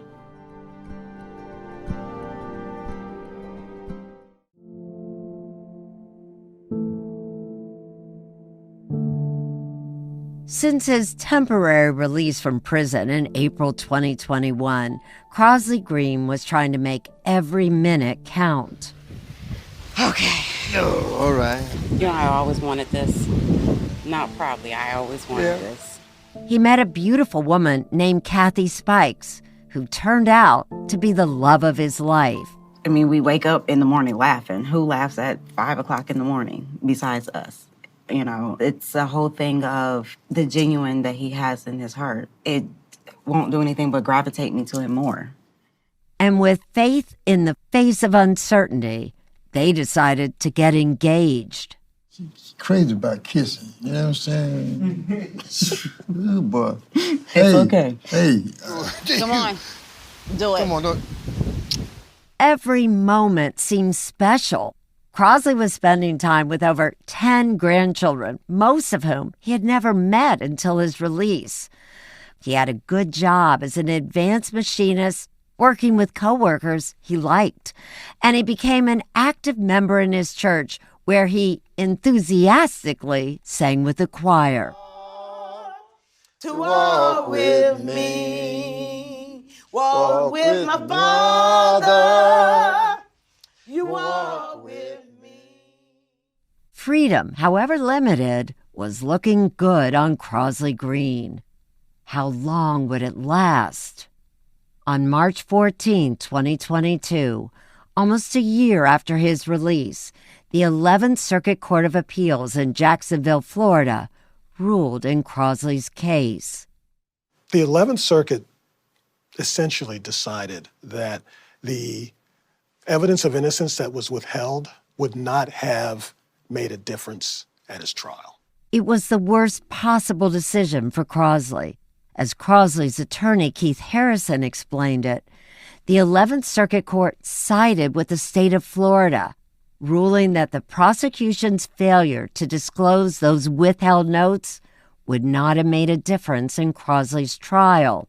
Crosley's conviction would be reinstated, which meant Crosley could once again be taken from his family and returned to prison. I can't say what's going to happen. Can't no one say what's going to happen. All I do, I get up and I pray for another day, for more hours to be with my family. But Crosley's fight wasn't over yet. His attorneys decided to appeal this time to the highest court in the land. Well, we'll keep fighting. There are a number of additional appeals we can file, but we will take the case to the Supreme Court. But we're certainly not going to stop. I want you, Lord, to walk with me. I'm 48 Hours correspondent Erin Moriarty. This is Murder in the Orange Grove, the troubled case against Crosley Green. Episode 8, Keep the Faith.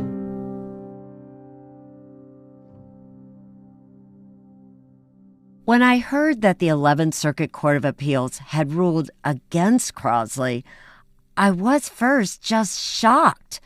Intellectually, I knew it was a possibility, but I had never let my mind go there.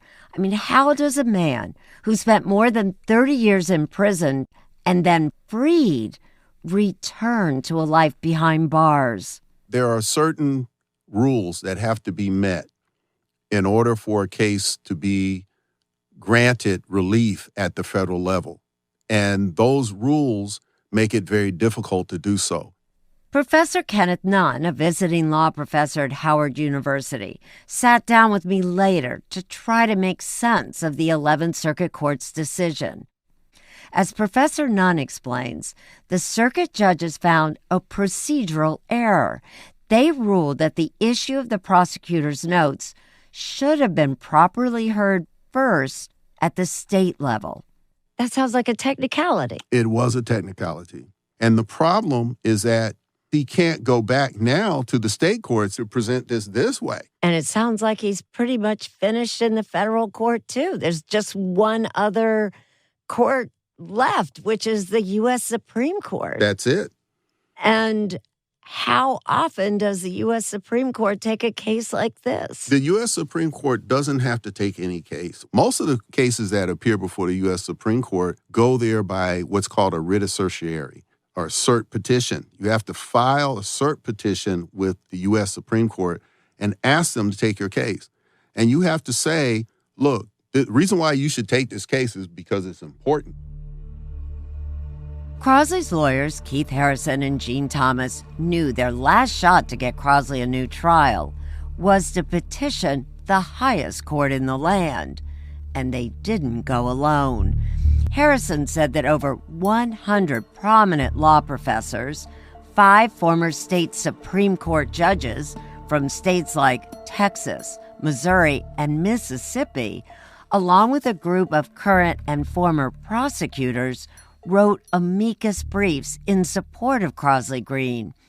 These are legal documents filed by people and organizations who aren't actually part of the case, but who feel strongly that a case like Crosley's presents issues that should be heard by the U.S. Supreme Court. A lot of people were aware of his case, and they kind of understood what issues were at stake. One of those prominent law professors was Professor Nunn. He feared that the 11th Circuit Court decision would make it easier for other prosecutors to withhold evidence from defendants. It's a real serious problem that we see when cases come up and there is prosecutorial misconduct, and it appears as if the courts do not enforce those rules against the prosecutor. That makes our criminal legal system unfair, and it harms our society as a whole, and it undermines the rule of law.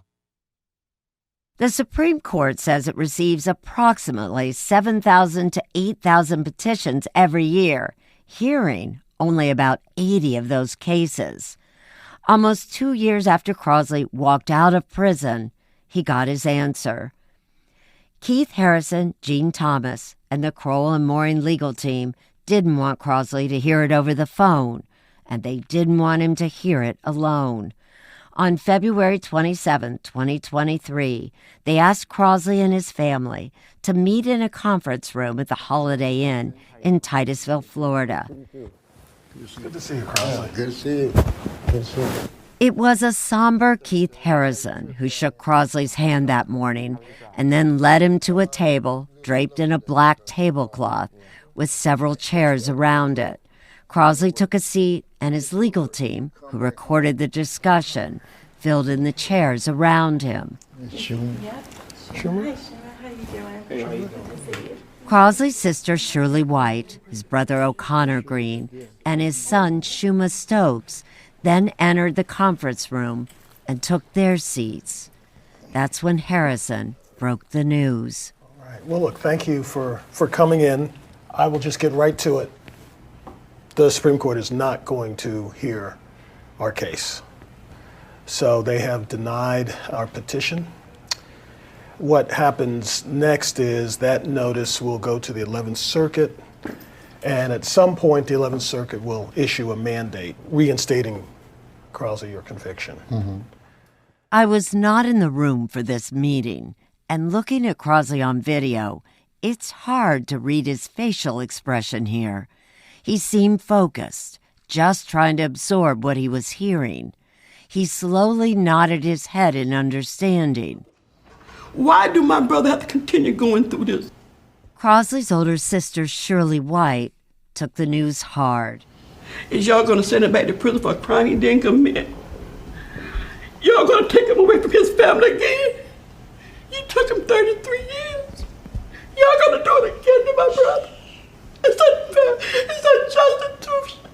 It's not right. You're right, it's not right. Who to say I'm gonna live another 5 or 10 years? Who to say any of us gonna live another 5 or 10 years? The system failed us. And in that difficult moment, Crosley assumed the role of Papa again. He stood up behind Shirley, rubbing her back to console her.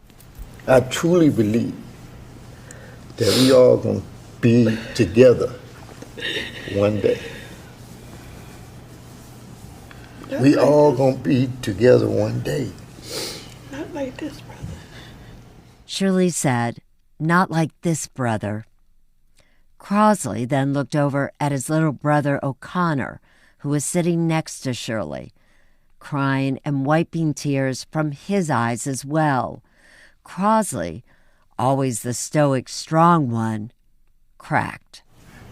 You have showed me a lot since I've been home.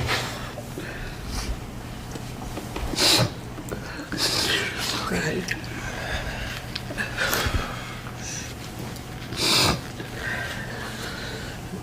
Don't let this get to you.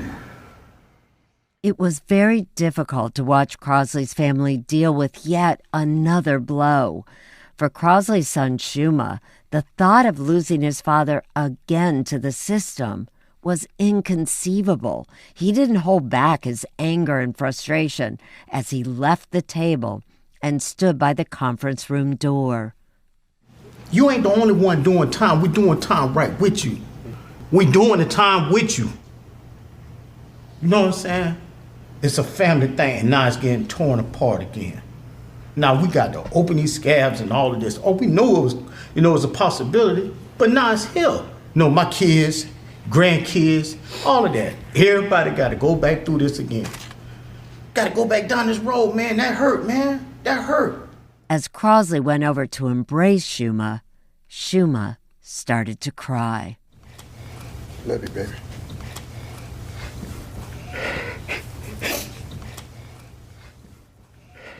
There was no time to fall apart.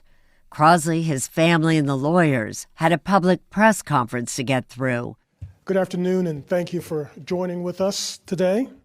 It was live streamed on Facebook from the same room at the Holiday Inn.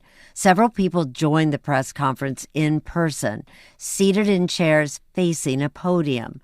Crosley and his family were seated at a table behind the podium. Crosley's fiancée, Kathy, was there in the crowd, supporting Crosley and his siblings and son during this hard time. Professor Kenneth Nunn was present, as well as Wilton Dedge and William Dillon, the two men wrongfully convicted in Brevard County by Florida prosecutors in the 1980s. Keith Harrison broke the news to the public. This is a tragic day, not just for Crosley Green, not just for the Green family, but for all of us who will not hear any more about his case. And then Crosley stepped up to the podium to give his thanks and an emotional speech. Now, right now I feel a little weak because it's the love that I get from my family, from people in general like you guys. It hurts me to see you hurt. That's what's hurting me. The freedom I had in the last 2 years, it's been wonderful. Believe me, I don't want this taken from me. I want to continue going on like I'm going on. I'm willing. I'm able to keep fighting, never give up, fighting for my freedom. To my family, I love you, all of you. Thank you for now.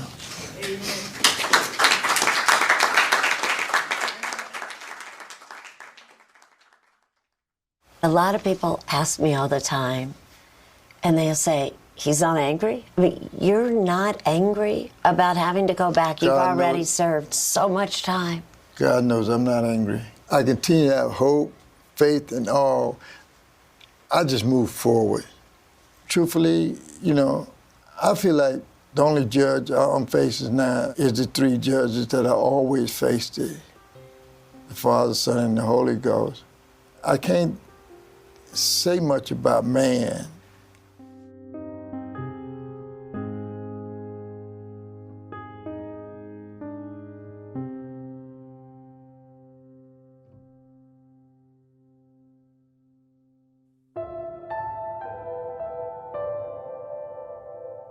We woke up at 4:30. I think he might have said a couple of prayers silently that I prayed for us both. As a reporter, I had seen several people walk out of prison. I had never seen anyone go back in. When I sat down with Kathy Spikes a few months ago, she described the final hours before her fiancé surrendered himself back to the state on April 17, 2023. The attorneys called and my stomach went into knots. They were going to pick him up at 6 a.m. That morning, I don't think we even ate. We sat around, we talked. Family came over. You'll be all right. You'll be all right. You'll be all right. You'll be a good girl. The sun was shining on Crosley's last day as a free man. I was standing with his friends and family as they gathered outside his brother-in-law's home to say their final goodbyes. I just want you to know that I love you. I really, really, really appreciate all you have done for me. Crosley spoke to his tearful brother O'Connor while they leaned on the hood of a car. He was, as usual, being Papa, the patriarch, giving words of advice and sharing his wisdom. I really want you to pay more attention to your health, though. You hear me? I always love you, brother. I know this. I know this. Watching Crosley, he didn't look like a man about to go back to prison. He wore a Buffalo Bills t-shirt, a pair of jeans, and oddly, a furry raccoon tail hat. He was clearly trying to add a little levity to a dark day. He walked around with his hands in his pockets as he conversed with other family members. Well, get on up here. Before he headed out, everyone got together for a group photo with Papa Green. Get up here, Messiah. Get up here, Didi. Then y'all get up here, little people. Get the little peoples up in front. They up front. No. 1, 2, 3. It worked? Hey, I love y'all, man. And listen, y'all be strong, man. Eventually, it was time to go. A massive black Cadillac Escalade, courtesy of the lawyers, was parked on the curb, waiting to take Crosley to the Florida Department of Corrections. Kathy stood with Crosley after his goodbyes to his family, and they got into the Escalade together. Keith Harrison and Gene Thomas were there too and rode over to the facility with them. I followed behind in my own vehicle.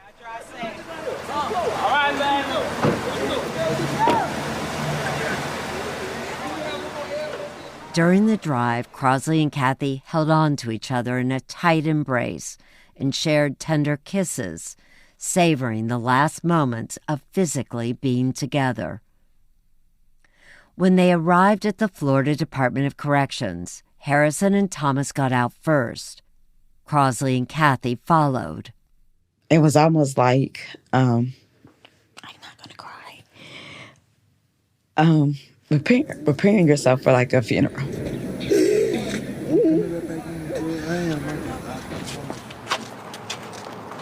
remember I told you. Y'all ready? It was one of the saddest moments to witness as a reporter.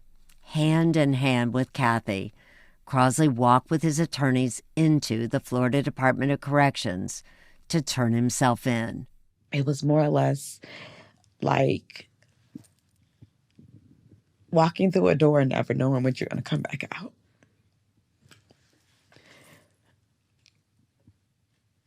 And to have somebody tell you only have pretty much 4 seconds to give a hug and to say your goodbyes. I'm having everything in my mind of how I wish I'd have stayed off of work longer. I wish I had a couple more days with him. I wasn't going to cry. It's okay. It's okay. It's understandable. I just know that April became a very hard month for me.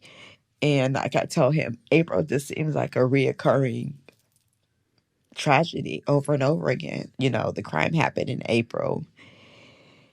He was released in April, which was a happy moment, but then he was reincarcerated in April. Just to think of the hours that go by, the phone doesn't ring. The phone call of saying, what do you want to eat today? That would never happen as far as he's incarcerated.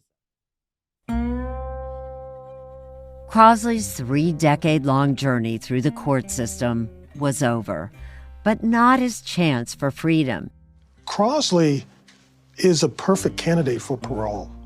I can't think of, frankly, a reason why he wouldn't be paroled. That's Keith Harrison.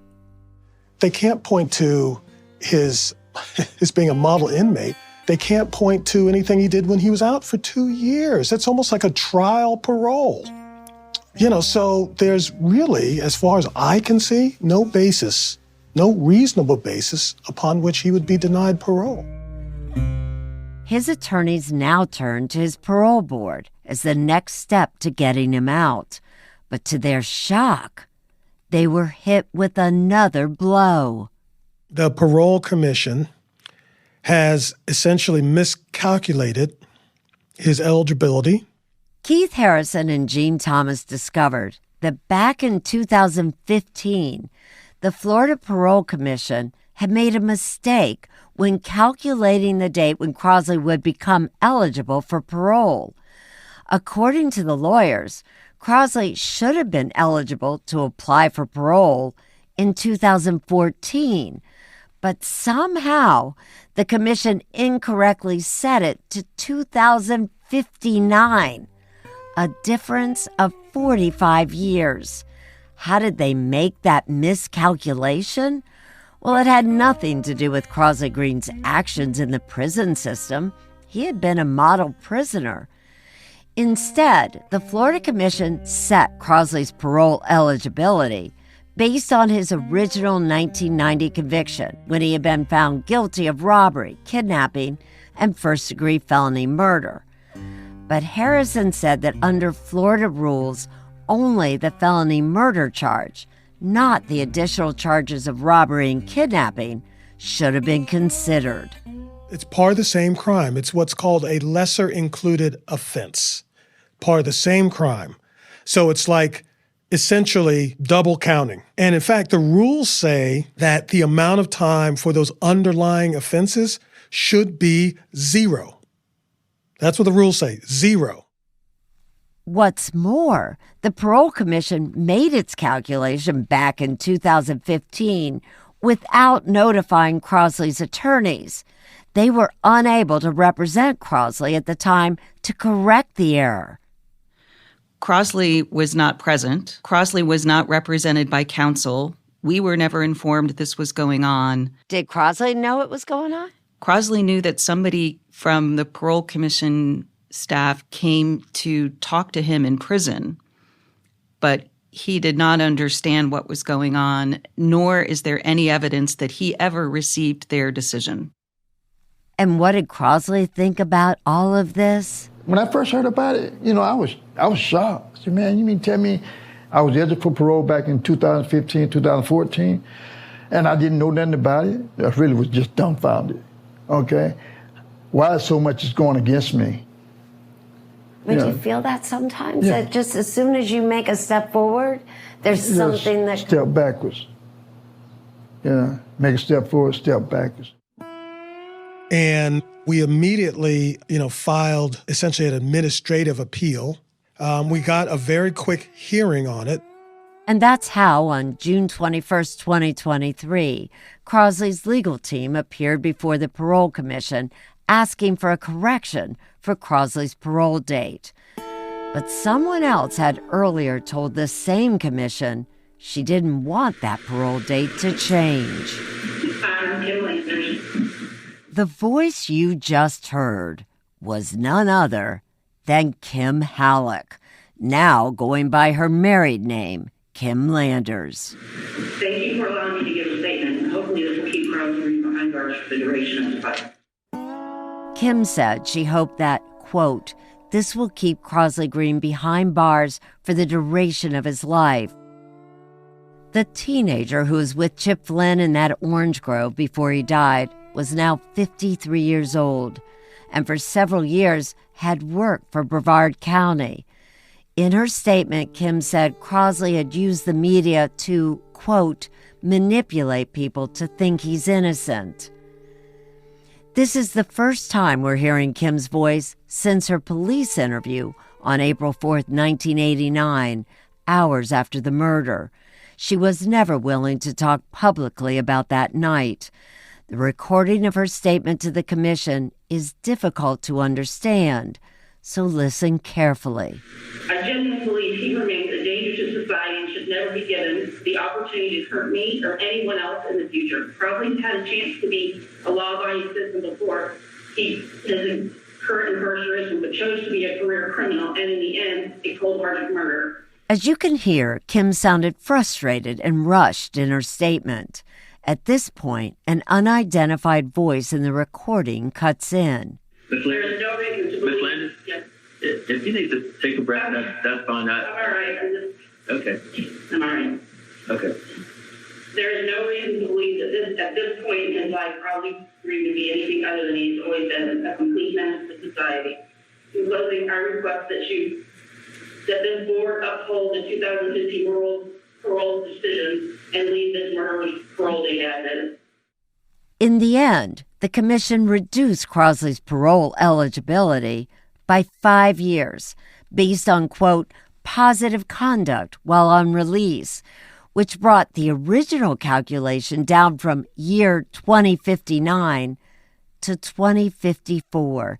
If that calculation stands, Crosley will not be eligible for parole until he's 97 years old. I sometimes go back to the fact that he was originally offered 10 years in prison as a plea deal to save them from having to try this case. And he turned it down because he was innocent. And he's been in prison for 33 of the last 35 years, and they're fighting to keep him in until he dies, when 10 years was enough to protect their interests from the beginning. The commission said it will review Crosley's case again in March 2026. I asked Professor Nunn why authorities in Florida remain so adamant about keeping Crosley Green behind bars. I think there are some people who believe that it is a deterrent to crime, because what you want is the prison experience to be as uncomfortable as possible. And I think that most of the actors in the state of Florida have what I see as an old-fashioned view that is more punitive than it is rehabilitative. The whole issue of whether someone is a threat to society or not anymore is not even a question they're concerned about. I think that's unfair, and I think it's mean-spirited, and I think it undermines public confidence in the criminal legal system.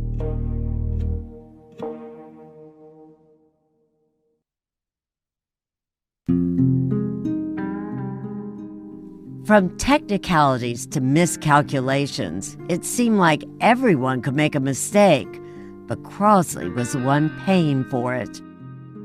This is Kenneth Nunn. People tend to believe the charge that a Black person committed a crime because we created a society that ties Black people, Black communities, the things that Black people do to criminal activity.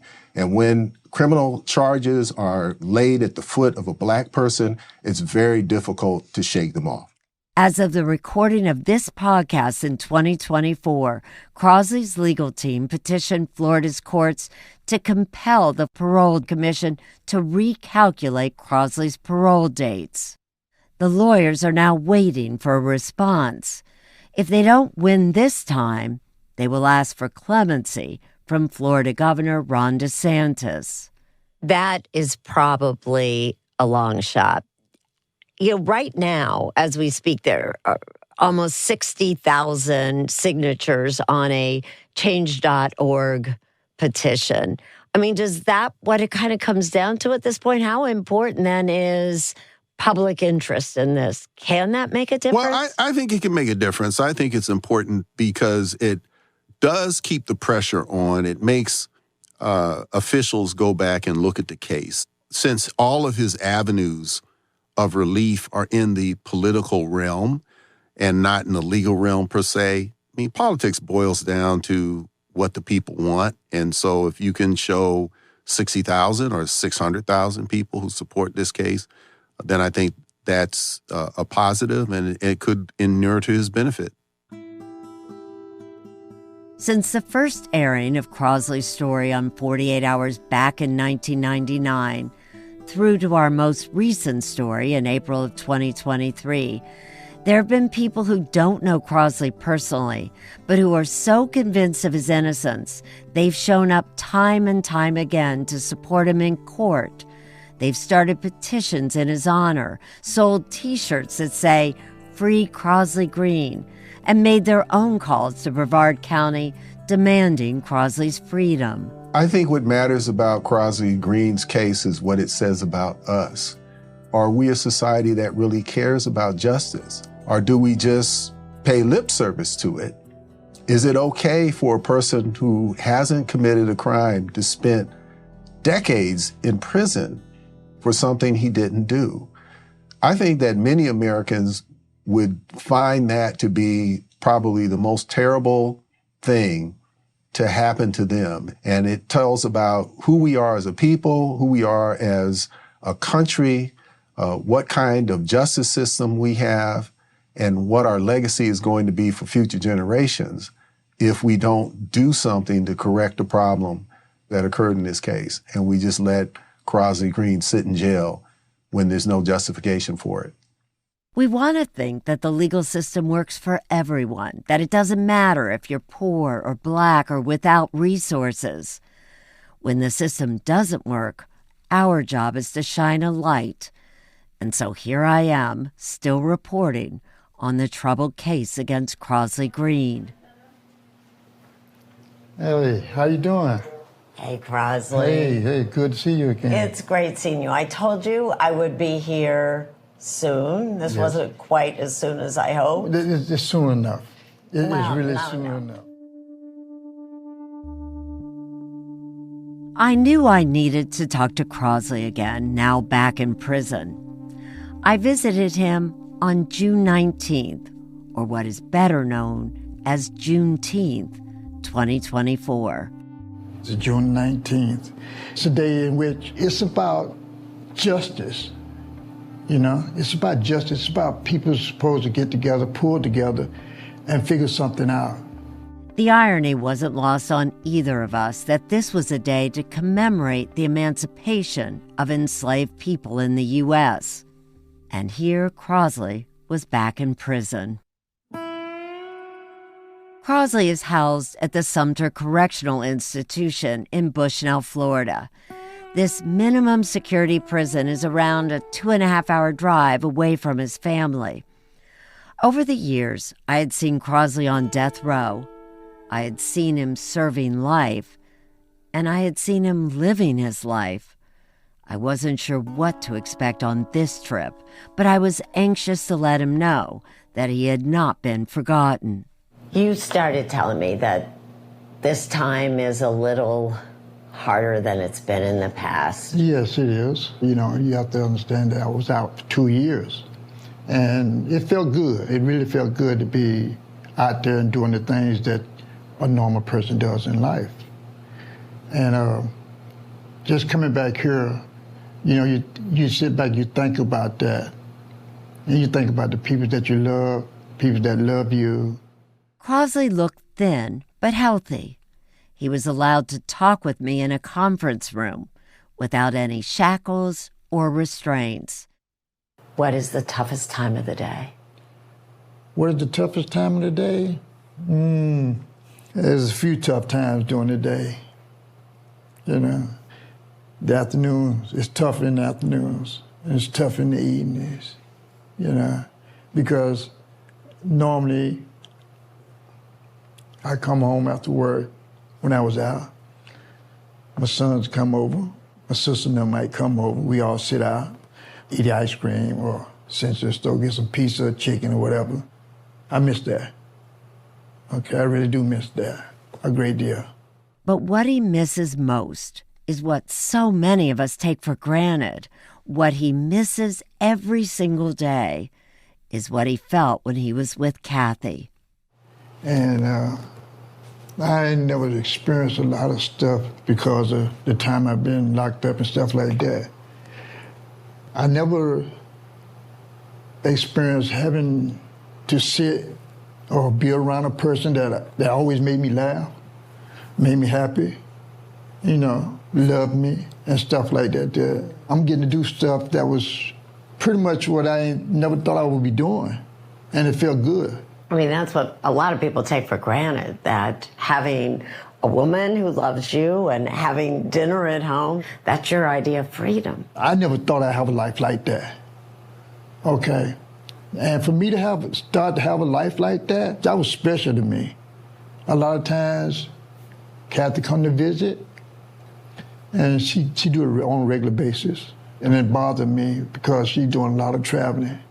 It's not quite the life Kathy had prayed for, but she told me she isn't giving up on the man she loves. I'm a certified nurse's aide, and I work night shift. So usually when I get off work at night, I'll come home on Thursday mornings and change, and then I take a 2-hour drive to go visit him for lunch to make sure that we keep at least that normalness in our lives. What's your biggest fear at this moment, Kathy? That he will never probably get released. What do you pray for? What do you pray about? I pray for a lot of different things. I pray for just 2 people to hear Crosley's case on the commission board and come to like minds and see that he can be released. It should be released. I pray for Governor DeSantis and Lady DeSantis to have a heart and to understand that they can also make a difference in his life and in this case. I pray for Kim Halleck the most, that she will be able to go and have peace and say that the story happened this way and that's the truth. Crosley has not given up hope. What are you working on while you're here? Well, my goal is right now is to get my GED. If you remember, Crosley had dropped out of high school to work with his father, and now he's back in school. He's created a busy, full life inside prison. He tends to the prison grounds. He's involved in a faith-based program, and he's made a lot of friends. We got a prayer group at night. And in our prayer group, we pray for others. For ourselves, but we pray for others as well. We pray for sickness, healing, marriages, everything. You know, and for your freedom. And for our freedom. Not just for my freedom, for our freedom. We don't leave no one out. Everybody in that circle, we hold hands, we pray for each and every one of us. And for those that are not in our circle. I was allowed an hour and a half with Crosley. And when my time was up... All right, so I'm going to I have to let him go, right? Yes, I know. It's hard. You know, I'm sad. Yeah, you sad. I know you sad. But see, you know what, though? The sooner the better, though, because you make me feel real sad to see you like that. Well, I don't want to. But... I know. But it's just that me and you got this bond that we had ever since all them years back then. You know? I hope that next time I see you, you're back out. I'm sure. I'm kind of like, pretty much, I really feel that things going to go my way this time. Good things are ahead. Thanks for coming. All right, you know that. Let me get this in. I got to get my schoolwork. Because Crosley Green never got a new trial, we'll never know what really happened on April 4th, 1989. But Crosley Green is not the only person who didn't get justice. Neither did 22-year-old Chip Flynn, who died that early morning in an orange grove. How and why did Chip Flynn die? Why did it take so long to get him help? Throughout this podcast, you heard about the cops who failed to thoroughly investigate the story told by Flynn's ex-girlfriend. You heard her inconsistent stories. You heard about the lack of evidence. And you heard witnesses admit they lied to authorities before and during Crosley Green's trial. And of course, you've heard a lot about the prosecutor who failed to turn over exculpatory evidence. None of these people have faced serious consequences for what they did or failed to do. But Crosley Green has. Before he went back to prison in 2023, Crosley Green preached one last sermon to his church congregation. I got a verse I want to read out of this Bible. I'm going to read Matthew 25, okay? And it says, do not worry. All right. You hear me? Do not worry.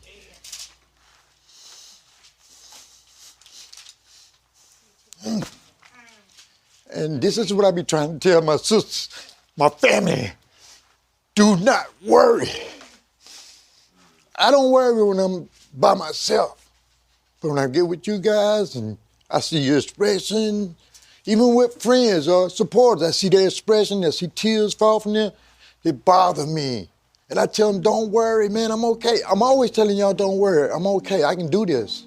Let me show y'all, be strong with me. I'm in God's hand. Amen. Amen. I am in God's hand. You understand? Believe me when I tell y'all, everything will be okay. I love y'all, and thank you for listening to me.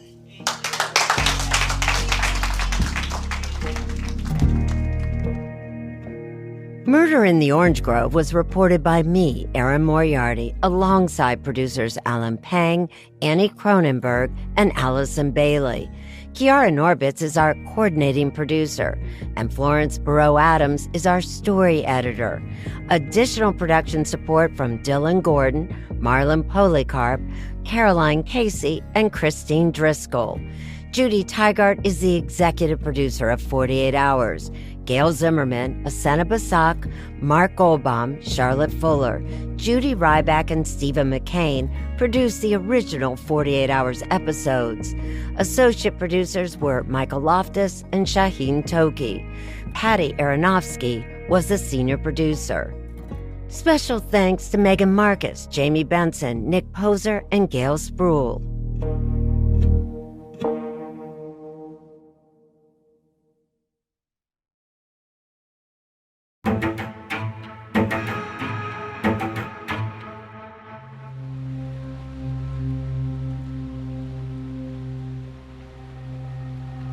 What I've been telling you for the last 20-something years, that I was innocent?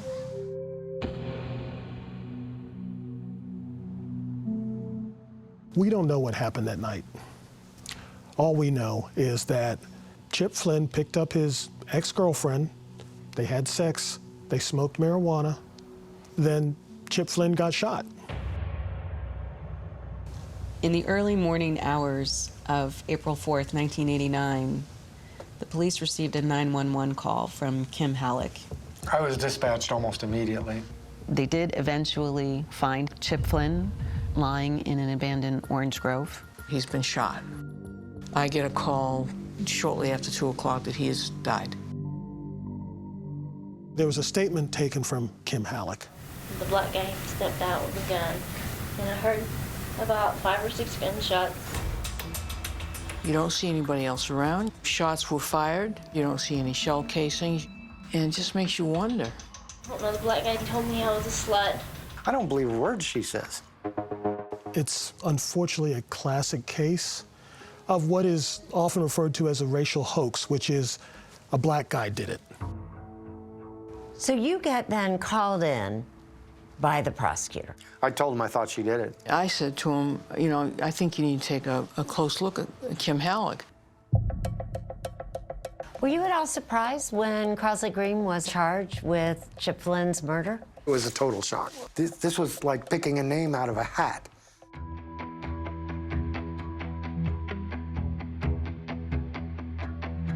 We finally had a federal judge rule that Crosley Green had been wrongfully and unconstitutionally convicted. We did it. Crosley's going to be released.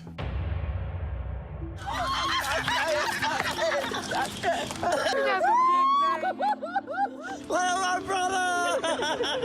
And we thank you, Father, for opening the doors that man have shut for us, oh Heavenly Father.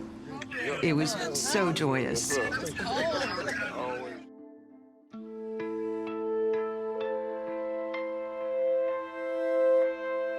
I love you. Love you too. All right. It's gonna be okay. Is y'all gonna send him back to prison for a crime he didn't commit? Y'all gonna take him away from his family again? What was your reaction when the Court of Appeals ruled against Crosley, reinstated his conviction? It was pretty devastating, really.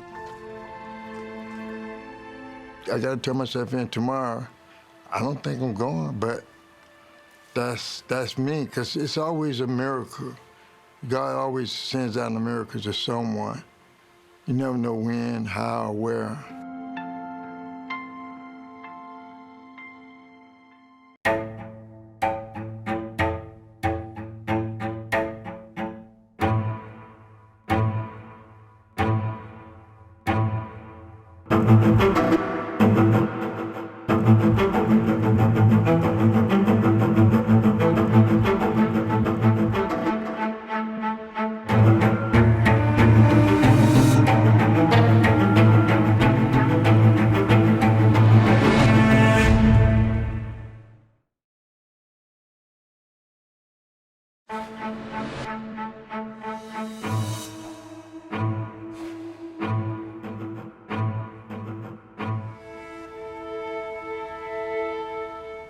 Hours has been covering the questionable conviction of Crosley Green for 24 years.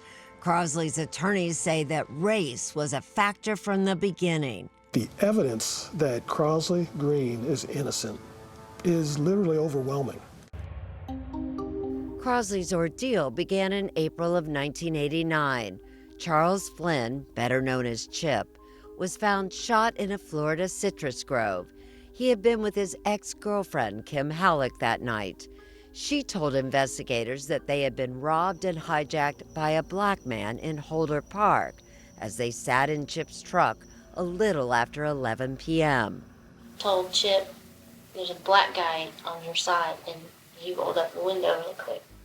20 minutes later, Kim says, Chip stepped out of the truck and she heard him say, "Hold on, man." Did you see that the black male was armed at that time? Yes, I did. Chip had a gun in his glove box. I took the gun out of the glove box and stuck it under some jeans that were next to me. She says the man tied Chip's hands with a shoelace, ordered her to hand over money from Chip's wallet, and then with everyone in this truck, she says the assailant drove them to the orange grove, steering, shifting gears, and somehow holding a gun on them, all at the same time. Kim Halleck told police that when they got to the Grove, the man yanked her out of the truck, and then Chip, his hands still tied behind his back, somehow managed to get a hold of his gun that Kim had hidden on the truck seat. He leaned out of the truck and somehow shot at the guy, and the guy stepped back. Chip dove out of the truck. I jumped in the truck, and I heard about 5 or 6 gunshots. She said she then drove to a friend's home for help. Sheriff Deputy Mark Rixey and Sergeant Diane Clark were the first 2 officers on the scene. Kim Halleck says that this assailant took both Chip and Kim to the citrus grove at 12:10. And yet, you're not dispatched till 1:13. It's over an hour. There is approximately an hour that is missing and unexplained. How crucial was that time that night? Matter of life and death. Why is she not stopping someplace and making that phone call? Where could she have called? Right here. From payphone? I think there was 3 along the way. Right? Convenience store, and the hospital's right there. The directions Kim gave were so vague that even after Clark and Rixey were dispatched, it took another 30 minutes to find Chip. Get the call at 1:13. I respond to this area. There's nothing there. Had to notify my dispatch, get better directions. I drive to this new area here where they informed me to go. Again, there's nothing there. Why then were you first sent to the wrong location? That's a good question. Because she didn't tell us where to go. She gave the wrong direction. Sergeant Clark ended up sending another deputy to pick Kim up so she could better guide them. She wouldn't get out of the car. We say, can you show us where? Yeah. Nope. Not going down there. What did that say to you? What did you think? There's something wrong. Something is not ringing true. I would want to know, is he okay?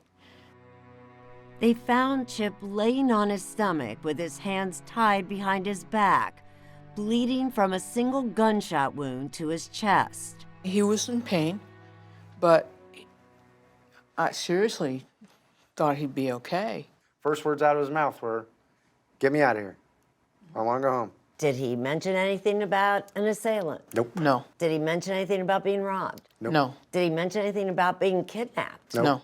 I'm thinking, what's going on here? My feeling about it at the time, and still is, that he was protecting her. Chip Flynn stopped breathing twice as they waited for an ambulance. Sergeant Clark tried to save his life. He didn't have to die. There wasn't anything he didn't like to do. Chip's parents, Charles and Peggy Flynn, now both deceased, rushed to the Orange Grove when they got the word Chip had been hurt, but police wouldn't let them near the scene. I should have been able to go back to see. The Flynns, who spoke with us in 1999, were shocked to learn that Chip had been with Kim Halleck that night. Chip had a new girlfriend. That's all he talked about. He didn't mention Kim anymore or anything. Chip's parents said Kim had become too possessive and overbearing. Chip liked his freedom. She wanted him to be with her all the time. Kim was upset about the breakup, according to Chip's friend David Stroop, who also spoke with us in 1999. I do remember that she didn't want to let go. And it was David's home where Kim Halleck went for help. I wondered why she came to my place as opposed to just stopping at the first potential telephone. You know, even a home with a light on or anything, if it, you know. So it's always bothered me. Kim Halleck was not and has never been a suspect. Homicide detectives from Brevard County Sheriff's Office seemed to take her at her word, despite her delay in calling for help and her inability to describe the assailant very well. I really didn't get a real good look at him. I was really scared. Investigators claimed that almost immediately they got a tip that a small-time drug dealer, Crosley Green, was involved. He had recently been released from jail. The description that she had given for the sketch didn't match him. They showed Kim this photo lineup, and Kim chose number 2, Crosley Green. His picture is smaller, and darker than any of the other pictures. And it's right in, what is often referred to as the bullseye point of a photo array. Crosley Green admits he was no angel, but he had no history of violent crime. I think he was just an easy pick. We're going to put somebody in jail for this. Green was arrested and charged with kidnapping, robbery, and murder, despite no direct evidence linking him to Chip's shooting. There were no fingerprints of Crosley Green or any third person on the truck. Not one single fingerprint.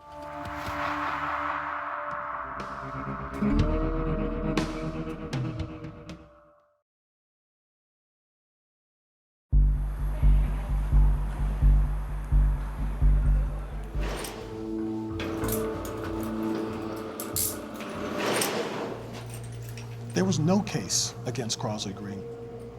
There was no case. It was a one-witness ID case. In August of 1990, Crosley Green went on trial for the murder of Chip Flynn.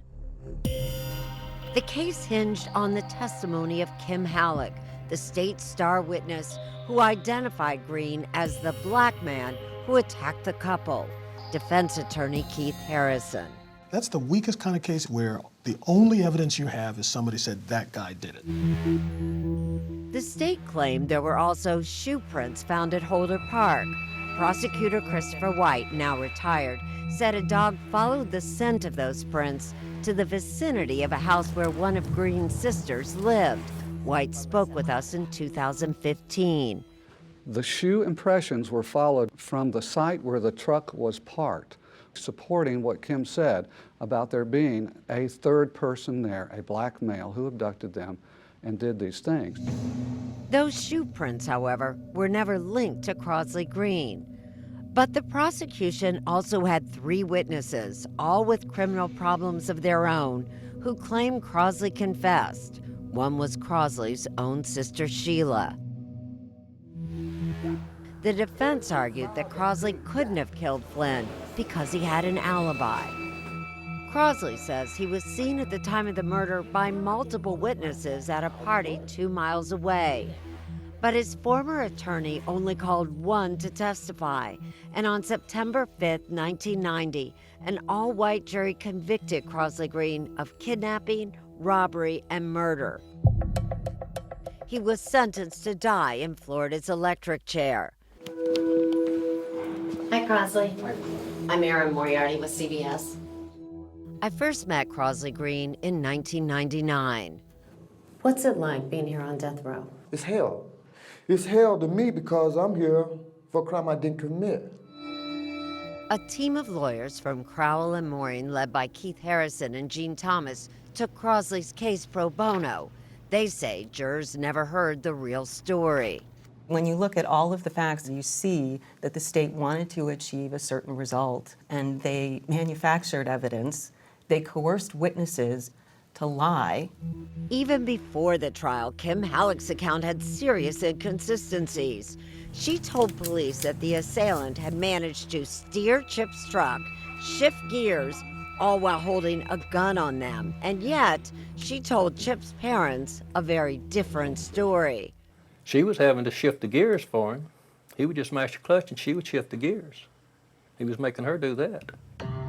Kim changed other parts of her story as well. According to this police report from the night of the shooting, she told a deputy that the assailant told her to tie Chip's hands. But just hours later, in her taped interview, the black man was tying Chip's hands. Those inconsistencies, would that have concerned you? We're talking about who tied him? Yes, and who shifted the truck? Of course it would. If she was inconsistent, any inconsistencies. And yet another serious inconsistency. Kim's description of the assailant's gun matched a semi-automatic. She said that when she drove away, leaving Chip at that grove, she heard 5 to 6 gunshots. But no shell casings were recovered at the scene, and the only bullet found was the one that killed Chip. Your own expert said that, in fact, the bullet found in Chip Flynn could have come from his own gun. Did you find another weapon? Well, no, but Did a you weapon. ever find another shell casing to match that weapon? No, and we wouldn't if, in fact, he was shooting a revolver. But you understand in fact, that? So did you I'll find know that any it's- other bullet holes? Bullet holes? Not that I'm aware of. And just about then, Chip, his hands were behind his back, he leaned out of the truck and somehow shot at the guy. But that statement was contradicted by the evidence. Investigators found no gunshot residue on Chip Flynn's hands. The fact that his were tested and did not show any gunshot residue contradicts her story. I totally don't believe someone could actually jump out of that truck and shoot a gun behind their back with their hands tied anyway. When you look at this case, it is all circumstantial. I would love to have had a stronger case, but it is what it is. As for those shoe prints at the park, criminalist Lisa DeMeo, who helped Crosley's defense team, told us that the diagram shown at trial contradicts the actual crime scene video. The shoe prints after proceeding west will then continue on around just to the outside of this fence. If these were the tracks of the assailant, they should end where the truck was parked, around here. But in fact, DeMeo says they continue past the truck along the fence, as you just heard, and appear to leave the park. How could they belong to the assailant if, in fact, he got in the truck back here? They couldn't. No, they couldn't. The trail of prints leaving Holder Park is missing from the diagram. This diagram supports Kim Halleck's story, but this diagram doesn't match the evidence at the scene? Correct. This was necessary to make her story fit. What's more, every one of the 3 witnesses who testified that Crosley Green confessed recanted after trial. There's a pattern that supports the fact that these folks were coerced. When a sister testifies against her own brother and says he confessed, it's hard to believe that could be coerced. Absolutely. She recanted almost immediately. We tracked down Sheila Green in 1999. What did they say would happen if you didn't testify against your brother? I would never see my kids again. She told us she had no choice but to lie on the stand. Did Crosley ever tell you that he killed Chip? I never even talked to Crosley. He never told me that. Basically, they told me that this was my last chance to help myself because I was already convicted. But this is your own brother, Sheila. He will understand. You think he will? Yes, he will. He knew I did.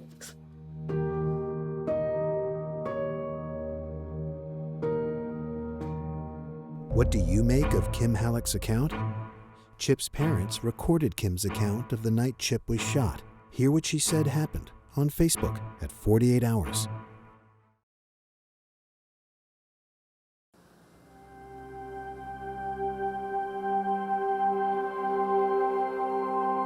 Florida had a long history of being engaged in slavery and the plantation economy that has passed itself on to the criminal justice system here in this state. Kenneth Nunn, now retired law professor from the University of Florida, says the odds were stacked against Crosley Green in that Florida courtroom. I would say that Crosley Green's case is a miscarriage of justice. If you read the trial transcript, the prosecutor was using race to fill the gaps in the evidence. During trial, the defendant's race was referred to 140 times. Told Chip, there's a black guy on your side. She accuses a black person of committing this crime. Who are they going to believe? And what has defined this case from the very beginning is that Kim Halleck was treated as a victim, never as a possible shooter. Everybody on the scene is a suspect until they're not. Every single person is tested for gunshot residue. That's not what happened here. To this day, first responders Diane Clark and Mark Rixey question why Brevard County detectives failed to do even a basic investigation of Halleck. Kim Halleck was taken in and questioned at 4:30, but not recorded until 8:20. And what does that say to you? Well, she had time to get her story the way she wanted it. She was not a suspect. Did it ever occur to you or anyone else that maybe Kim Halleck wasn't telling the truth? Well, of course it did. I mean, Former prosecutor Christopher White. Then why wasn't she ever investigated? Why was she never a suspect? What do you mean? No GSR taken of her hands? Why not? I don't know if there was or wasn't at There this wasn't. point. Why weren't pictures taken of her hands, her arms, to see if she had any injuries? I guess they could have done more examination. I'll give you that, okay? Crosley Green's lawyer, Keith Harrison, finds it mind-boggling. Chip Flynn had broken up with Kim Halleck. He was seeing another woman. Kim Halleck was very upset about that. That's the oldest motive in the book. Jealousy. Jealousy. Still, White took Kim Halleck at her word. You've got to understand that it's kind of a small community here in Titusville. Kim Halleck lived in the area where I lived. I don't see how there's anything here concrete to tell anybody that Kim Halleck lied. But there were those obvious red flags with her story. There was no moon on the night Chip Flynn was shot. It was completely dark in that orange grove. Based on her testimony, she said she didn't get a really good look at him.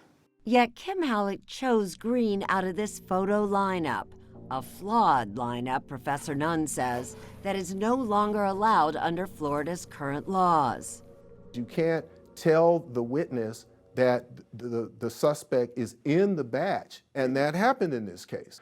You have to make sure that the photograph matches all the other photographs. His head is smaller than the other ones, so he stands out. Would you do this today?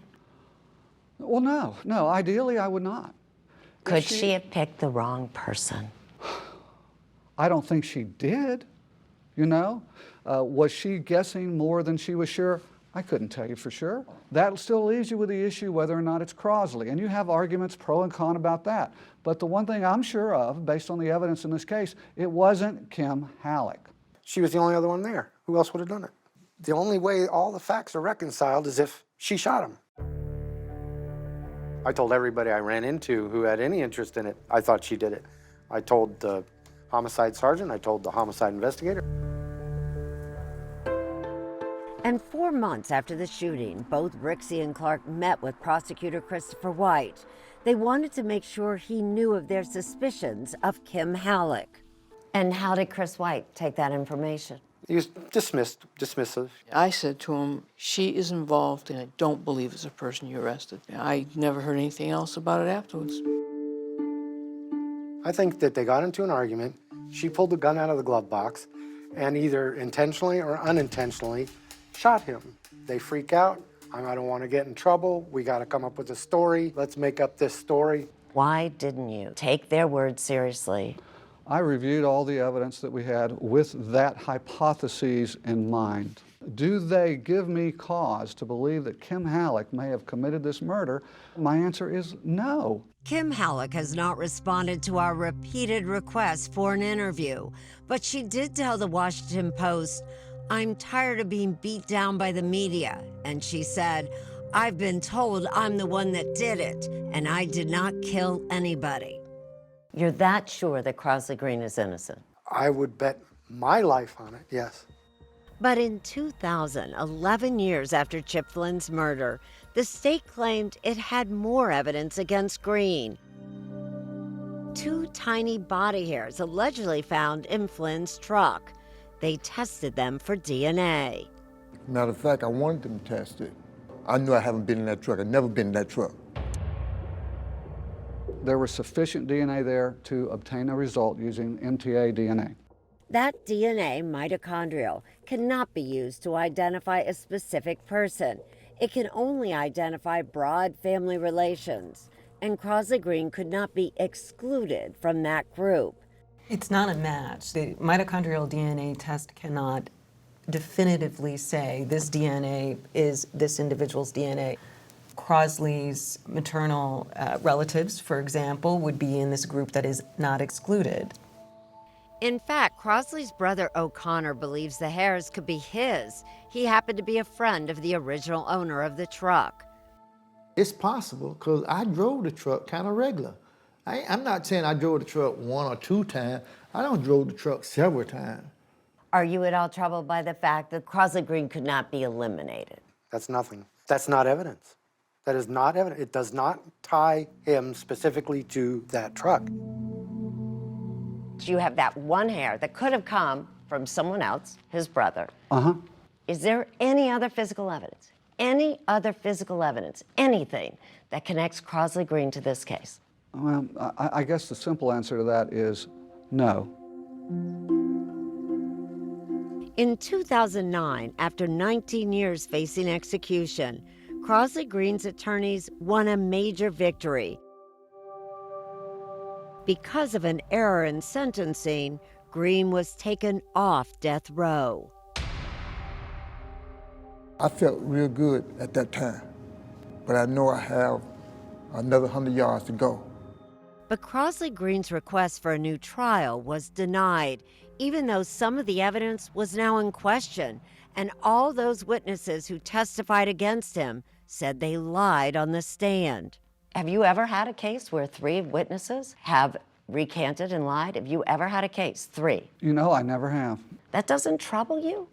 Not coming from those people with those ties to the Green family, and the Green family being what it is, no, it doesn't trouble me a great deal.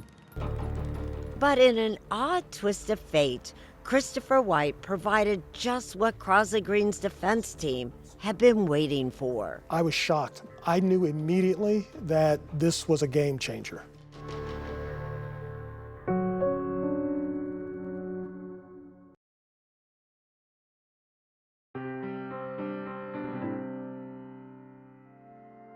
I'm ready to go home. Hopefully I get that chance to go home. I've been without my family for quite some time now. Crosley Green was just 19 when his parents died, and he assumed the role of papa to his large family, which is why Crosley's murder conviction was so deeply felt by his oldest child, Shuma, his brother O'Connor, and sisters Shirley and Degra. I worry about him a lot.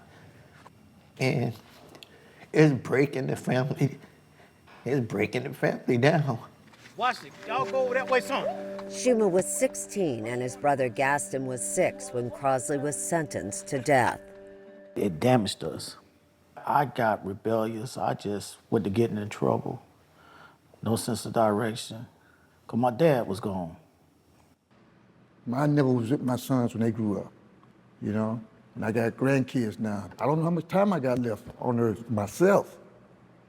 But the little time I will have left, if I'm out there, it would be with them.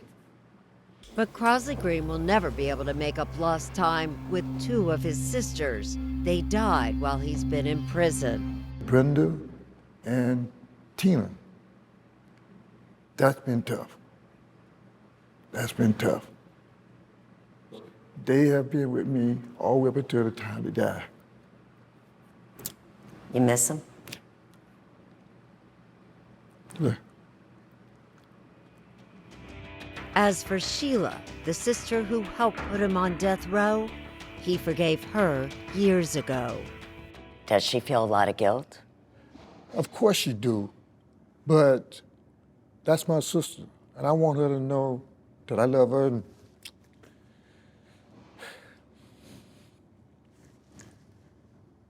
no matter what, I'm not angry at her.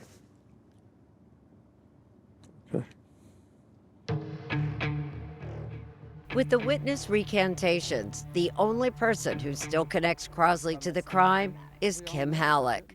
As you sit here today, do you believe Crosley Green is the man who shot Chip Yes, I Flynn? do. Yes, I do.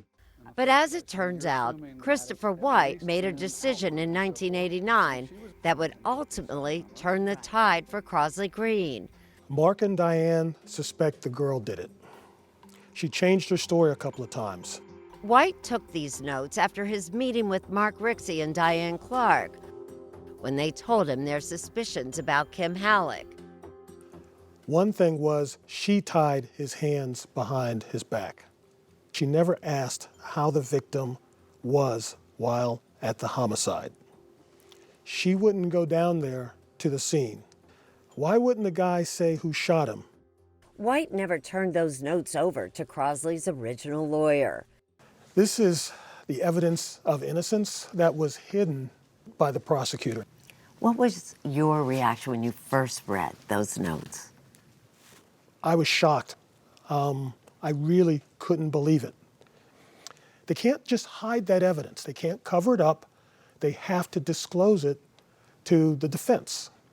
Defense attorney Gene Thomas says those notes, which included inconsistencies in Kim Halleck's story, would have been crucial at trial. It goes to the heart of the defense theory of the case that there was no black man at the scene of this crime, that it was these two teenagers, that there was an accident, and then there was a story that was made up after the fact. Those notes would have had a tremendous impact on the case. And for that reason, in July 2018, a federal judge ruled that by withholding those notes, prosecutors violated Crosley Green's right to a fair trial. His conviction was overturned. It was a miracle that finally there was a court that said, yes, his constitutional rights were violated. When his conviction was overturned, what did you think would happen? Man, I thought my brother would be home. But Crosley didn't come home because the state appealed, arguing that the notes that Prosecutor White withheld wouldn't have changed the outcome of the original trial. Crosley was held in prison, waiting for the Court of Appeals to decide. Honestly, I did not think it would take this long. But then, the coronavirus invaded the prison where Crosley Green was held. His situation became even more precarious after he was diagnosed with latent tuberculosis. In March of 2021, Crosley's attorneys filed a motion for his immediate release.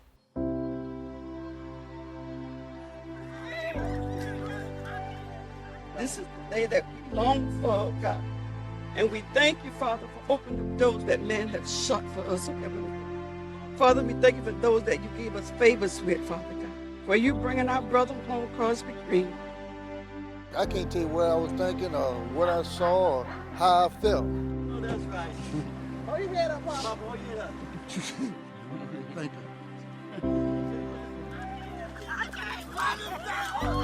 I was just looking around wondering, is this real? You know, and at one point now, I was really wondering, is this for real? Thank you, Jesus. Thank you. Thank you, brother.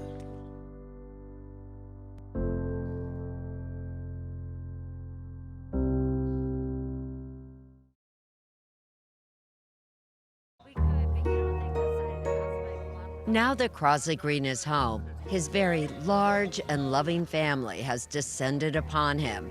Everybody wants a piece of the man they know as Papa Green. I thought maybe it would be the kids that really want to be with me or want to talk with me. The grown-ups be making them kids get out the way. They push the kids to the side. They want to be first. Yeah, that's my other son. Yeah, I think. Crosley has a lot of catching up to do. So many relatives weren't even born when he went to prison. If it wasn't for my family, I wouldn't be here. My sister, Celestine, she always told me, don't give up. Your day gonna come. I used to always say, all right, girl, when I get out, we're gonna do things. You know, but that day never came. She died. Crosley's sister, Celestine, is buried in a cemetery just down the road from where he's staying. But he can't visit her grave or go most anywhere else without special permission from his probation officer. I was told I couldn't go to the mailbox. He's free, but right now, without that special permission, he can't venture beyond his brother-in-law's property line. Show me, take me a little bit where you can go. How far here? About right here. Crosley calls it his 12 yards of freedom and showed me his new jailer. Here it is right here. This ankle bracelet right here. It's challenging for him. Crosley has many, many grandchildren, most of whom he's never met. He wants to take them to a park and go fishing and teach them how to fish and, you know, sit under a tree and tell stories, and he can't do that. At least not until the U.S. Court of Appeals hands down its decision.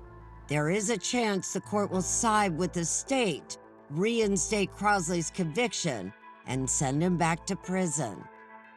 Does that ankle bracelet also remind you that your time home might be temporary?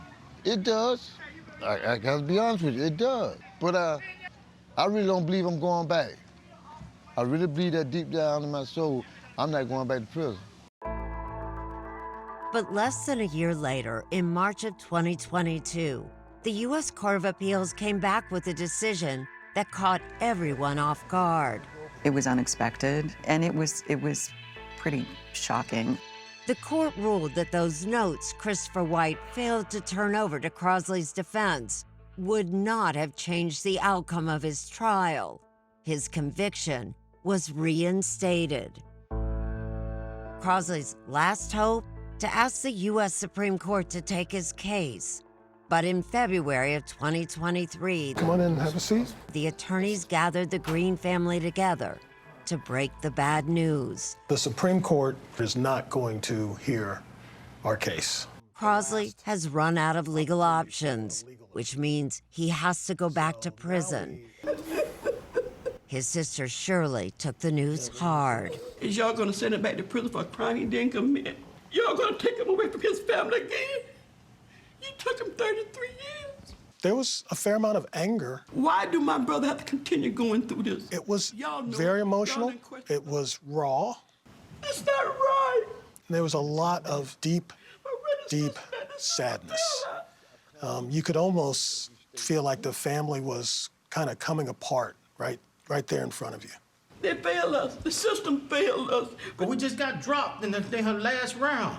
For Crosley's son Shuma, the thought of losing his father again was inconceivable. You ain't the only one doing time. We're doing time right with you. It's a family thing, and now it's getting torn apart again. They just miss him terribly. He just is such an important patriarch among that family, a role model, but he keeps that family together. I can feel what they feel. And in that difficult moment, Crosley assumed the role of patriarch again. You have showed me a lot since I've been home.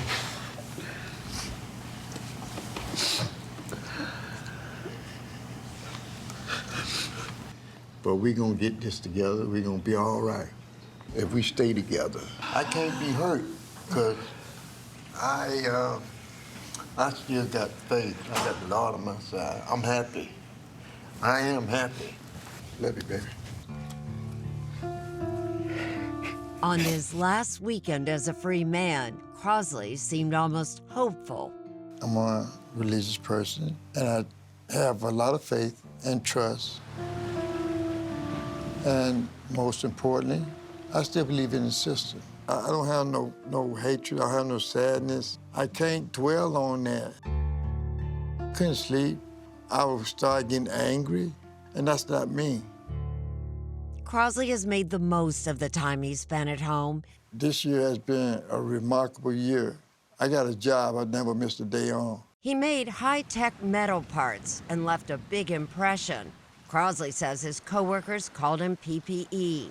And what does PPE stand for? Pure, positive, and energy. That's what it stands for. Crosley also fell in love and got engaged. His fiancée, Catherine Spikes.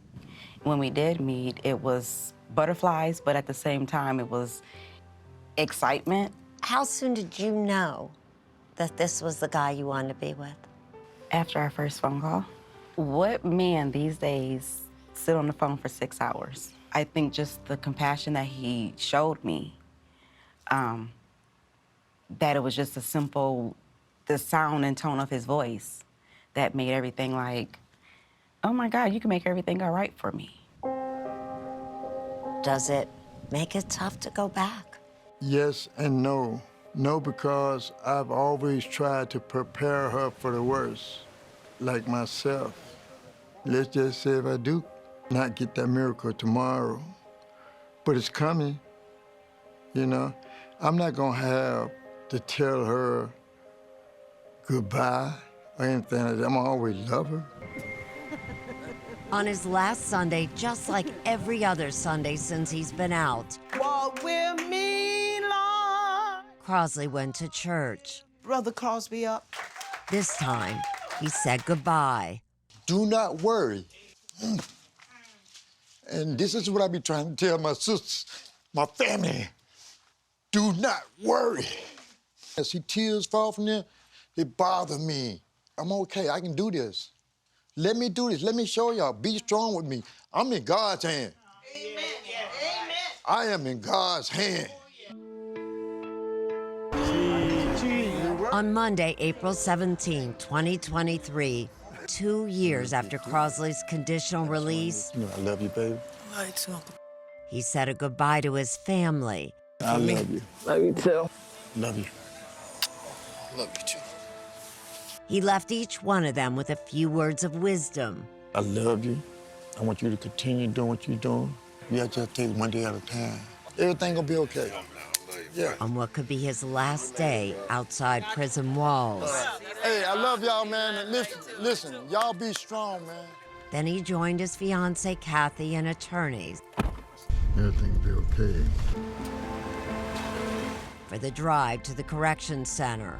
She's been right there by my side. More family members arrived. Okay. Say see you later. Last 2 years been some of the greatest time I ever had. All these memories I got, those are my memories. I think I'm gonna be free soon. It ain't about the case, it's about me. It's about a human being that wants his freedom, want to be able to be around his grandkids, his little nieces, nephews, his brothers, his sisters, family and friends. You know, this is what this is about.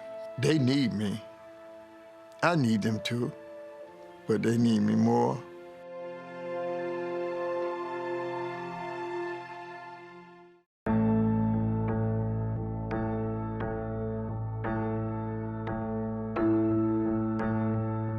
What do you think should happen in the Crosley Green case? Chat now with the 48 Hours team on Facebook and Twitter. I was startled, awake. I started screaming. A 55-hour reign of terror. I did tie her up. And he was hurting, Mom. And I said, please, I'll do anything. Please don't kill me. 48 Hours, next on CBS and streaming on Paramount+.